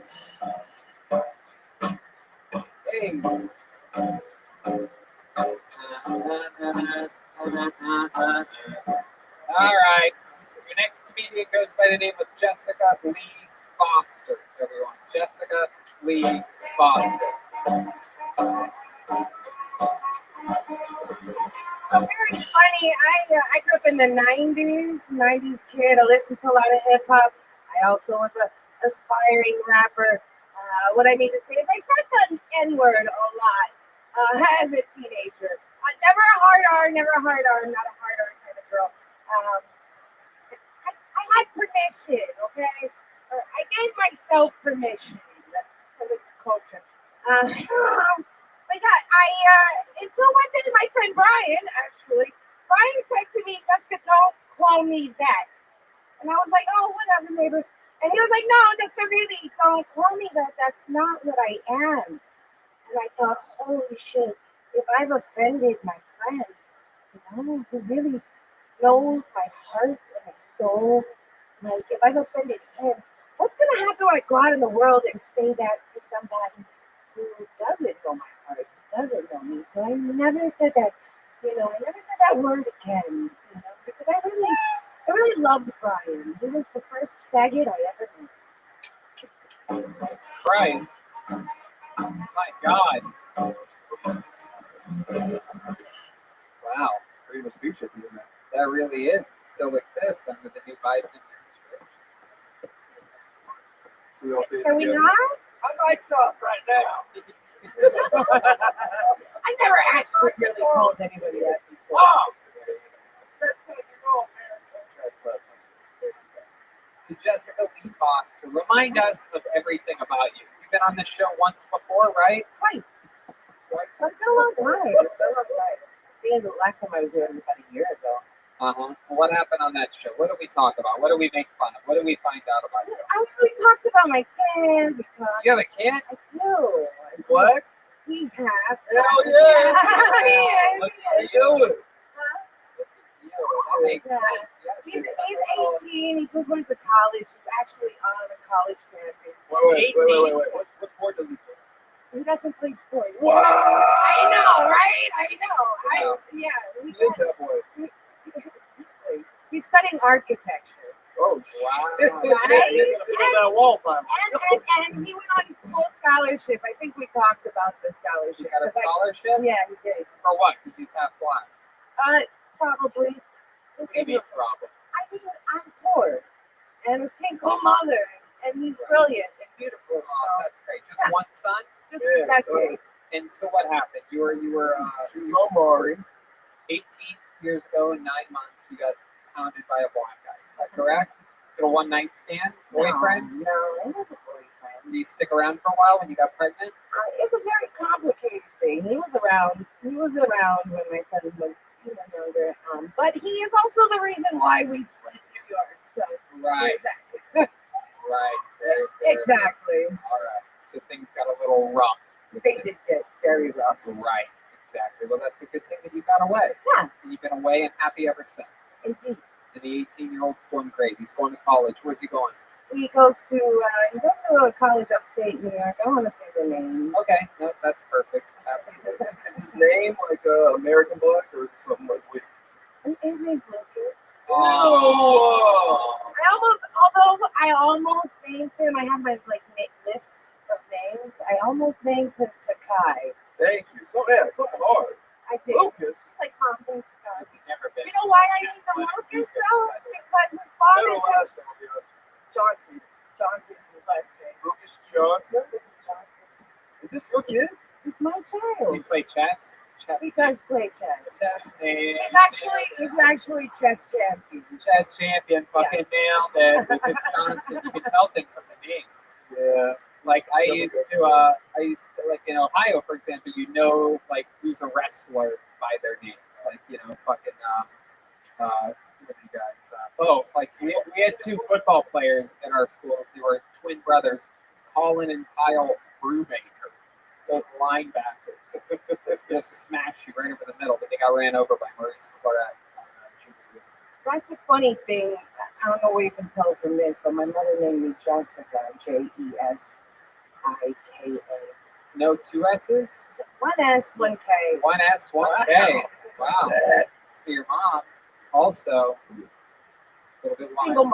mother. Right. Single mother. Teenage mother. It smells like one too. Smells like one. So you were a teenage brother. Whatever. Yeah. How old? 16. I'm not good at 17. math. I bet you were cute as hell. I could see it. I could see how 18 years ago you were a cute little pog, and then the work of having to raise. Yep, sure it is. Yeah, exactly. Yeah, totally still there. Yeah, and Red Band wears a size 34 pants. Yeah. It's the nastiest thing you ever did with a guy in the bedroom. Let's talk about it. Oh, I had It sex wasn't with in a black guy, a I got bedroom. pregnant. I had sex in a New York City cab going over the Actual sex? over the bridge. Would you say that the sex was good or fair? I see you over there. That's The one of the driver perks. enjoyed it. That's how you don't get caught in New York. That's the perks of having a cab that always smells like interracial sex. Oh, come on. What's happened? Why the hell's it interracial, Tony? Oh, you don't know? No, Yeah, you're from a different part. There's a whole different. I've never been in a cab. Moses knows what I'm talking about. I was in that. He's our interracial sex correspondent, Ryan Moses, live on the scene. So you had sex, actual intercourse, like insertion. So you're on top of him. So it's Taxi cab confession. one for the true taxi cab. No, it was missionary. Missionary. So you're In the laying down. cab? Yes. Not cowgirl? Welcome to Ben Bailey's gas Listen, I cab. was a little embarrassed when I had my Wait, was this a man? No, it was like one of those big sedans. Instead of the lights on the ceiling that go off, there's just cum dripping down everywhere. Oh, it's gas cab. I watched it. Watch it. Like looking in the rearview mirror. Of course, He was. He knew exactly what was going on. Right. Do you think he touched himself? Did he please Oh, himself he at all? totally jerked off. Really? Do you really believe that? Not while he was driving the car. Afterwards. Only I would do that. Afterwards. But, yeah. Afterwards. You're saying that you made a deposit in his bank account. Yes, absolutely. This is somebody's mother, by the way. Yeah, really. This is incredible. Shout out to Lucas Johnson. You're a real hit. Racist name. Right. Why is it a racist name? Yeah, it just sounds like a Lucas guy. Do you know why you think Lucas? Why? Because his father said, "What about Lucas?" I said, "Let me think about it." Was, And was then it because the father skywalked out on him? Wow. You are not my son. But he suggested. I am not your father. I will feed your mother until you have to flee the state of New York. Okay, go ahead. Dead ass Vader. No, but his father said the name, and I said, "What is the name?" He's like Darth Later. Okay, go ahead. I'm sorry. Doing impressions of your I know, son's father. Yeah, Your baby in dad. 2002, right. Uh-huh. So, go ahead. Why is he Anyways, this? Lucas means bringer of life, and then I decided, yeah, I like this name. So I told his dad, "Hey, it's gonna be Lucas." He said, "Oh no. I talked to my mother, and she said you can't name him Lucas because there's a retarded cousin in the family named Lucas." And I said, "Oh, that's his name." Your mom, but he's Just Oh. to spite his mother, because she's an asshole. Is his father Nigerian? Father what? Is his father Nigerian? Yes. What kind of African is his No, father? No? just very American African. American? Oh, African American Yeah, type? just They Bronx. don't know what he is? New Yorker. Bronx. Yeah. You ever talk with him anymore? You ever update him and stuff? You ever ask him for money? Restraining order? Oh no, I'm sorry, not restraining order of protection. Okay. It's not allowed. An OOP. An OOP. Other right? people talk to him. Like- OPP. I like OPC, but I like. Wow, that's interesting. Wait. Was this guy a drug dealer? No, we rapped together. We did hip hop music. Oh, you guys are rappers Yeah, in New York. yeah. Guys, can we get some bars for this shit? No, I have crippling anxiety, so I can't freestyle. But Oh, but you can do stand up for the nobody. different. Yes, It's different. Do you have a fish tank? I'm getting fish tank energies from you. You know what? I need a fish tank. I You like have some type of animal, plant?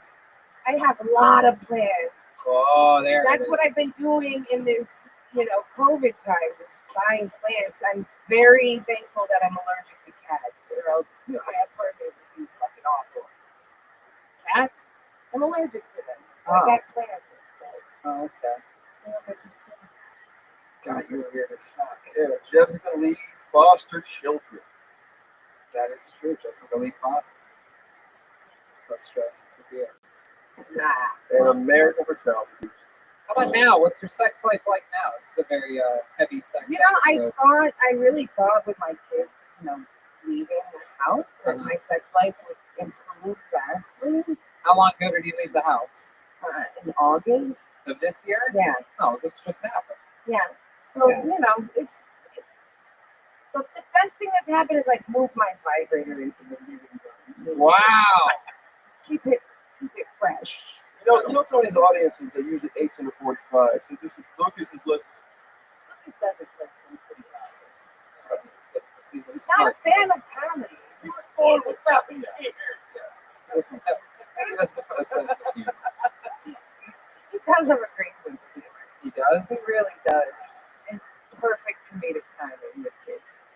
Sure. You sound like one of those moms I that think brags she did. about everything. But I don't know, but I think it's probably.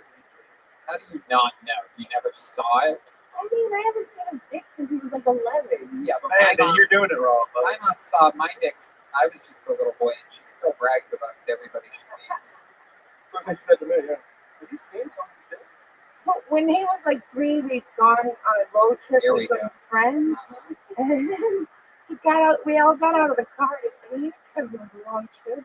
So But he didn't have to get out of the No, car. He he just stayed in his seat and put it out the window. Pretty much. But That Lucas he joke. found the size of a pig. And my friend looks over at her. She's Jamaican. And she puts something. And she's, Holy shit, my man! God, that boy got an anchor. Yeah, he's got an anchor. So I'm pretty sure he's probably And then she jerked that chicken, didn't she? He's kind of a dork, you She know? fucking bombed that, Marley. Ooh, what? No, free. Pretend that 3-year-old. Yeah, we get it. Fucking Trinidad and Tobago. Okay, there she goes. Thank you so much, Jessica Lee Foster. There you go. There you go. There you go. Oh my God. Longest episode.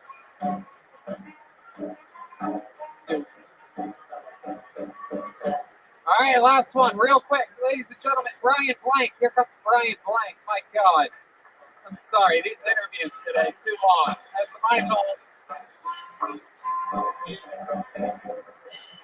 Brian Blank. Oh, I like to make salmon for myself. Stay with me. I also like to put Arby's sauce on the salmon. Let's talk about Arby's sauce as a condiment for a second. Arby's sauce goes well on everything. All right, tastes amazing. Horsey sauce, not just fun to say, also tastes delicious. Are we closet Arby's fans? I know we're closet Arby's fans. I haven't been inside Arby's in 15 years, but the drive-thru is always full, even pre-COVID. I think Arby's should change their name, because Arby's sounds gross. I get it. I would never be in a group of friends suggesting we go to Arby's. I think Arby's should change their name to luxury sandwiches. That is what they sell. You cannot tell me that a Reuben on marble rye isn't a luxury sandwich. French dip? A French dip is so luxurious. That shit comes with its own dipping sauce. That dipping sauce is pronounced au jus. If I were to ask you, do you want... Wow.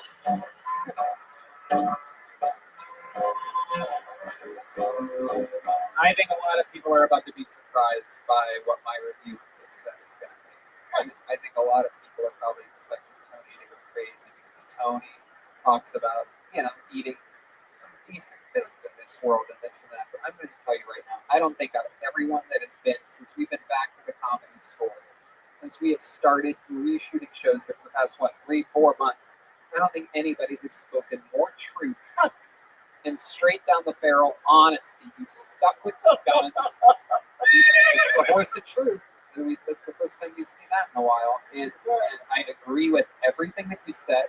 You take a chance. You took a chance and you absolutely committed to it. And I agree with everything. Arby's sauce is unbelievable.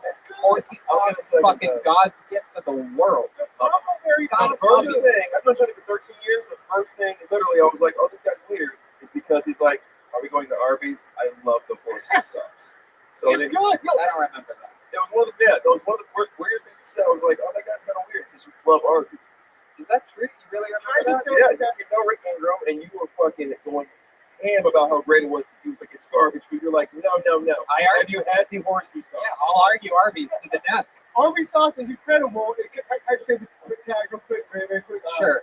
If Arby's does change it to luxury sandwiches, I would just put luxury sauce in my sandwich. That sounds delicious. Yep.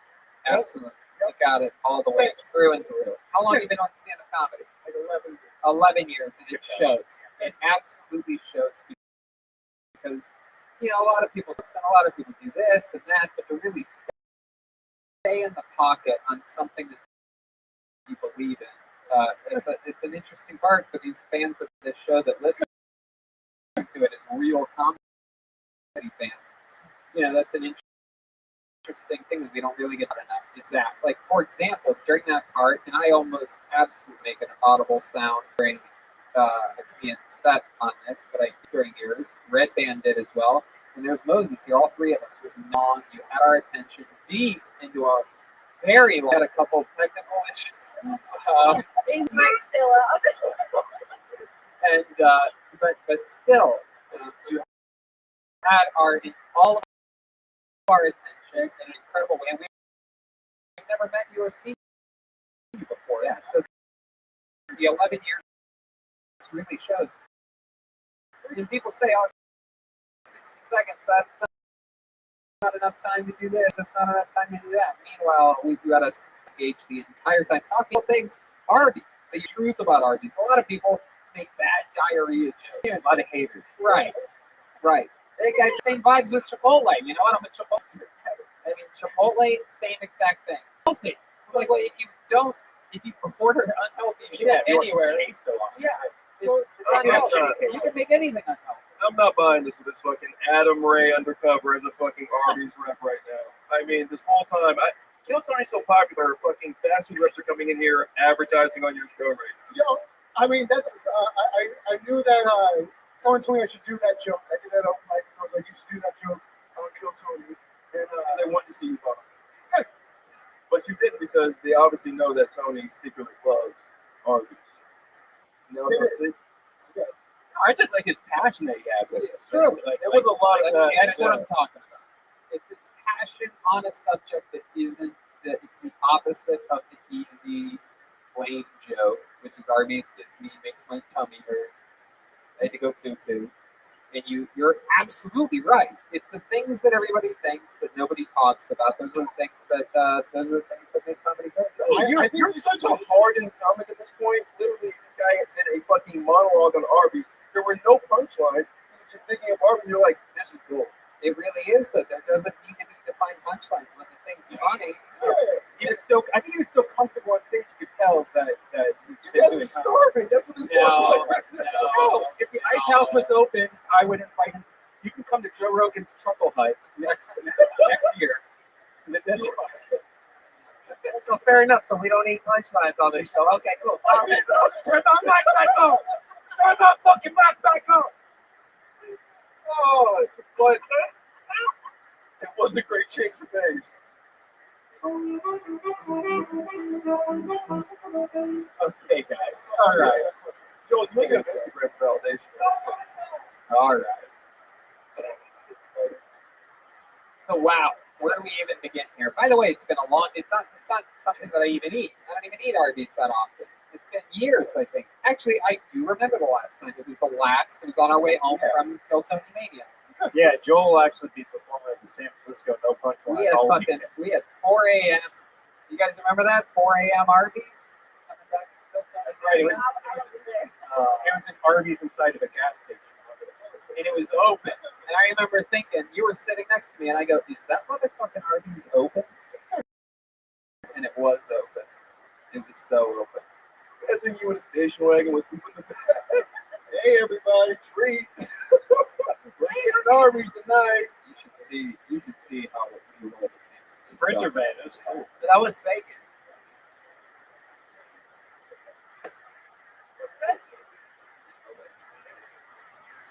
I remember it wasn't that big. He's gonna turn this fucking car around, everybody. Shut up! All right, tell us more about your life. Tell us something interesting about you.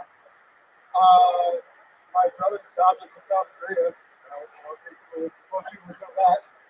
Your brother's from South Korea? My brother's adopted from South Korea. Most people would know that. Goodness, wow. What's that like, having a brother from South Long Korea? live the South. It's different. So he's older. He's 3.5 years older. They adopted him, and then they didn't think they could have kids, and then they had me. So it was always Ah, you sort of look South Korean. How fitting.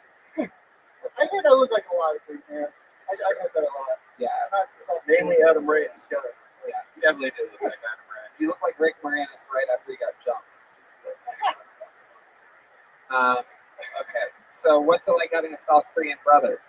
I mean, he don't really talk, so I guess it's like, Oh, he only speaks South Korean? no, he's just not that cool. Oh, Family can't afford subtitles. Does he play video games a lot or something like that? Is that why? Or is he into anime? No, he's just kind of a dick, man. He's just kind of like, growing up, he was just a dick. You know, like if you played video games growing up. Jesus, are you sure you Because he made them. I mean, he did like, How's he a dick? yeah, he cut me with a steak knife when we were playing Oh my Madden. God, are you sure this kid is North Korean? I mean, I'm just kind of a dick, man. Like, When he cut you with a steak knife, did he light you on fire and like make it flambe or whatever? no. Okay. You ever been to Korean barbecue? Did he make you put it on the grill after he cut you open? You didn't do any of this. No. Clearly, there's only 2 people in the room that have been to Korean barbecue. What is happening here? You don't eat that. Did he put sliced onions on top of your wound No, and man. then crack an egg on it? You didn't ask if I was open to anything. I'm killing with the 2 guys. Ryan J. Belt Moses are the only people. Right. I had kimchi today. Yeah, you're on a super. Oh, when did you start dating her? Kimchi. A long time ago. Oh, shit. Also, Tony, I want to apologize. I think it was San Francisco. Thank you so much. That's great. We fucking care. That's great. Stop. Kimchi when you start dating her. Get the Okay, we are getting Joel neurological testing before next week's episode. All right. I was like, so like, yeah, I'm like, I feel like I'm supposed to tell a joke. That's not gonna happen. Let's just. What are you gonna do? You gonna do a joke? Do a fucking joke. I was gonna, like, brother, we don't get along. My dad is also kind of busy sometimes, so like, from whenever we go out to a restaurant, from the waiter's perspective, it didn't look like I was getting an argument with my brother. It looked like I was getting an argument with a friend of mine, and it looked like my dad would always take my friend's side. Oh, that's hilarious. Brian, stop being mean to Junho. That? Did he have a super South Korean name? Jesus. That's pretty. You're the one that looks like Jared. Oh, man. Okay. I feel like my set from the last day. It's called Arby's. It's a good thing. It's a good thing. We're not hungry, Brian. We all ate pizza from Delicious Vito's Pizza on La Cienega, just south of Santa Monica Boulevard. And some of us eat special delivery pesto pasta. Where is he? Oh, Charlie, do you think next week you can bring some like Arby's pasta? Arby's. Roast beef stroganoff. All right, Brian, so much fun. We're running long here. We're going to get ready. Come back again. Do another new minute soon. We want to see more. Brian White.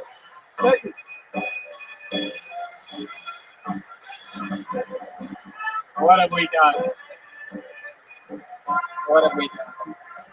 All right, ladies and gentlemen, this is it. We finally made it to the finish line. This is as exciting as it gets. It is that time for our super regular, one of the most powerful men in all of stand-up comedy.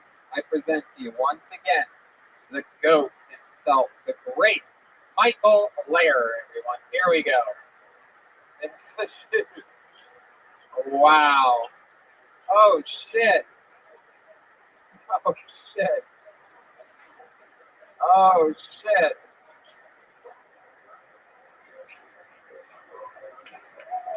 Whoa. Oh my goodness. Whoa.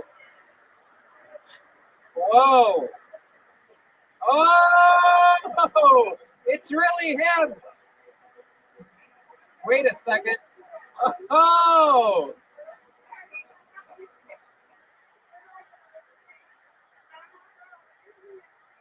Take your time.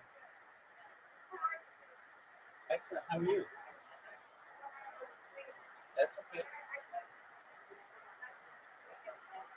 I understand. How are you?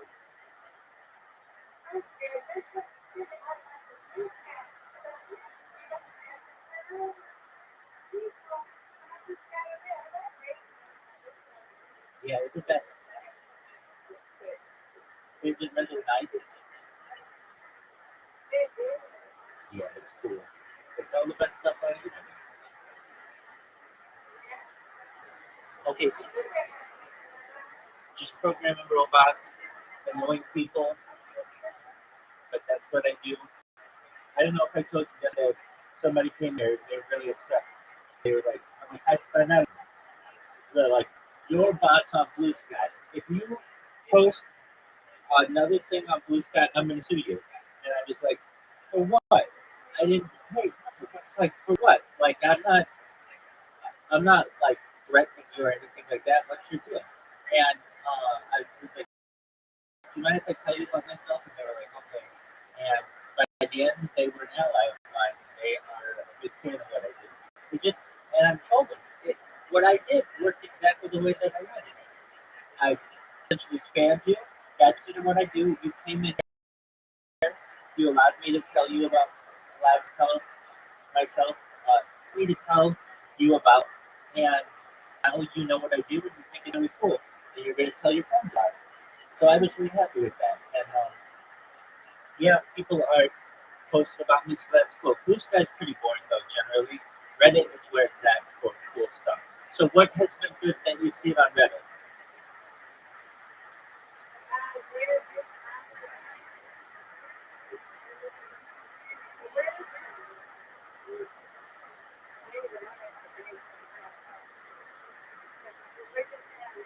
Okay.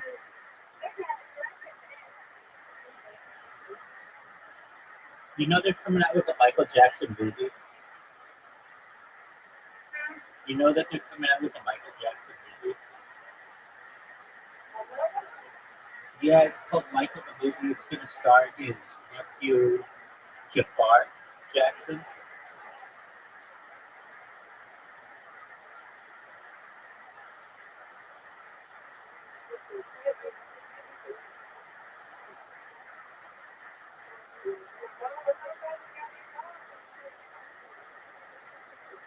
Excellent. You like it both? Excellent.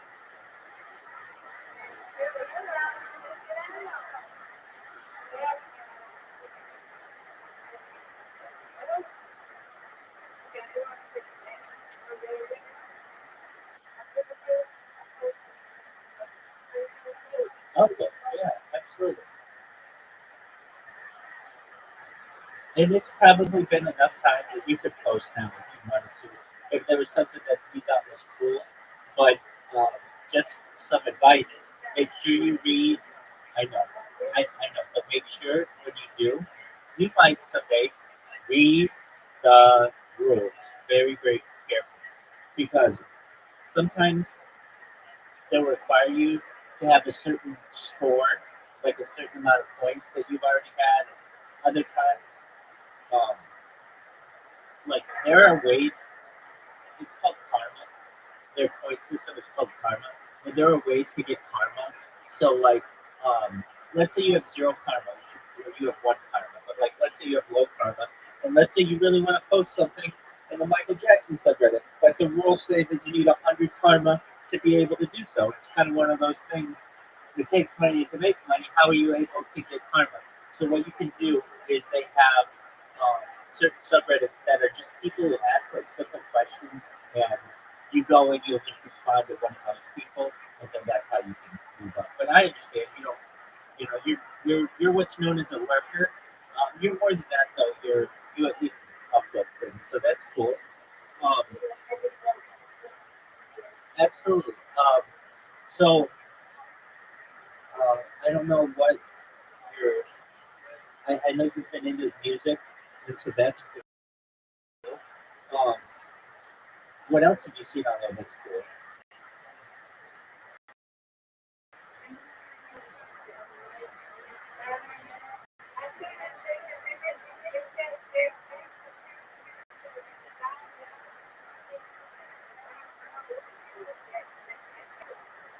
Yeah, that's a good one. Yeah,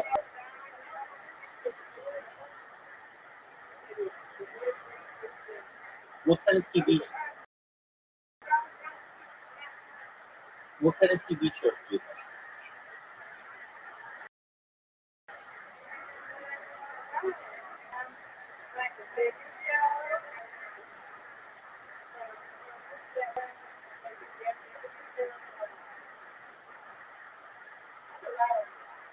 Well, so you want to join those subreddits if you have an opportunity. You'll learn sometimes they do reunions or they'll have like hidden trivia. Like I'm I like the Cosby Show, and so oh excellent. So I'm in that one. I don't know. Sometimes like I'm in see. Sometimes I'm in but it just has like cool trivia that like just I would have never have known something about the show. That's really cool. Um, there's some other ones I like. Office, Parks and Recreation. Those are cool, and they have some cool. They do like little games in there, or like just things that like you learn about, like like like I don't want to say secrets about the show, but like just like things that you normally wouldn't have known. If you're like a really big into the show, you can learn all kinds of stuff about that. Okay, so there are. If I go to welcome, how are you? What up, Regis? Just living life. We're Mr. Aquarius, do you want to play a game? Okay, excellent. Regis, if you want to play a game uh, with us, feel free to download an app. It's called.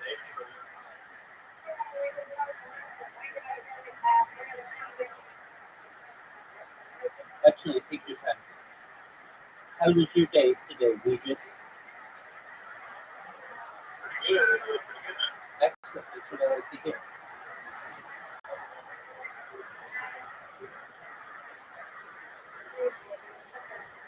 All right, I'm going to send you. We're going to play bowling.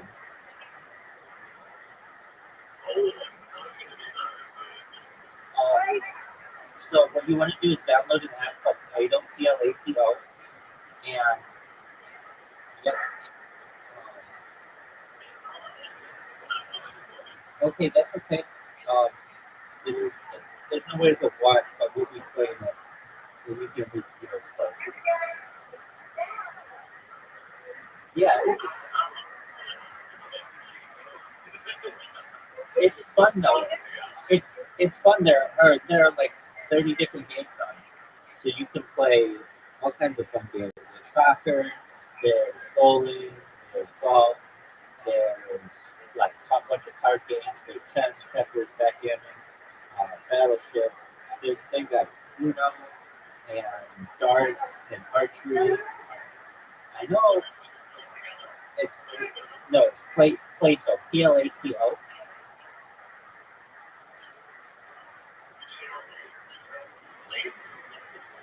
Exactly, just like the philosophy. Exactly. Plato. There you go. That's what I'm talking about. That's right. Good job, you just. All right.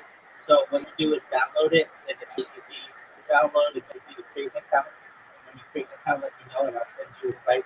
You'll literally be playing this game for the next 3 minutes. That's very nice. We were just talking about music. What kind of music do you like, Regis?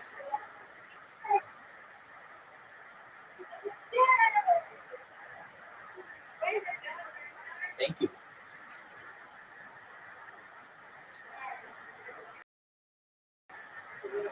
What kind of music do you like? Okay, very cool. Who are your Okay, very cool. Yeah, definitely. Who are your favorite band? I love old school. I love oldies. I love old school music. I specifically like folk music. I like I like R&B. I like jazz. I like uh, pop music. Um, I'm like a huge Beatles fan, huge Rolling Stones fan, like Bob Dylan fan. I'm a big, uh, I'm a big Billy Joel fan.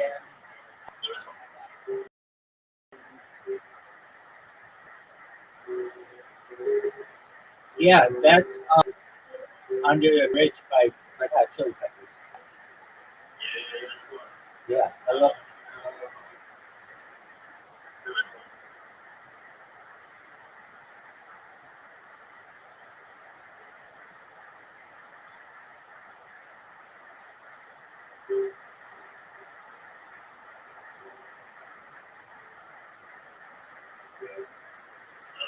No, I don't. But it didn't come in clearly. Do you have do you, do you have your do you have your sound yeah, like the background? Okay, yeah, because this would be fun. I love that.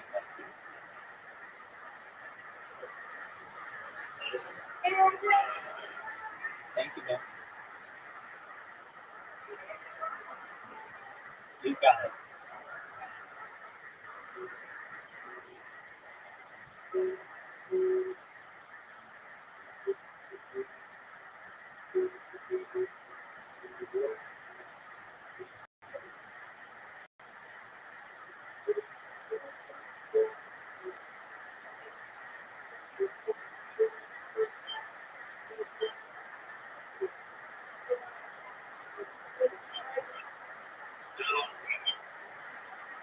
What is that? Um, are they a British band? Oh, okay, no, I don't know them.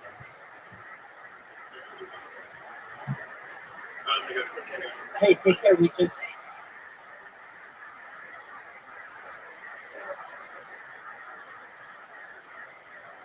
You know how we just found out about me? I don't know if this is true. I kind of think he's pulling my leg and just didn't want to tell me how he found out about me. But he came there earlier today and I was like, how'd you find out about me? And he's like, somebody sent me something in a post. I'm like, what do you mean a post? A letter? And he's like, yeah, somebody sent me a letter and it had this, it was like a gold writing to come to your Discord. And I'm like, I didn't send out anything like that, and I especially didn't send it. Nice job, I especially didn't send it to people in there. So I would like to find out about it. That's how they said. That's what I said. And I asked him, I'm like, okay. So seriously, did you find out about it? Just kind of no. Some a friend of mine sent me this letter with your. Okay, whatever. But yeah. Oh wow. Especially with that kind of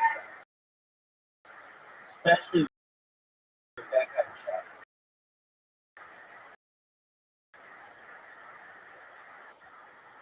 Clutching Aquarius. This Aquarius is up singing to the last train. She's gonna walk with the ice. The earth up.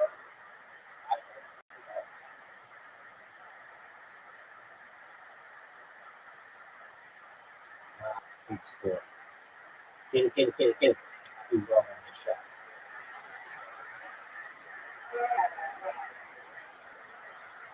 I know you. That's a good shot. This Aquarius. This is your like, was 85 or 30. I'm not touching it. 85. We're normally about around 50. 114 by record. But still, 85 is a first class. That was really good. Good job. You beat me by 35. Nice job. I win, you win. Good job. You definitely won right there. Good job, Mr. Players. That's right. All right, you will do what you need to do, and then before you go to bed tonight, come on in and we'll play, and we'll have some friends in here. You take care. Thank you.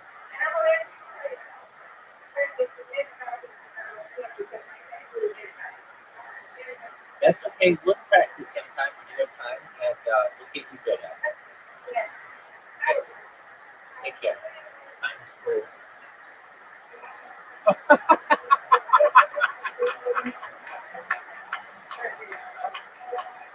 Oh, wow.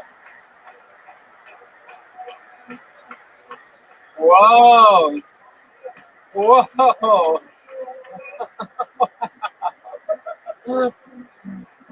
Wow, what an entrance. Magic.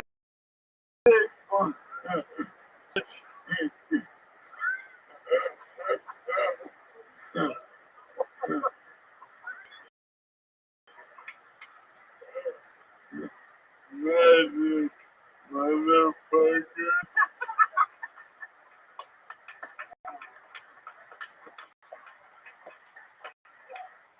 Man, my buddy my buddy is really fucking degenerating quickly.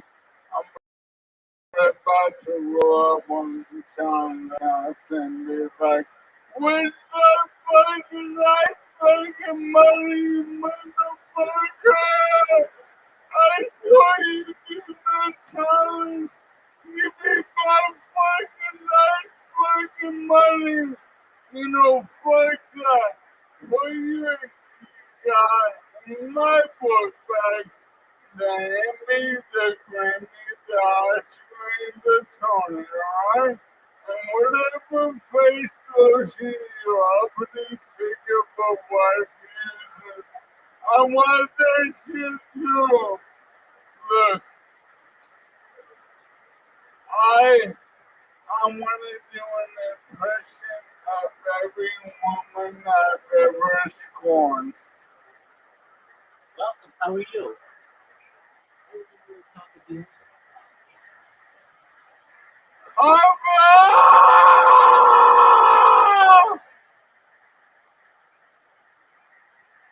Women have been responsible for every wonderful thing that's ever happened to me. And I've always been an asshole. I must have one dynamite.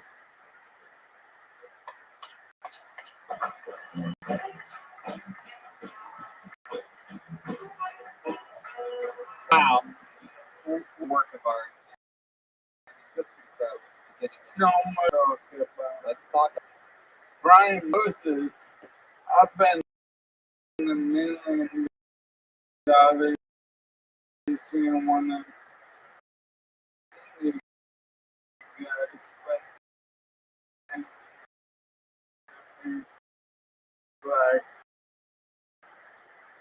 Oh, Robert Paul Harris, you got it. yeah. And one of the oldest and words and the fighting in the ass when we'll find out from dog millionaire. Wow, this is the greatest rumor I've ever heard in my entire life. And Moses is it's the first set I ever saw you do. Yeah, that was pretty Fucking Mississippi Marshall.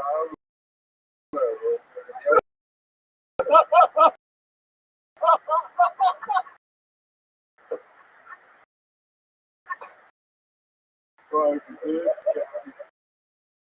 He's better William was the wheelchair guy. Bitch, him the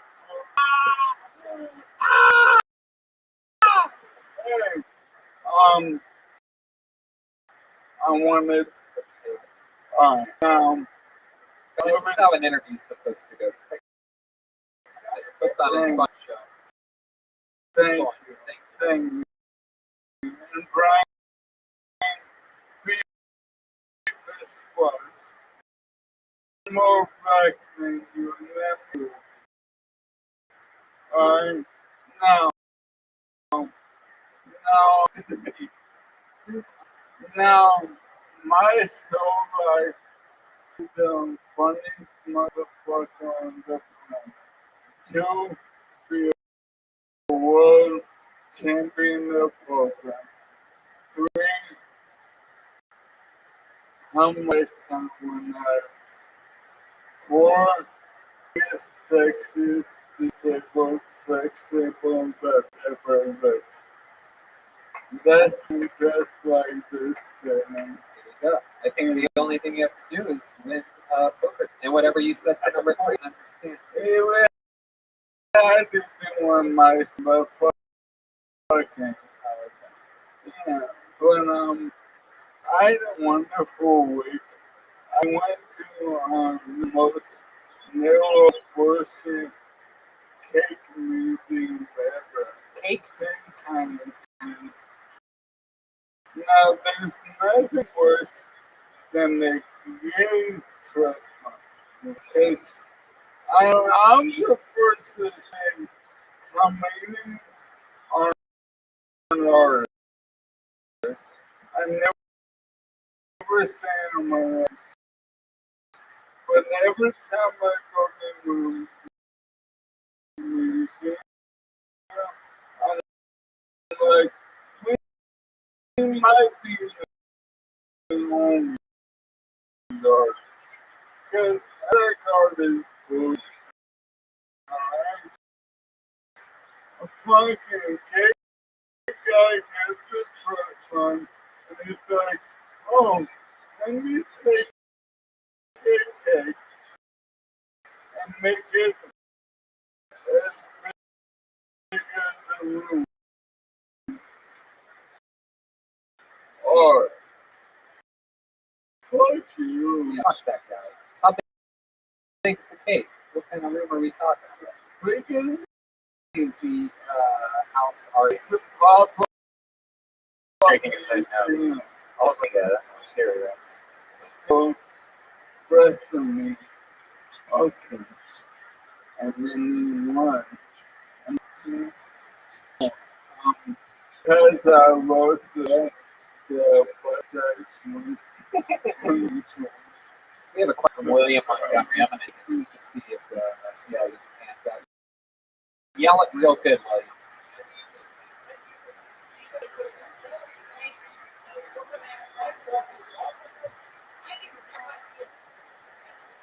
There you go. It wasn't working. Sometimes you take Well, a creative the risk. good thing about having such a serious disease like lupus is that my hepatitis is Yeah, life is not a cakewalk for you. no, it's full face some little cake and trying to cake and then the doctor said the passing of the Well, we have breaking news right now. Dana just found out that there's a cake the size of a, and now it no longer exists. We're gonna get back to the show. This is great. I didn't know that Bob can't go if I got ALS. Yeah, I've gotten. Are you going at this guy again? He called you an Indian. He said them moms are gonna bite me in the ass. Yeah. Oscar, we are hey, shut up. Shut up. Wow, that's actually so worse than the N-word. Yeah, you're right. Damn, Michael, I was kidding. Fucking Goldman. You said fucking Judd Apatow. No, I told you that I'm still running on your secret. You called you Deepak Chopra. Oh, You know what your Tupac Chopra? hey, I've been joking.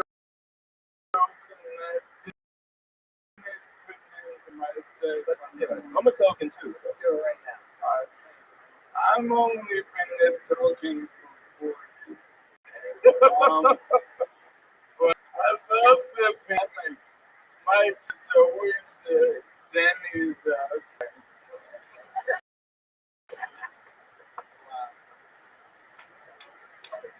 Is there anything else, Michael? This is the longest episode in months.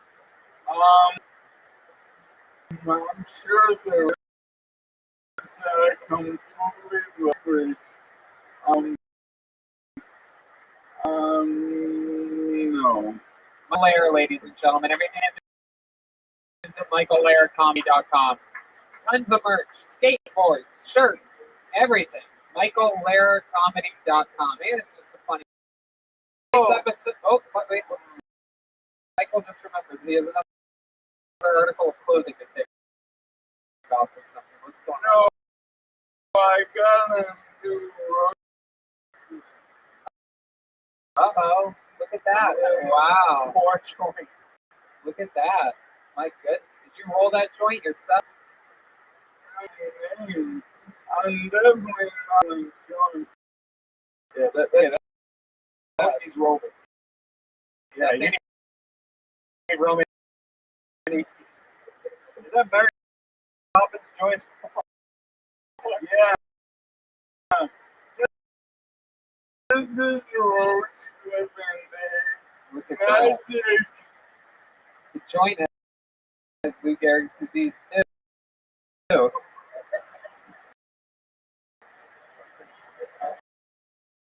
That's tonight's episode. Let's look at the drawing from Ryan J. E-Belt right down the barrel. This is tonight's drawing. Jesus Christ, Ryan. Oh my God, he's out of control. Yeah.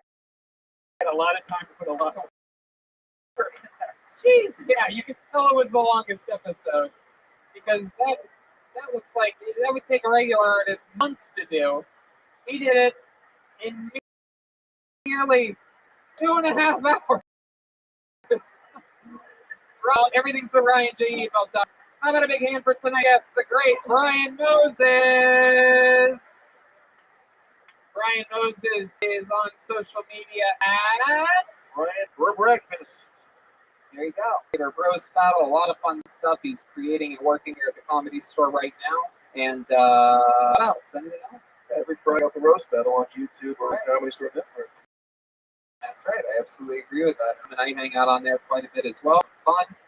And put a big hand for the leader of the band, Jeremiah Watkins. So, he was here all night tonight. He's got a brand new special coming out in December. Tell us more about it, Jeremiah. This is my podcast. You haven't tried it out in a while. Jeremiah Wonder's got a lot of new episodes. Jeremiah stand up on social media. A lot of you guys free support.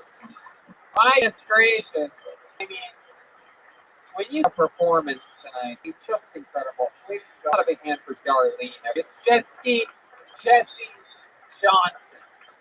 Silent but deadly, locked and low. For Ohio State, the end of the month, and I'll post about it on Instagram where you can find the link. What do you mean? For Ohio State. It's a Zoom. It's Ohio State. It's going to be live.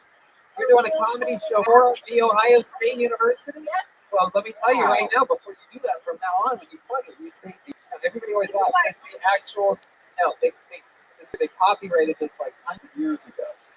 The name of the school is Ohio State University. Well, it looks like a big idiot. It's my opener, Ohio State. Well, good.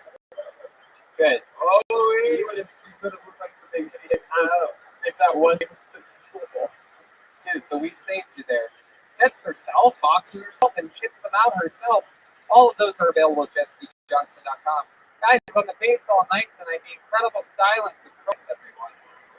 Will, Tony, really got rid of my red, white, and blues from this week, if you know what I mean. But hey, Tony, you guys can all check me out. Promo Chris. I have a couple new YouTube videos. I got the Orange Jam sponsor video, and I also got a jam video for Dragon Swamp Rats out right now. Fantastic. And that's it. That's everything. Hey, everybody, check out it. Oh, here he is. It's Joel Jimenez. Everyone, he's back there. He's the drummer. He's the backbone of the band. We are having a spina bifida tonight, by the way. He is the backbone. Guys, it's been a rough time. Don't have fun. All you got to do is have your back. You know, I'm just good.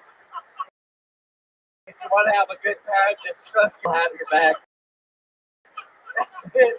I got the Pussy Sorry podcast. I had Jesse on this week.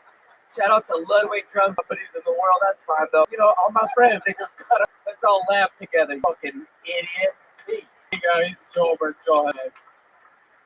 Check out DeathSquad.tv. Check out Brothers in Cursive if you know William. We have a podcast we do. And we also have a great Patreon. That's really awesome. Thanks a lot, guys. And don't forget, never stab your friends in the back when you're trying to work, you know? As a person you would expect. Fuck up your friend's job is your friend. Respect your friends. Exactly what I'm saying. I'm just saying. This whole time. I'm taking the month of December off, that's for sure. And big announcements are coming. Big changes are coming. Massive changes to the show are coming. You're going to want to stay tuned. All good, though. All positive. Really, really positive. It's going to take the show to the next level. Yeah. Just remember that Red Band and I, for over almost 8 years, have had your best interests at heart, and we will continue to do that just like we always have. So stay tuned. Exciting change is coming. Good night.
Hey, this is Red Band coming live from the world famous Comedy Store main room for a brand new episode of Kill Tony. Give up for Tony. Wow, this is so exciting. Boy, you feel it's running through your veins. Oh my God. Wow, thank you guys so much. Thank you. Hi, Brian. How are you, buddy? I'm doing good. How are you, buddy? I'm great. Everything's fun. It's good to be back here at the Comedy Store. Home sweet home. Home sweet home as they shut down Los Angeles. Yeah, we found out they were going to shut down again. Very, very exciting stuff, but that's not stopping us. That's still a couple days away.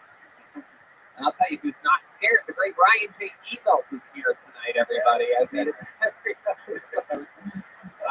He draws every single episode of the show, and all those prints are available at Ryan.com. It's just an amazing artist. Look, he's already started tonight. So, Ryan, why don't you give one more wave? That's my favorite part now. That has become my favorite part. It's the best. Shout out to Pizza, keeping us fed for today's show, and friend Gino from Speed Weed, always hooking us up if you need weed.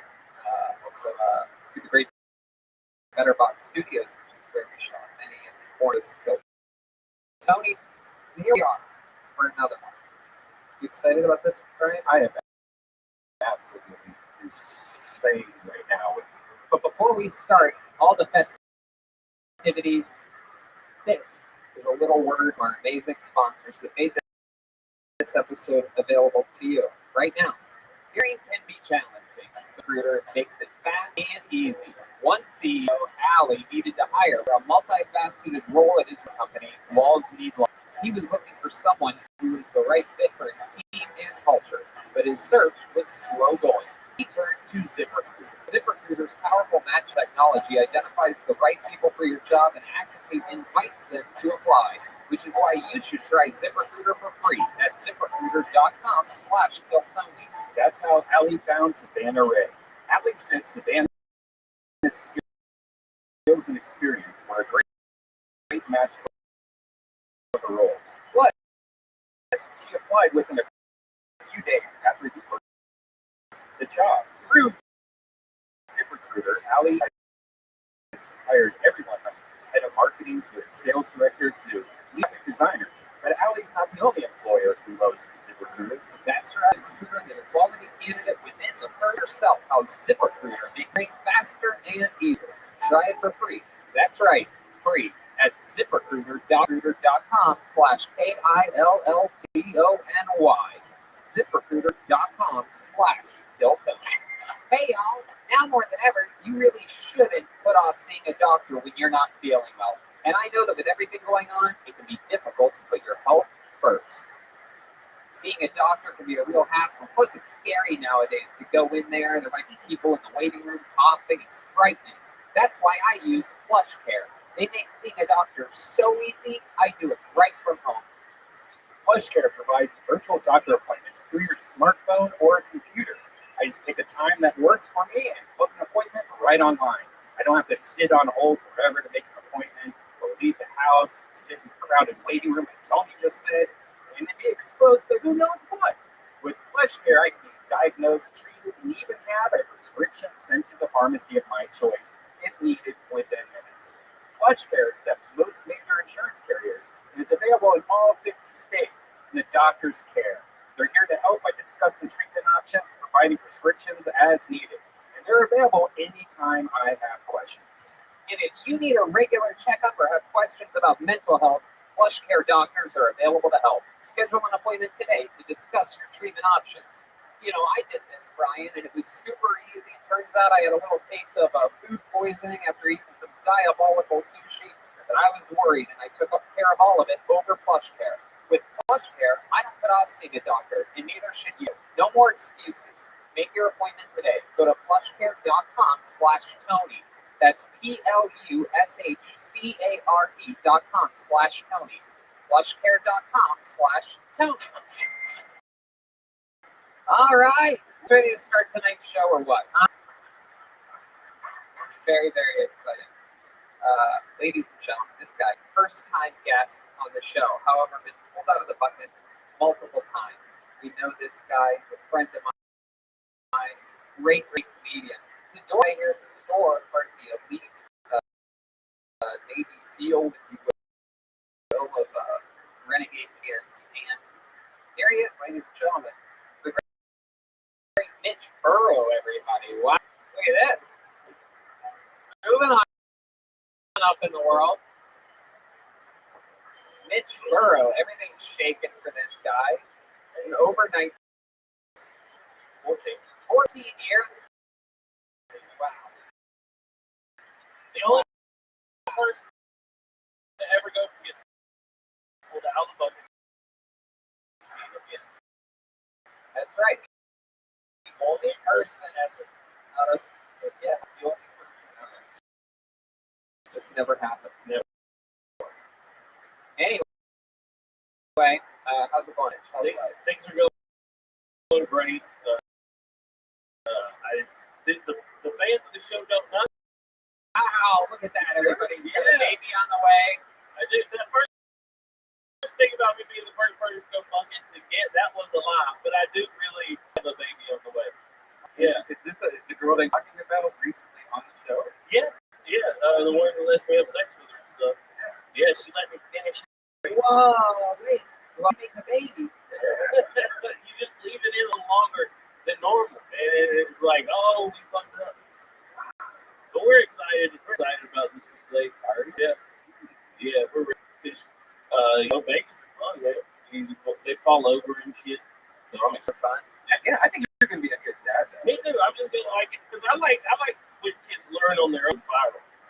So I'm excited about that. Oh, you're gonna be one of those dads. You're gonna be like, baby. I am gonna exploit this child for everything that I have to work with every single week. They are a band. If they're costumed as babies, that is gonna be insane. Every single episode, they commit to being different characters. We never know what they're going to be. They've been preparing in the back. Let's all find out together what they are tonight. It was you the best bandana. It's the Kill Tony Band, Jeremiah Watkins, Jetski, Jesse Johnson, and Children Joel Jimenez. God, we used to have so much fun. Oh, hey, we know these guys. Right. Baby delivery by FedEx. We've seen these guys before. I believe the last time was in La Jolla, California. You don't forget a bunch of FedEx delivery people when you work with them. How are you, FedEx guy? Hi, my name is Teresa, and I'm gender fluid. My pronouns are who, where, why, and they. Teresa. Good to see you again. And I don't call it male or female, I just call it stitch. Wow. Okay. Thank you. I thought I made it clear in my writer that I would be the only one with a kick-ass mustache on stage tonight. Don't worry, you are. And what's your name, young lady? Hi, I'm Rhonda, the former manager of the Arizona branch, but we have all just transferred recently to the new Austin branch. Wow. People are moving. People are moving. And who are you back there, young Holy? The name's Clarence, and honestly, I hate it here. It seems like a very irrational decision by my boss to move us to Austin so quickly. I mean, we were so settled in our branch, and then all of a sudden, just saw a big move. Well, I'm really proud of the team for just going with the plan. Yeah, we couldn't have any more support from our branch. We never saw babies or anything by our superiors, and we're all with a smile every day. You can thank Corona for that. I'll forget that. Oh, Corona's the name of my if friend. All right, so that's the band. They're here. We got Mitch, we got Red Band, the soundboard, and 4 people waiting from deep in the back of the room. Austin's waiting to see if, well, not really if, but when their name will be pulled. There used to be at some points up to 150 people's names that they signed in a bucket and just pulled them out. So different. Instead, here we go. We know what we're in for. I'll tell you from this angle, it's pretty exciting. So let's have some fun. Let's start. But there's no better way to do it than with a real ace in the hole, and a real fucking go-getter, a real fucking little dirty. This guy right here kicking off the show, one of my favorite human beings, an unbelievable comedian, a new minute every single week. He's the big red machine, everybody. It's the great William Montgomery. There he is. There he is. The great William Montgomery. Every night I lay in bed staring at the ceiling and hoping it doesn't follow me. Anyways, have you all ever seen Piggy naked? I'll see the link. Did y'all hear about the money Harvard gave back? They heard it was from Jeffrey Epstein. Harvard condones it. Kamala Harris has come out against legalizing prostitution unless it involves being with the mayor of San Francisco to boost your career. On the one hand, I feel bad about slavery. On the other hand, I watch documentaries about Africa, and I'm like, damn, y'all better be glad you boarded the ship. All right. All right. Get off a little early there. 51 seconds. I like it. I was hoping to be close to a minute, but it's not. It was 9 seconds off. Yeah. You really, You really, that was great, William. I'm gonna make another hit for William, everybody. Come on, out here, still writing jokes, writing a new minute every single week. Not easy to do. But on this show, it's their first time. It's trying to not be here months. You have the toughest job, and every week you just shine over there. Can we, Zach? Here, can you zoom in on William's face? What's happening? Awkward conversation started. William and I dated. We did. It was nice. Why are you making that face tonight? What's going on? I don't know. I'm not meaning to. What face are we making? Hey, William. I might have missed one of your jokes. What was the one about Africa? Yeah, well, maybe you should do that one. All the ones. I wasn't sure about this year. You just basically Ever seen the documentaries about Africa? Beautiful place. I know. That girl does a great job. I know. Got a new hat there. What's the F stand for? Florida Gators. William, what's up with the face that you're making? I know. Maybe the light is making. Maybe it's more with it. Maybe lead to it. Is everything okay? No, the light's making. It's the same light every doing. The same light every week. Yeah. Did you eat acid? What's today's show? What did you do today, William? What did I do? Where'd you do that at? In the kitchen? It's a place. What is the place called? It's called like the tamale. That's pretty on the nose. Do you think William has ever told you the truth about it? No, I don't think so. Yeah, the tamale kitchen is really good at chicken and green chili tamale. Yeah, it was really good. How many? Just a couple tamales? That's all you had? Yeah, a couple tamales and a couple of chicken. What are those things called? You put stuff in the middle of the tacos. Yeah, tacos. I had 2 tacos as well. Sometimes if I eat a lot of tamales, I call them too minis. You know what the fuck? I'm gonna start using that. Yeah. That's exciting about your child. Oh, don't talk about my child. Oh, look at that. Look who's questioning the guests all of a sudden. The new host of the show, everybody. Look at this fucking guy. Can I be the grandfather? William, what else happened this week? Any other highlights of your week this week? Anything stand out to you? I almost saw. I thought I would see my girlfriend's grandfather die. That was pretty exciting. You got to Not in a good way, but a scary way. Yeah. What happened? She met you. And shut the fuck up. Shut the fuck up. I'm trying to have fun and think about it. What happened with the grandfather? Had a bad seizure. Was it a stroke? Yeah, it was like a stroke/seizure. My God, how old was he? So now I have turned into his personal chauffeur, which I didn't sign up for that.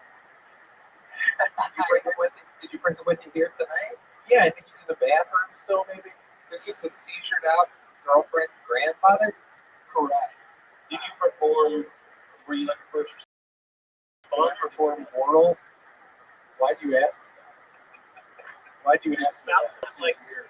To help him say, Yeah, like when he started having the seizure, did you get to like try to help him? Or What happened? What were you doing? I was just watching. What am I going to do? Can you give us an impression of you watching? Wow. And you just did nothing? What was he doing? Well, the ambulance people. Can you do an impression? Can you look at that camera there that Zach's behind? Can you do an impression of the grandpa having a seizure? That's what a seizure looks like? That's what you've been doing for a long time. That's the face I was at now. But yes, seizure mollies?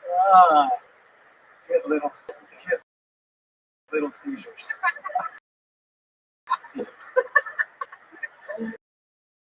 That's great. So when he was having a seizure out there and stared at him, well, I mean, they came like 10 minutes later. Well, if you would have done anything that's illegal, what does that mean? You know what that means, William. I do know what that means. Wow. So your grandfather had a seizure, but he survived. He's alive. He's alive. Yes. What do you guys keep? It sounds like you're just saying that he's alive, so you can collect his like unemployment benefit. Like, are you guys collecting a check on this guy? Yes. Wow, look at that. Yeah. Is he in like a vegetative or? No, he seems normal. Everything's all right. Yeah. I think that's the first time bitches ever said vegetative before. He's never vegetative, but he's never vegetative before. Whoa! Oh, I did. I was. I went to a McDonald's on a Friday morning, and I was leaving the McDonald's, and before that, it's breakfast at McDonald's. Yeah, I get 2 sausage and cheese biscuits and a hash brown. Biscuits. A single hash brown. What you got down with? Water. Water. The orange iced tea. I go for the orange drink instead of orange juice. I got the water, and up to this point, my car door wasn't locking properly, so I couldn't. I had to hold it when I was driving, and I don't know. I'm sorry. Rampage just said like that was like a normal thing. Like, I prefer the orange soda pop to the orange juice for breakfast. Didn't you as a kid rather have the orange drink? This is why you're better than me. Orange juice has way more sugar. Orange, man. My goodness. Substituting orange juice for the orange drink. I mean, I was making a joke about it, but I don't get it now. I did it. Yeah, the iced tea was awesome. We played sports. They had that big yellow container. I have a question. As a kid, did you have a beach hike? An beach hike has been called on the field. They don't even have this. But they should. That man's new business. Beach hikes. Yeah, so I'm taking a left out of McDonald's, and is it a 2-lane or a 4-lane? It's a 4-lane. Oh boy, you're making a left out on a 4-lane? Yeah, maybe it identify as a highway or a traffic road. I think an expressway. Okay, maybe it was a byway. I think it's an expressway. Go ahead, Logan. So I'm taking a left, and next thing I know, I was hungover. I wasn't in my right mind. I was looking at my sausage biscuits, and I pulled out. And you were pulling out what? The biscuits? No, just my girlfriend. Your pull-out joke is even worse than Mitch Burrow. Well, in this situation, it was. I was taking a left, I was pulling out of the McDonald's driveway, and next thing I know, somebody's just screeching their tires off. But that means you didn't look. I missed it somehow. I've never been in a car crash. I've never been in a car crash. Let me ask you this. Biscuits yet?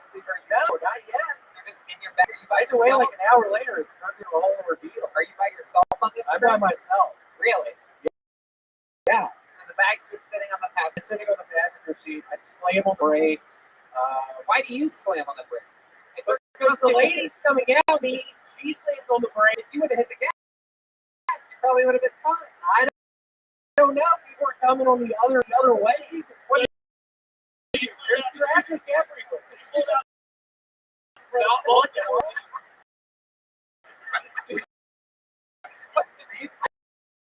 I can't remember. You just kept the momentum that you had, and you just going.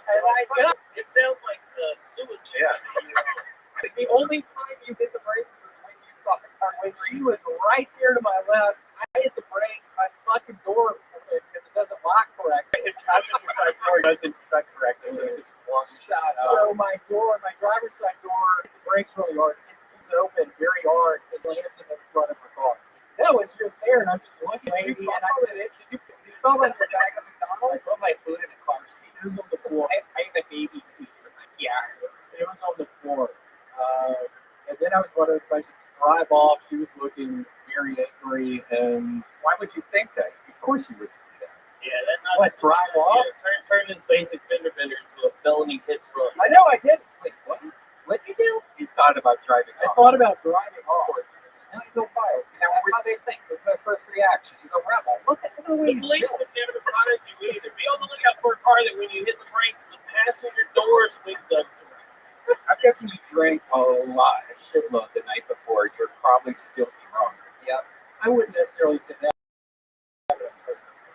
Well, yeah, I've been doing real good on the drinking. really seemed like it. You're hungry, not looking in the direction, pulling out of the middle, causing massive accidents. What happened to the lady that hit you? Was she hurt? No, she's pregnant. You pulled out for my girlfriend? She's pregnant Hispanic lady. Oh, What are the odds? We met up in a neighborhood and we exchanged information, but I didn't get her information. She just got mine. oh, that's great, William. Great job.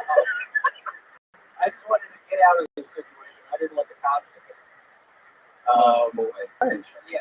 She said it was a boss's car and What kind of car was it? What kind of car was it? I think a Toyota Camry. Jeez, what kind of boss drives a Toyota Camry? My God. Yeah, I don't know. I'm still waiting to hear back. I don't think you're back. I haven't heard back. No, you're the best person for this lady to run into because she's definitely never going to reach out to you. Well, how things going to take care of it? I hope it's not that busy. I'm a little worried about it. I'm not so worried about it. I haven't heard back. Hell yeah. What else, William? Anything else? What happened then? Was your car ruined? No, I actually took it to a really nice man, and he fixed all the locks for free because it was like a recall on the locks. Oh, fix the locks? Yeah, he fixed your passenger side door closes now? Well, all of them, but the driver's side shut, but now they're all fixed. Well, my only issue with that is I've never had doors open just because they were locked. No, its door wouldn't shut. Like it would shut, but then like if you went around the corner, you could fly out the side of the car. I left it like that for like a week or two. I put on the car alarm, and nobody's just trying to open the door because the door would have just come open. I feel like people just had to ride with William long enough to eventually sabotage it so that they could get out easy. William, I'm going to ask you a question that I've asked you a few times up here. Are you really saying that this squinting thing that you're doing tonight is because of the same? Kind of. I'm not. In fact, I believe they turn the lights slightly down. Yeah. There's a. Who the fuck is that? You want to shut up? Yeah, I can't hear you. You don't mess with that guy. I'm kidding, Raphael. I'm kidding. That's even brighter. Are you? Exactly. You get in on it. It's just incredible. Are you on some kind of medication right now? Some pills or something? Xanax. Did you cry all night? Did you try Xanax? No. It's been a while since I've done that. Yeah, it's been years. Okay. What happens when you do Xanax? I get on autopilot and I wake up the next day and I look at my telephone and wonder what I spoke to so and so about for 15 minutes. Somebody who I haven't talked to in years. That's what happens when I take Xanax. I black the fuck out and I call people and I look at my phone and I talk to them for 15, 20 minutes and I just worry about what I say. That's perfect. You keep on repeating the same questions over and over and over again too. Yeah, I could. William, I'm convinced you're wrong. And pooping your pants, right? This will let you go. It really does. I think those tamales are. I got into it. Really. I got him honestly. I really can tell you really wear it on your face. The whole time it just looked like you had to shit. Now it really looks like you have to shit. You could be the first person to poop your pants. What if we just keep you up here the whole episode right there? So that's the. William, thank you so much. Another unbelievable performance. Fun times. The great William Montgomery, everybody. And it has begun. The show has begun. I reached my hand in the bucket. What a start. William Montgomery. All right. Great David Deary over here. Switching out the microphones. The backbone of Phil Tony. Sanitizing the mic stand. Can't see, but he went over with one of those steamers beforehand. Raised it with sprints. Sorry, before we moved to Austin, I used to be the backbone of this band. Okay, there's. Thank you so much, Clarence, everybody. All right, pull the name out of the bucket. Here's Mohawk, everyone. It's time for Mohawk. This guy's been on this show before, and he's back. Last night he was on, we found out he had a third nipple. This should be exciting. It's Mohawk. I'm Somali. Everything I said, people like they think I'm aggressive because of the Somali pirates and Captain Phillips. I'm the character that I'm also Swedish, the most friendliest country. I've loved Sweden most of my life, Stockholm, and in Sweden when we walk up to guys, hey guys, we go up, we go, hey, what's up, bro? We give each other kisses on both cheeks, hug each other really tight, hug each other's back, give each other a cover. It's not really good, bro. So we are both like this, but we are different. That case, oh, man. So that's how I mean. And also in America, when you meet somebody, it's over, you shake hands. You just walk up to each other and stuff and just start making out with each other.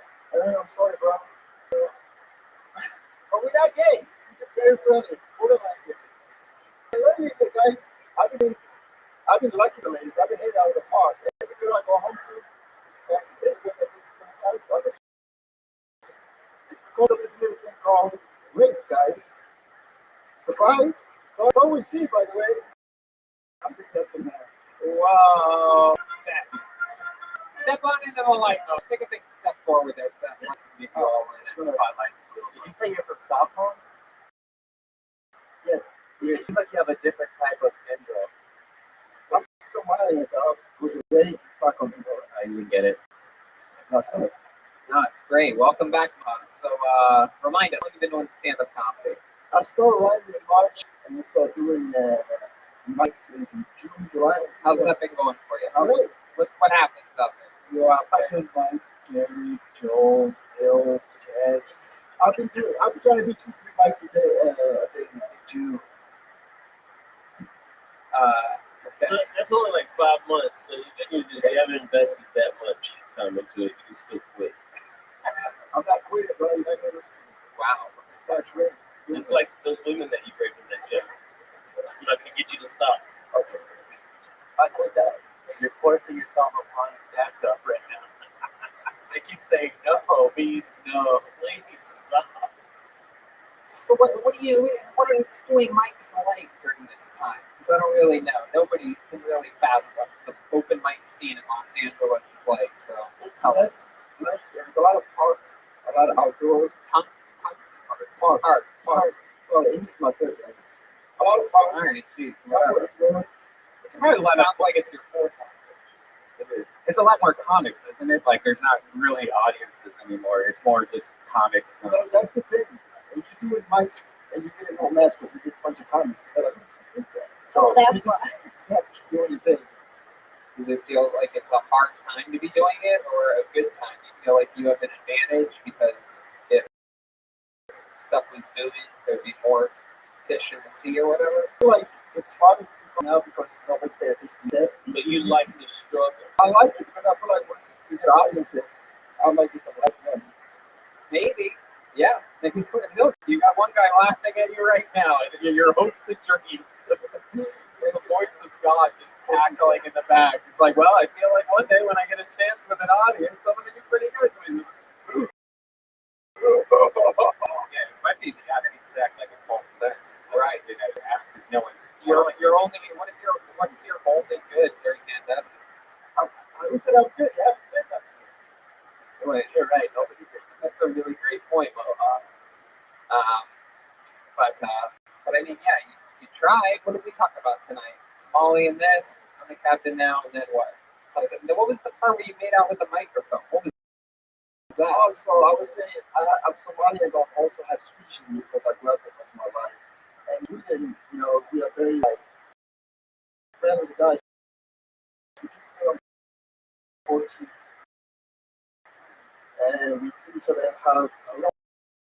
My brother and give each other compliments. Don't forget Oscar, Tony from the Sweden.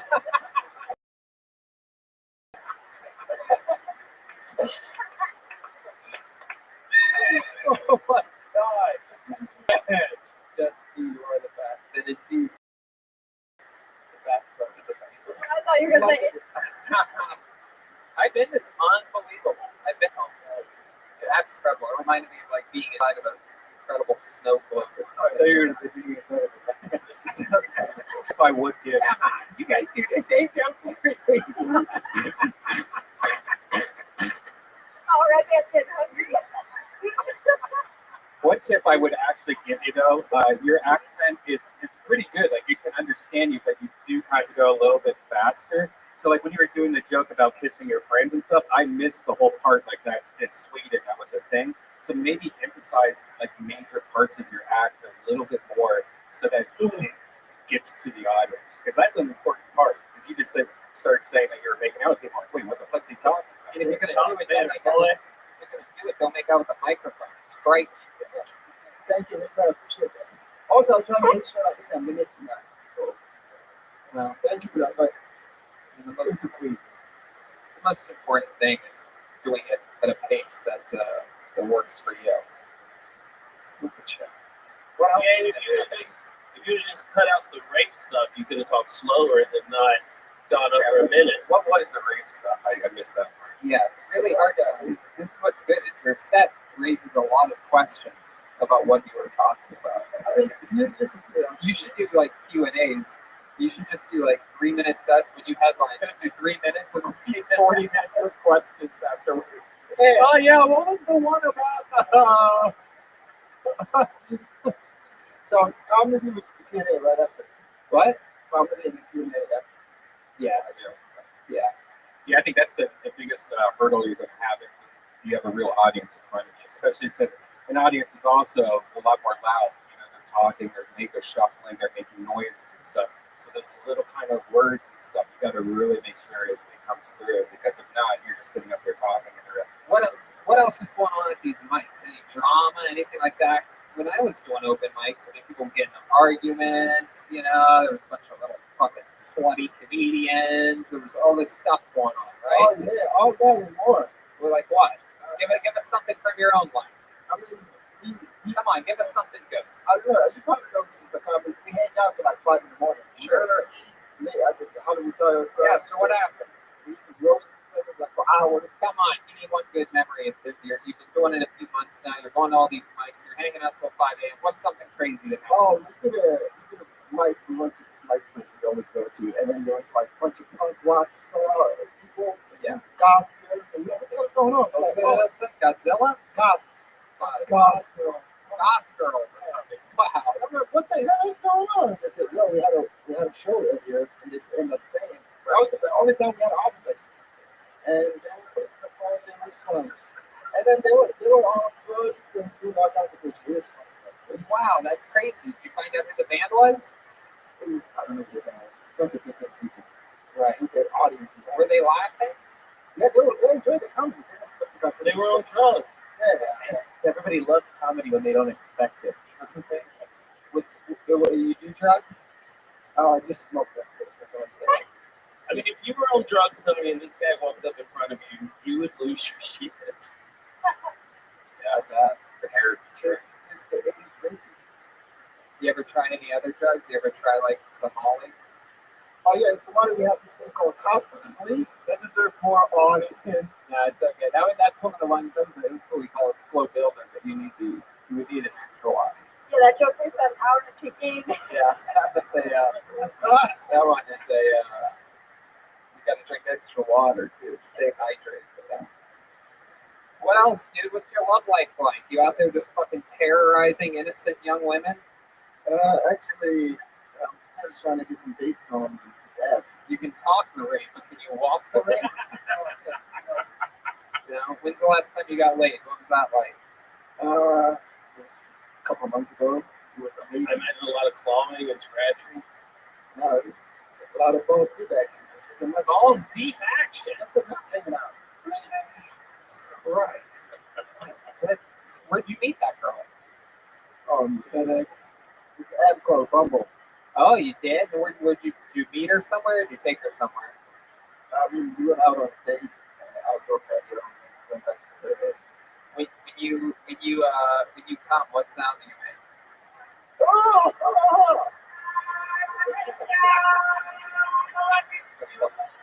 That one. That's a classic for me a long time. Our work was perfect. was the exact same sound. That's the sound I did. It really was pretty crazy. Hit the note of the sound effect. All right, Moha. Anything else? Hey, follow me on Instagram. All right, Support shut my up, brand. man. Jesus fucking Yeah, Christ. keep going.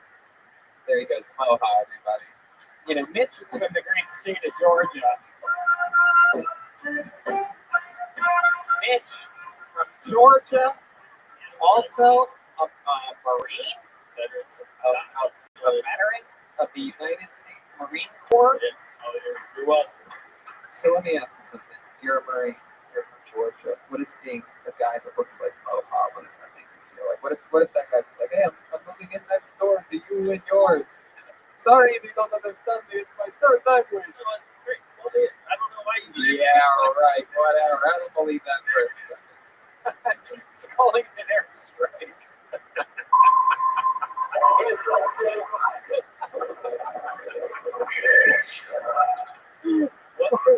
Where's the gun? There's no gun. What if that soundboard gave me PD? Like I just fucking. Do you have under the desk and start crying? Oh, fuck you. Let's keep up. Ladies and gentlemen, I pulled it up in the pocket. This name is Mario Tanti. Here we go. Whoa. Mario Tanti. Mario Tanti. Here is Mario Tanti. Back in high school, I had a friend that would always try to get me to listen to the band Primus, but I could never get into it because he had a list and he would call it Primus. Lately, I've been watching a lot of 90s movies that I grew up on, but now that I'm older, they're starting to make me sad. Like, I'm always halfway through Clueless before I realize that Brittany Murphy's dead. I watched a few Spike Lee movies to try and educate myself on Black history. Apparently, that's not how that works. All it did was teach me that I'm the white devil. I think Suicide Girls tattoos are annoying. It's like, get it. You love the movie The Crow, but you need the entire script tattooed on the inside of your pussy. A lot of girls on dating apps now, they're only there to promote their OnlyFans, but they want you to spoil them. It's like the nerve of these whores, you know? Not wanting to give their pussy away for free anymore. Wow, Mario Tanti coming in. Pure momentum the whole way through. An incredible minute of comedy, my friend. You're doing it, huh? You're just out there fucking writing real jokes. I appreciate that so much. Thank you. Killing it. I could tell that he was a writer by the way when he walked up. He didn't swing his arms at all. Yes. That's right. You're on a fucking mission for life. He's not wasting any more time. Pure focus. Straight to the fucking point. Joke. Incredible. What have you been doing? What's changed since the last time we saw you? That's your best set I think I've ever seen. Just thank you. Thank you great the whole time. There you go. Exactly. Sometimes you have to remind. There's a global pandemic. I'm not up to much later. You remember that time when I sent you an invitation? Oh, that's helping, yo. That's helping. Yeah. Yeah, Redman, what does that make you think when you hear him talking about the yoga 5 days? Well, I know that he doesn't have a park near your house, and I'm wondering if you have seen Tony yet. I haven't. I've seen Rick Cossack, that's it. I saw Alex Super there one day. Yeah. That was it. Yeah, that makes sense. I'd like to get into yoga. Yeah, yoga would probably like to get into I don't even know what that means. But yeah, have you ever tried it before? How far can you stretch? Have you ever tried to touch your toes? I can touch my toes. It's just what I don't like to that sit down thing where you're on your shins. I don't know if you know this, but Redman sucks over there. Pre-COVID, come on.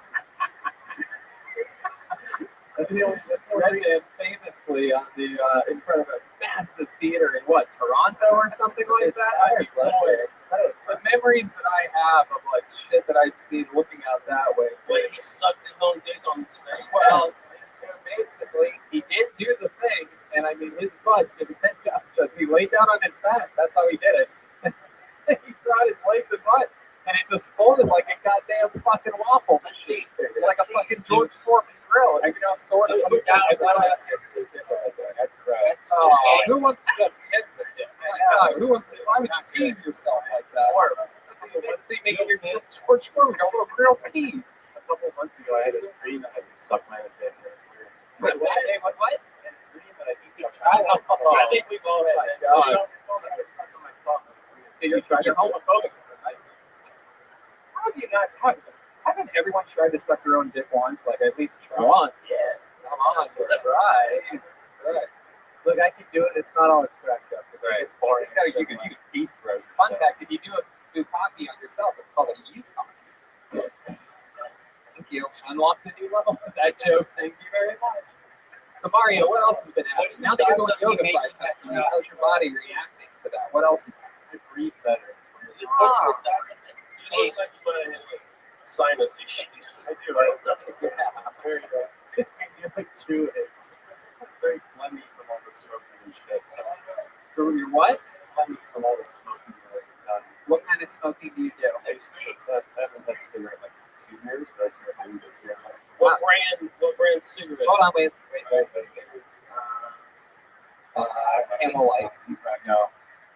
Marl Parliaments. No, American cigarette. Silver. Marlboro Red? Newport. So you roll it Whoa! Holy shit! I just want one We weed. have unlocked an Italian guy that looks Jewish and smokes like a black man. And can also suck his own dick. Yeah, Only in this room.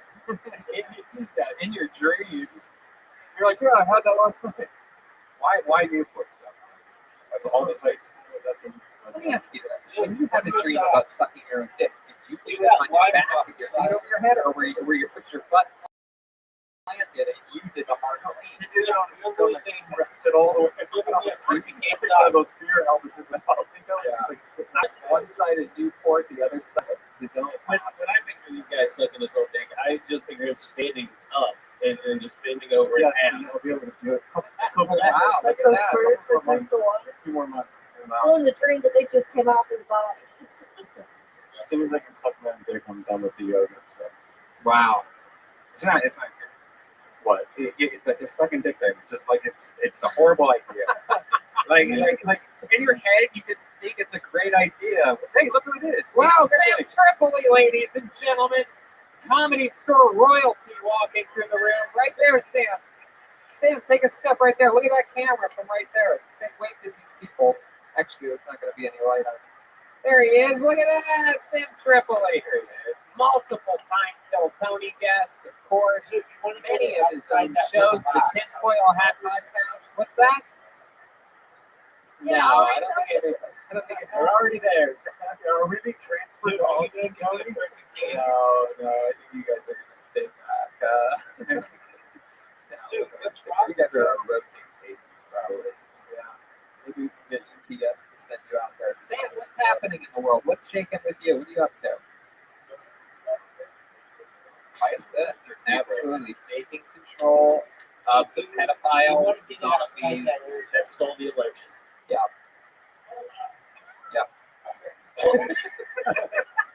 All right, thank you. One more time for the great Sam Tripoli. Check out his Patreon he does with Brian Callen. Very popular right now. Yeah. Conspiracy Social Club. You lose 4-1. Okay, next week. You know this Or is wait, my maybe not next week. Come to us. I don't Yeah, I how don't you ever beating me on this one. Oh, is this my internal monologue shouting from the dark? Are you guys moving? Nobody said anything to us yet. Hello, Tony? Why aren't you responding to my text messages? We're gonna have We found out we were being transferred We're to supposed to Twitter. have a meeting before, but you guys only come out and shut the hut for pizza, then you scurry back in. Yeah, Wait, pizza did Hut. I make it on as a guest? And now you're moving the Oh, come on, man. You're gonna be just fine. You have a baby on the way. You can raise your child. You want to come to Austin? Sure. There you go. It's awesome. Off for this man, you peasants. You son of a bitch. You don't. I was going to take the order, but not out of the bed. All right. Mario, anything else you need to know about you You before we lost. let you go? You straight up lost. There you go. Great set, great time, Mario time. Keep it in mind. Bye, Sharona. All right, this is fun. This young lady, I believe, made her debut about a month ago. ago or something like that. She's back. Here is Jill D'Souza, everyone. Here we go. Jill D'Souza. Hi guys. So when I was growing up, I played mostly men's boys sports, mostly ice hockey. Good news is though is that I saw a lot of dicks, so like I knew what I was getting into when I really got into the game. A lot of people get surprised, but not me. A lot of people think that my dad is the reason behind this, like that he really wanted a boy. But actually, my dad hated when I would do boyish shit, like for like call him a pussy for crying at the Humane Society commercial. He really hated that shit. But my mom was actually the one behind it. She actually carried me into every sport that I ever played. I wasn't even good. I would like chug orange juice to try to puke so that the coach didn't let me do much. Oh, dude. Yeah, it's a true story. It's really sad. But I think that my mom was actually just trying to like live her lesbian dreams through me. That's a whole other story. It's too much for a minute. So like a lot of people think that like, oh, I'd be really good with guys, right? Because like I hung out with guys that much. But the truth is, whenever I would like lean in for a move after a date, I would think of me going well and be like, chill, bro, that's gay. No way. Jill D'Souza. What a shot.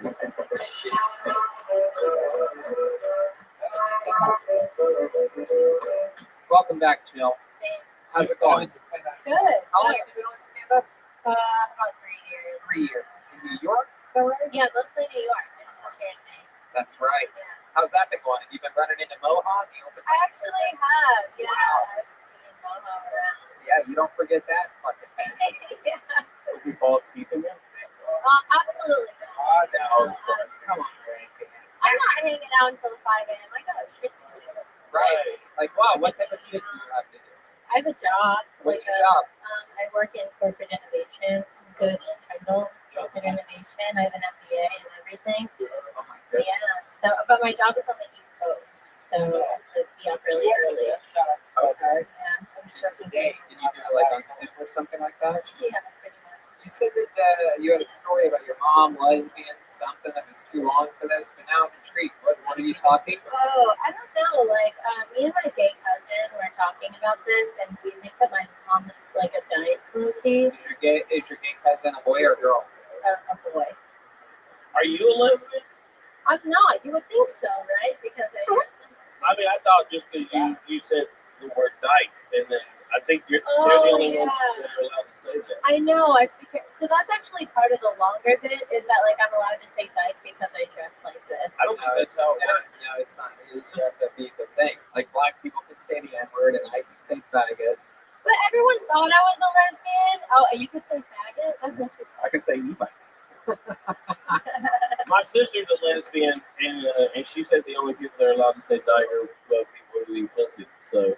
But what if everyone thought I was a dyke for like half of my life? Then am I allowed to say it? Why would they think that though? You don't look anything like that. I didn't look like this until like 2 years ago. What did you look like before? You guys could like look at my MySpace if you want. MySpace? And then you'll know what I really looked like back then. Can't you just describe it? I look like a different person too on MySpace as well. Oh, really? Yeah. Are you 40? Who the fuck was on MySpace? Yeah. I'm 26. You were 7 years old when MySpace was out. I hope people were looking at a 7-year-old and being like, look at that dyke. I was like 13. Yeah, probably. I did that to my sister all the time, but that's just what brothers do. I feel like your sister's gonna come for me now because she's gonna watch this episode and she's gonna see me say dyke and she's gonna be like that. But I don't think you're a real dyke. I think you're like a power like you're like an e-dyke. Yeah. Okay. That's kind of a compliment, right? That's a compliment. Yeah. Get the shot soon. Low energy. Low energy. I didn't know what to do with that. Are Do you you have a boyfriend now? How long you been single for? I don't know, a while. It's a long time, years. Jeez. Why do you think that is? I don't know. I don't have a lot of time, I think. I don't know. Wait, you're gonna die soon? Yeah, ALS. Are you lonely? Do you ever get lonely? Not really. I don't know. I lived with myself for a long time, so I like it. Well, I don't think you even know what it's like being with somebody. That's what it seems like to me. Like, how would you even know? When's the last relationship you were in? 2018. As Oh, my that's last only 2 relationship. years ago. Okay, so 2 years ago. That's not bad. How long did that relationship last? Like 5 years. Wow. Jeez Louise. Have you thought about having a baby? Because that's what, I wasn't in a relationship for a long Are time. you shopping around? And then, no, I got a girl pregnant, and then that's how we. He's trying to get rid of his baby. He's like, do you want one? You know, there's things if you really want it. Yeah, There's a lot of things that help you be cooking. Yeah, without a doubt. In fact, you can have pictures sent to you from people in your family or your loved ones with the new skylight frame. It's a photo frame you can update instantly by email from everywhere. It's a great way to feel close to those who you love, even when you're separated. Telling you gonna maybe get one of the band. Oh my god. I got one for you. Killing me tonight. But seriously, the skylight frame's amazing. Go to skylightframe.com, use the code Tony for $10 off your purchase now. Absolutely super important. Do you have a picture frame that rotates pictures with people? I don't. I think my grandma would just have my horoscope to it all the time. Well, see, that's good though. That's a nice connection. You wake up and look at the frame and say, oh, my grandmother thought of me. Anyone with the same email address can do it too, so it's great for groups and families. Yeah, that's SKYLIGHT.com. Boy, you guys, I'm gonna buy this. This seems like a great purchase. It's great. Is there a promo code in case she really actually does buy it? It's funny you mention that. It's just the word Tony. Oh wow, it's so easy to remember. Thanks, Tony. You can have a bunch of lesbian stuff up there. Yeah, it's so simple. Even my non-tech savvy mom and dad could set it up and use it. Oh my god, so my grandma could send me stuff all the time. Even a woman who's often confused as a lesbian can use it. That's true. Oh man, yeah, we are a little dumb sometimes. No, we're not. We're not dumb. As somebody asked, have you tried hooking up with a girl before? In college, yeah. You did? How'd it go? Where'd you go to college? No, Tampa, USA. You scissored? You went to Tampon? Christ, Fred, what the fuck? No one starts at scissoring. That's not lesbian first base. You have to have a director on set to yell that out before people actually do that. Yeah, scissor and scissor. The zucchini in the middle. No, scissors. That's Sorry, guys. What's your favorite part about doing stand-up during the pandemic? What do you like about it? Nothing matters. That's my favorite part. You can really say whatever you want, you know, and like no one's really gonna see it, no one's really gonna care. I was adult. You still can't say racist stuff, just so you know. A lot of people do. I They don't. should. He's like worried about me because I said dyke. I'm not gonna say racist stuff. No, but a lot of people do, and they get away with it. The Somalia dude just talk about raping people. What the fuck? Yeah, I also tried to talk to him about not doing Yeah, that. I can't believe we just glazed over that shit. I know. I didn't. I said, Yeah, I know. I heard you. I knew the guy with the giant mustache. Oh, yeah, he looks like an enemy. He's pretty cool. Excuse me, guy. Jay. I'm so sorry. I'm fucking it all up. Have you seen the sitcom Step by Step? No. Okay, you look like all the characters. Oh, shit. You got a real Topanga thing about you, too. Okay, There is. Topanga khaki. All right. Jill, you have any special skills or talents or anything like that? No, I don't. Ironically, she's great at eating pussy. Nothing? You don't know I how don't to claim that. juggle or do a magic trick or anything? You don't have No, nothing I to do. You can't play an instrument? Can't No, my mom sing? wouldn't let me play it. Why? I don't know. She thought it was like too feminine or something. I don't know. I asked to play it, and she said no. She said, Put that bass guitar You ever you talk with your mom regularly? You're playing conga like a real lesbian, buddy. Get away from that set. Bongos? Okay, that's some Just thinking masculinity. Yes. Well, it's just funny. Her mom's like, music is too feminine. Right. I don't know. I don't have an explanation either. It's very bizarre. It is. All right. Well, Red Man, what do you think about this? What do we do with this thing? I mean, I have a few ideas, but I don't know if she's down. Oh God, Jesus! Why did I That's say your- you up the ice house? I got you had something cool. I got a voice soundboard. I didn't think you were actually going to start some. You're a corporate what? Innovator. Innovator. Yeah, corporate vice president of innovation. Okay, and so like on a just an estimated guy, what's the annual salary for that? I'm not gonna tell you. Well, because I need to know if this is worth it or not for you. Because I used to make over $100,000 working for Boeing, and I fucked up because I do this now. Oh yeah. Well, I make over 100. Yeah, so you leave this building, you never fucking come back. You saying you're not good at anything, you need to find something that you need to take up fishing or bowling or something, and don't ruin your life. It's not everyone can be Tony Hinchcliffe. That's true. That's true. Now call her the N-word. Jill, fun times. Good luck. I hope everything continues to move to Austin. There you go. Redman's inviting you to move to Austin. It used to be Ice House, now just moved to Austin. Must be nice, Jill. Jill, run your truck. At least you got an invite. There she goes, Jill to Sousa, everybody.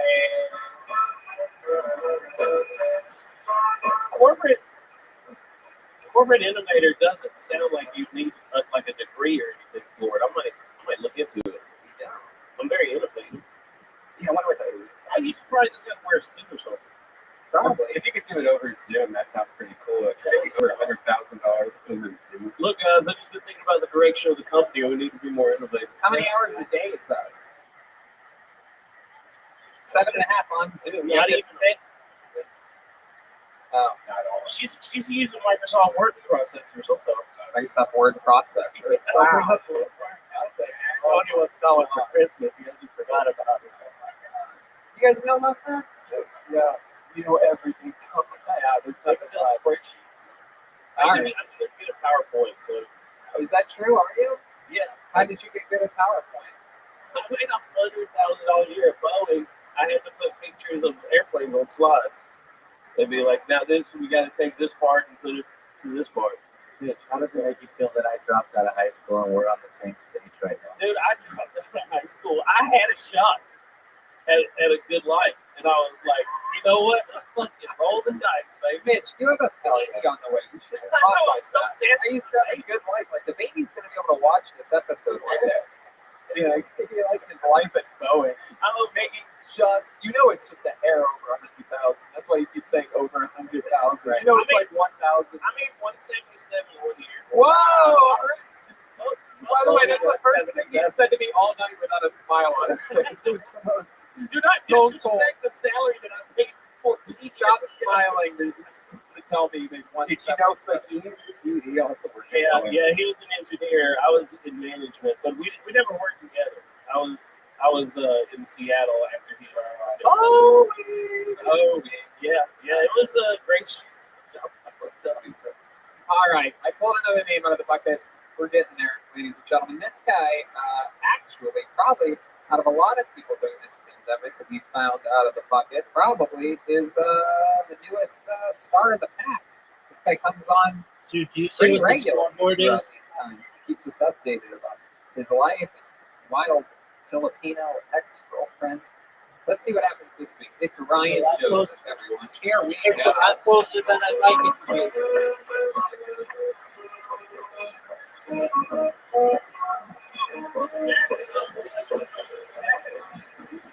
It's Ryan Joseph. I don't know if you guys heard, but they're letting sex offenders out of jail because of COVID. So I stopped by. I don't like girls that like scream about it. It's weird. Like I knew this one girl, but she would scream like as soon as you lock the door.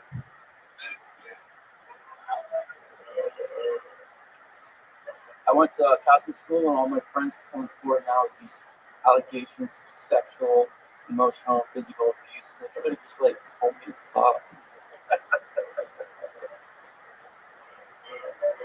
My girlfriend likes it when I send her like videos of me jerking off, and she's always asking how I keep the camera so steady. Like no one's got the camera skills like my dad. I've only been in love with one girl my whole life, and I got her name like tattooed on my arm, and it's a bad idea because like Every girl I date now is always like, who the hell is Casey Anthony? Wow. Absolutely incredible. My goodness. Another one just right from the get. Attack, and out. Well, I mean, I was going to say, that's exactly what I was thinking of, was you and Mario came out. If you're gonna do jokes about raping people, that's how you do it. I have the best rape joke. It got me banned from open mic. Oh yeah, what's the rape joke? Because I don't write rape jokes. It's nothing funny about it. Do you see One the word, score? wrong dress. Oh, it's great. Oh, that's great. So you got banned for that? Yeah. What banned you? They told me I need to learn how to write. And I'm not funny. Oh, jeez, how stupid It is was that? called like Bert's background and just like have periods on stage. I'm such a good person. Yeah. Is that who banned you? I call it Rachel Comfort. How many do you think we should get him on band here this year? No, she's gone, dude. Well, who's there? Well, then you're good. She got shut down. Did you go back there yet? No, she got shut down. Oh, the whole place got shut down. But she was like collecting rent, I heard, even though the lease was up. So that's a friend. I'm not saying. Hold on, she was collecting rent. She rented the place. Well, my buddy was gonna rent the place because her lease was up. I feel like I'm like talking shit. Yeah, dude, burn those bridges. You are. It's great. Yeah, On the show. It's like, I don't care. Let's see you can always look to Austin. Let's see where it goes. Let's see where it goes. No, my buddy was gonna take it over, and the landlord said she like moved out a while ago and rented it up. She was holding like a Zoom mic, saying, "Please donate to help me keep paying rent." Your buddy and that weird guy. Yeah. Like Johnny or Josh or some shit like that? Oh no, that's the guy that took it over now. I don't go there. It's like crazy. Wow, I don't even know you guys are taught. I never swim. It's very I never swim this low in the fish tank. I see what's going on. Tony doesn't speak open mic. You have to translate to it. Where is this place at? It's over on Melrose. Yeah. Are they like you got like 10 minutes over like $5? Well, you're gonna finish the game. Wait, you pay $5 and you get to do 10 minutes? Get the fuck out of here. That's how Get the fuck out of here. They never buy a beer. It's good though because like Well, who do they have there? Why would they You already told me there? It's like the comedians that can pay to get on. Because one of the draws to it is that then you get locked in the room until the show's over. You're not allowed to leave. Oh yeah.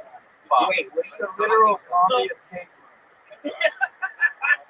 Says you can pay me $5 for 5 minutes of time, but also don't even think about leaving. Well, you guys don't let us in the store, so Okay, well, don't tell me anything. keep on fighting. It's called queefing. No, I actually like it because it's Is that like. really what that was? What are you talking Was that an actual part? Did you put the microphone to your butt and release air? Oh, I heard two of them.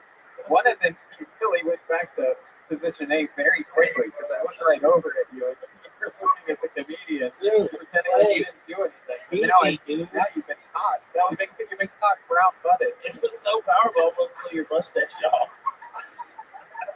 I've been caught brown-butted. I've had a couple sparks like that. I know. Please. I cleaned out my bubble too. Yeah.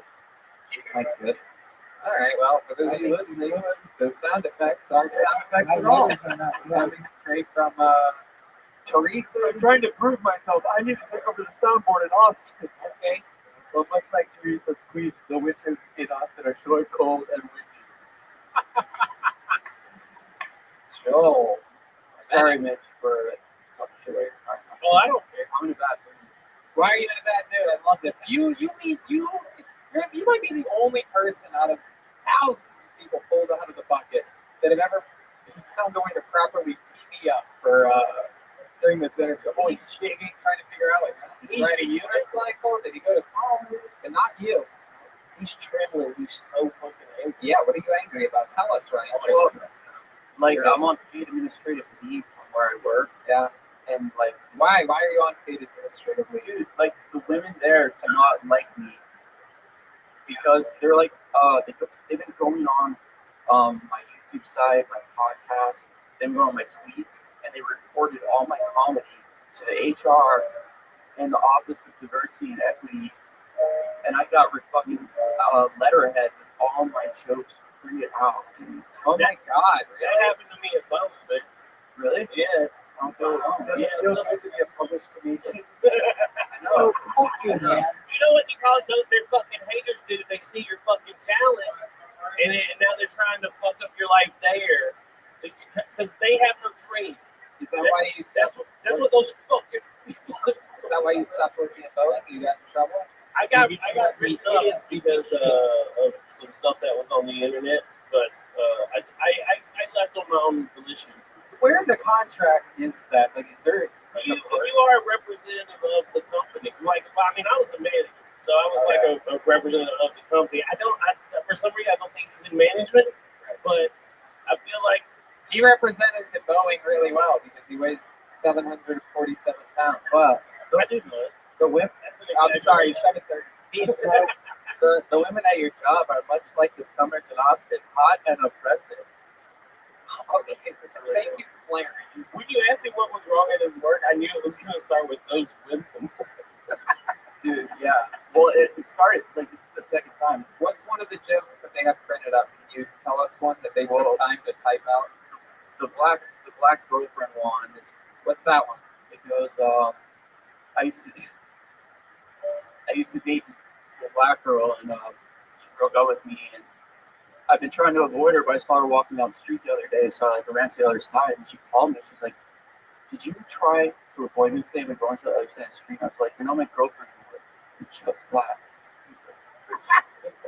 That's a great joke. Did I just say, Great joke. I used to have a black girlfriend as well. I used to talk about her in my act. Dude, if you just put on like 100 and something pounds, you have a chance to be just like me. Well, I never had one. It's just, I mean, Oh, so you, I like Latino. No, I'm kidding. No, I never. Black girls like me though. They used to say Ryan's black inside. And So, what do you think they meant by that? What do you think they meant by black? just because like I'm always kind of like I've always been kind of crazy, I guess. do you think black people are crazy? I think yeah. That was one of the jokes they printed out. Black people be crazy. Yeah. Well, no, because like I'm different than all the other white guys. Okay, I got soul. I'm different. Sorry, is that paid? What did they tell you to do? Like, are they? I'm being investigated by like this former like U.S. attorney that went to Yale and shit, and she's like investigating my jokes and stuff. And I guess on the show. Well, she's gonna see what you're saying about her right I now. don't give a fuck. Wow. I don't care. You're gonna be unpaid administratively for a long time. It's going to turn into unpaid administrative. I don't care. Like seriously.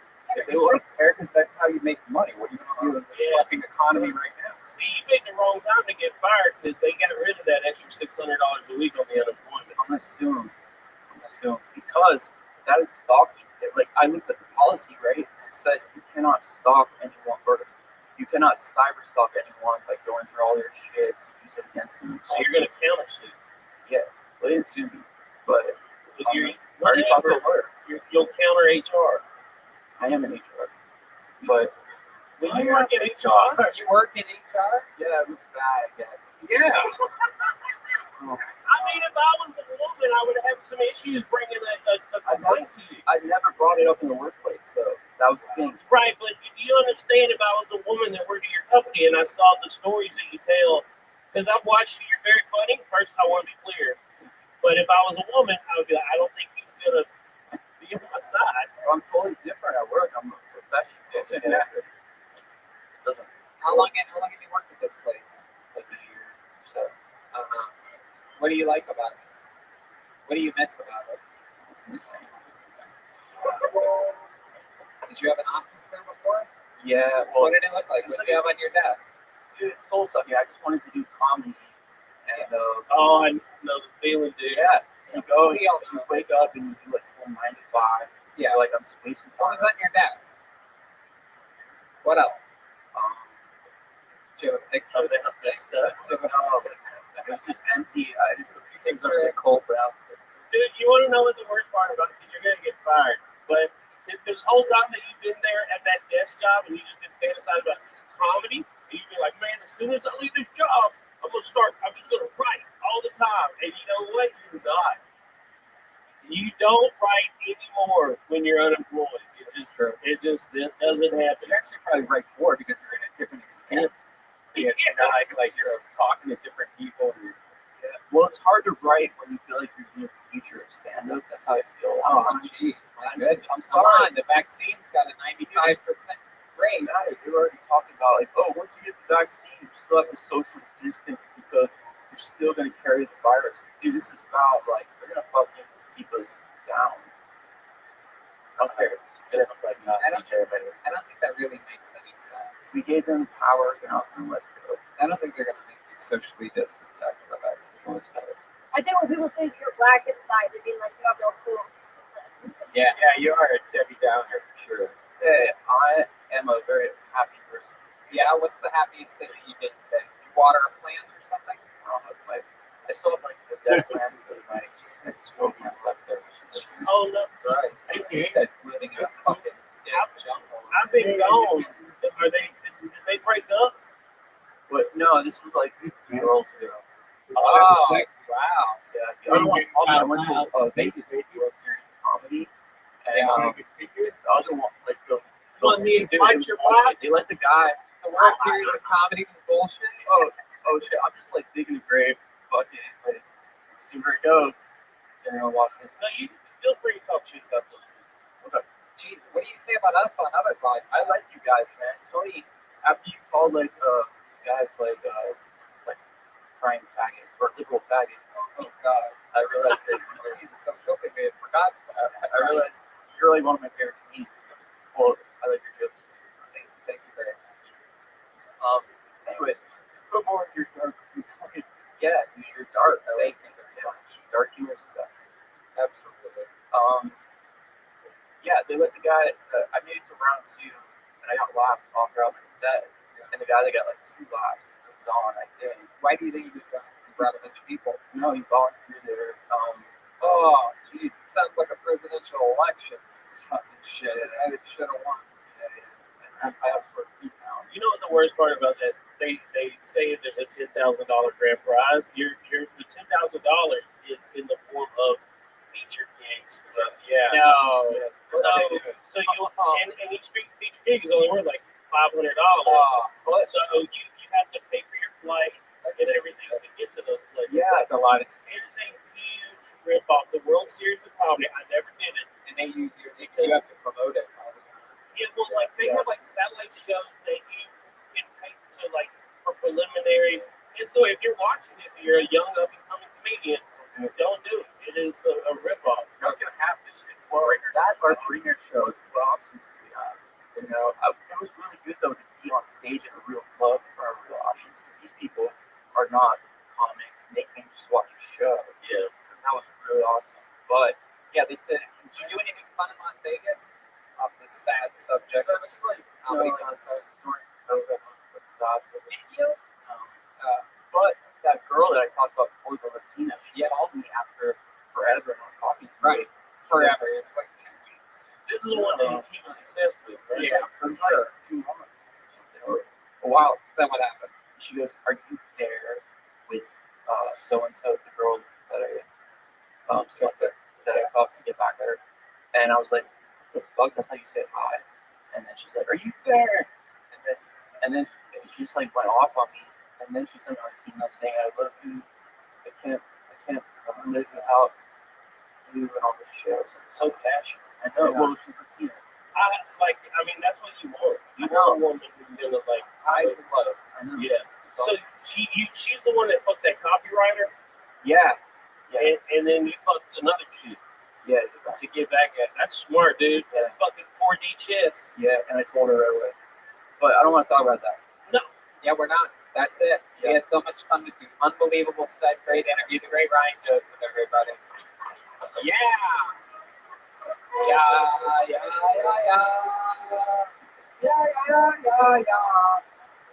All right.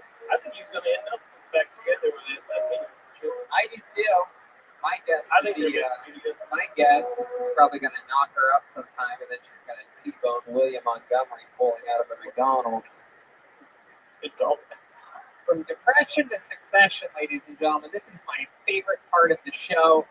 is getting to bring this guy up every single week and see the amazing, amazing talents. Just get to sit back, watch, and enjoy a brand new minute of comedy from a true American hero. It's the great Michael Blair.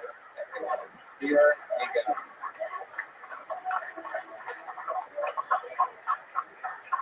Here he is, Michael Blair.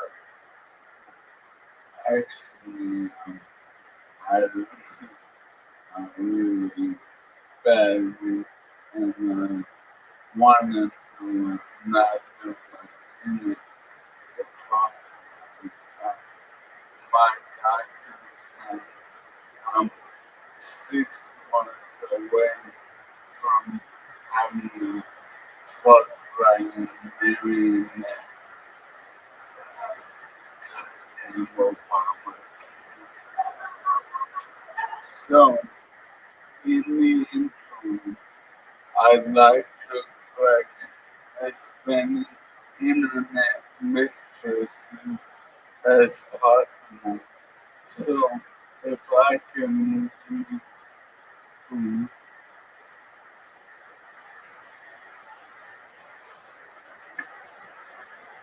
if I can tell the world a little about me, if that's alright. And maybe the band, maybe you want to play some smooth, sexy, slow stuff. Alright. You guys play super low. I bet we'd be able to hear everything. Yeah. Here he is, About Me with Michael Blair. I'm Michael Blair. Me and my wheelchair and fully comfortably in the trunk of your car. I can survive solely off bars and blowjobs. 21 time alone, I can play online poker for up to 18 hours in your linen closet.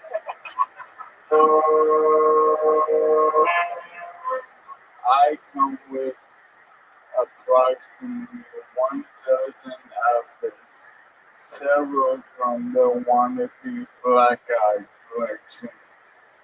I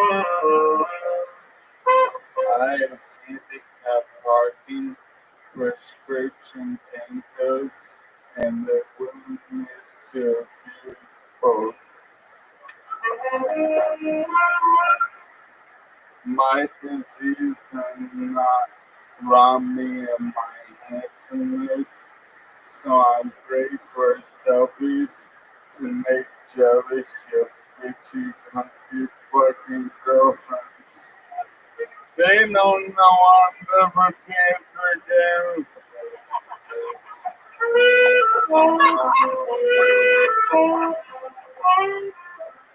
Also unaffected by my disease is my penis. Simply place me face up on your bed, order me 3 times a day, and ride me like a sipping masturbation machine.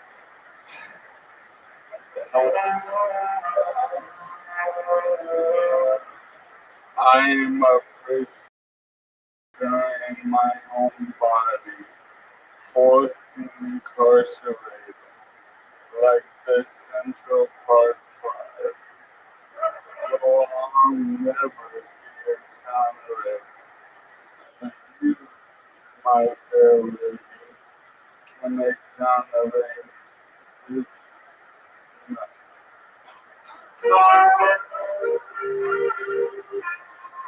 Women are often attracting and the same those who compel and propose to men on death row, not because we're both dying, but because they can tell I murdered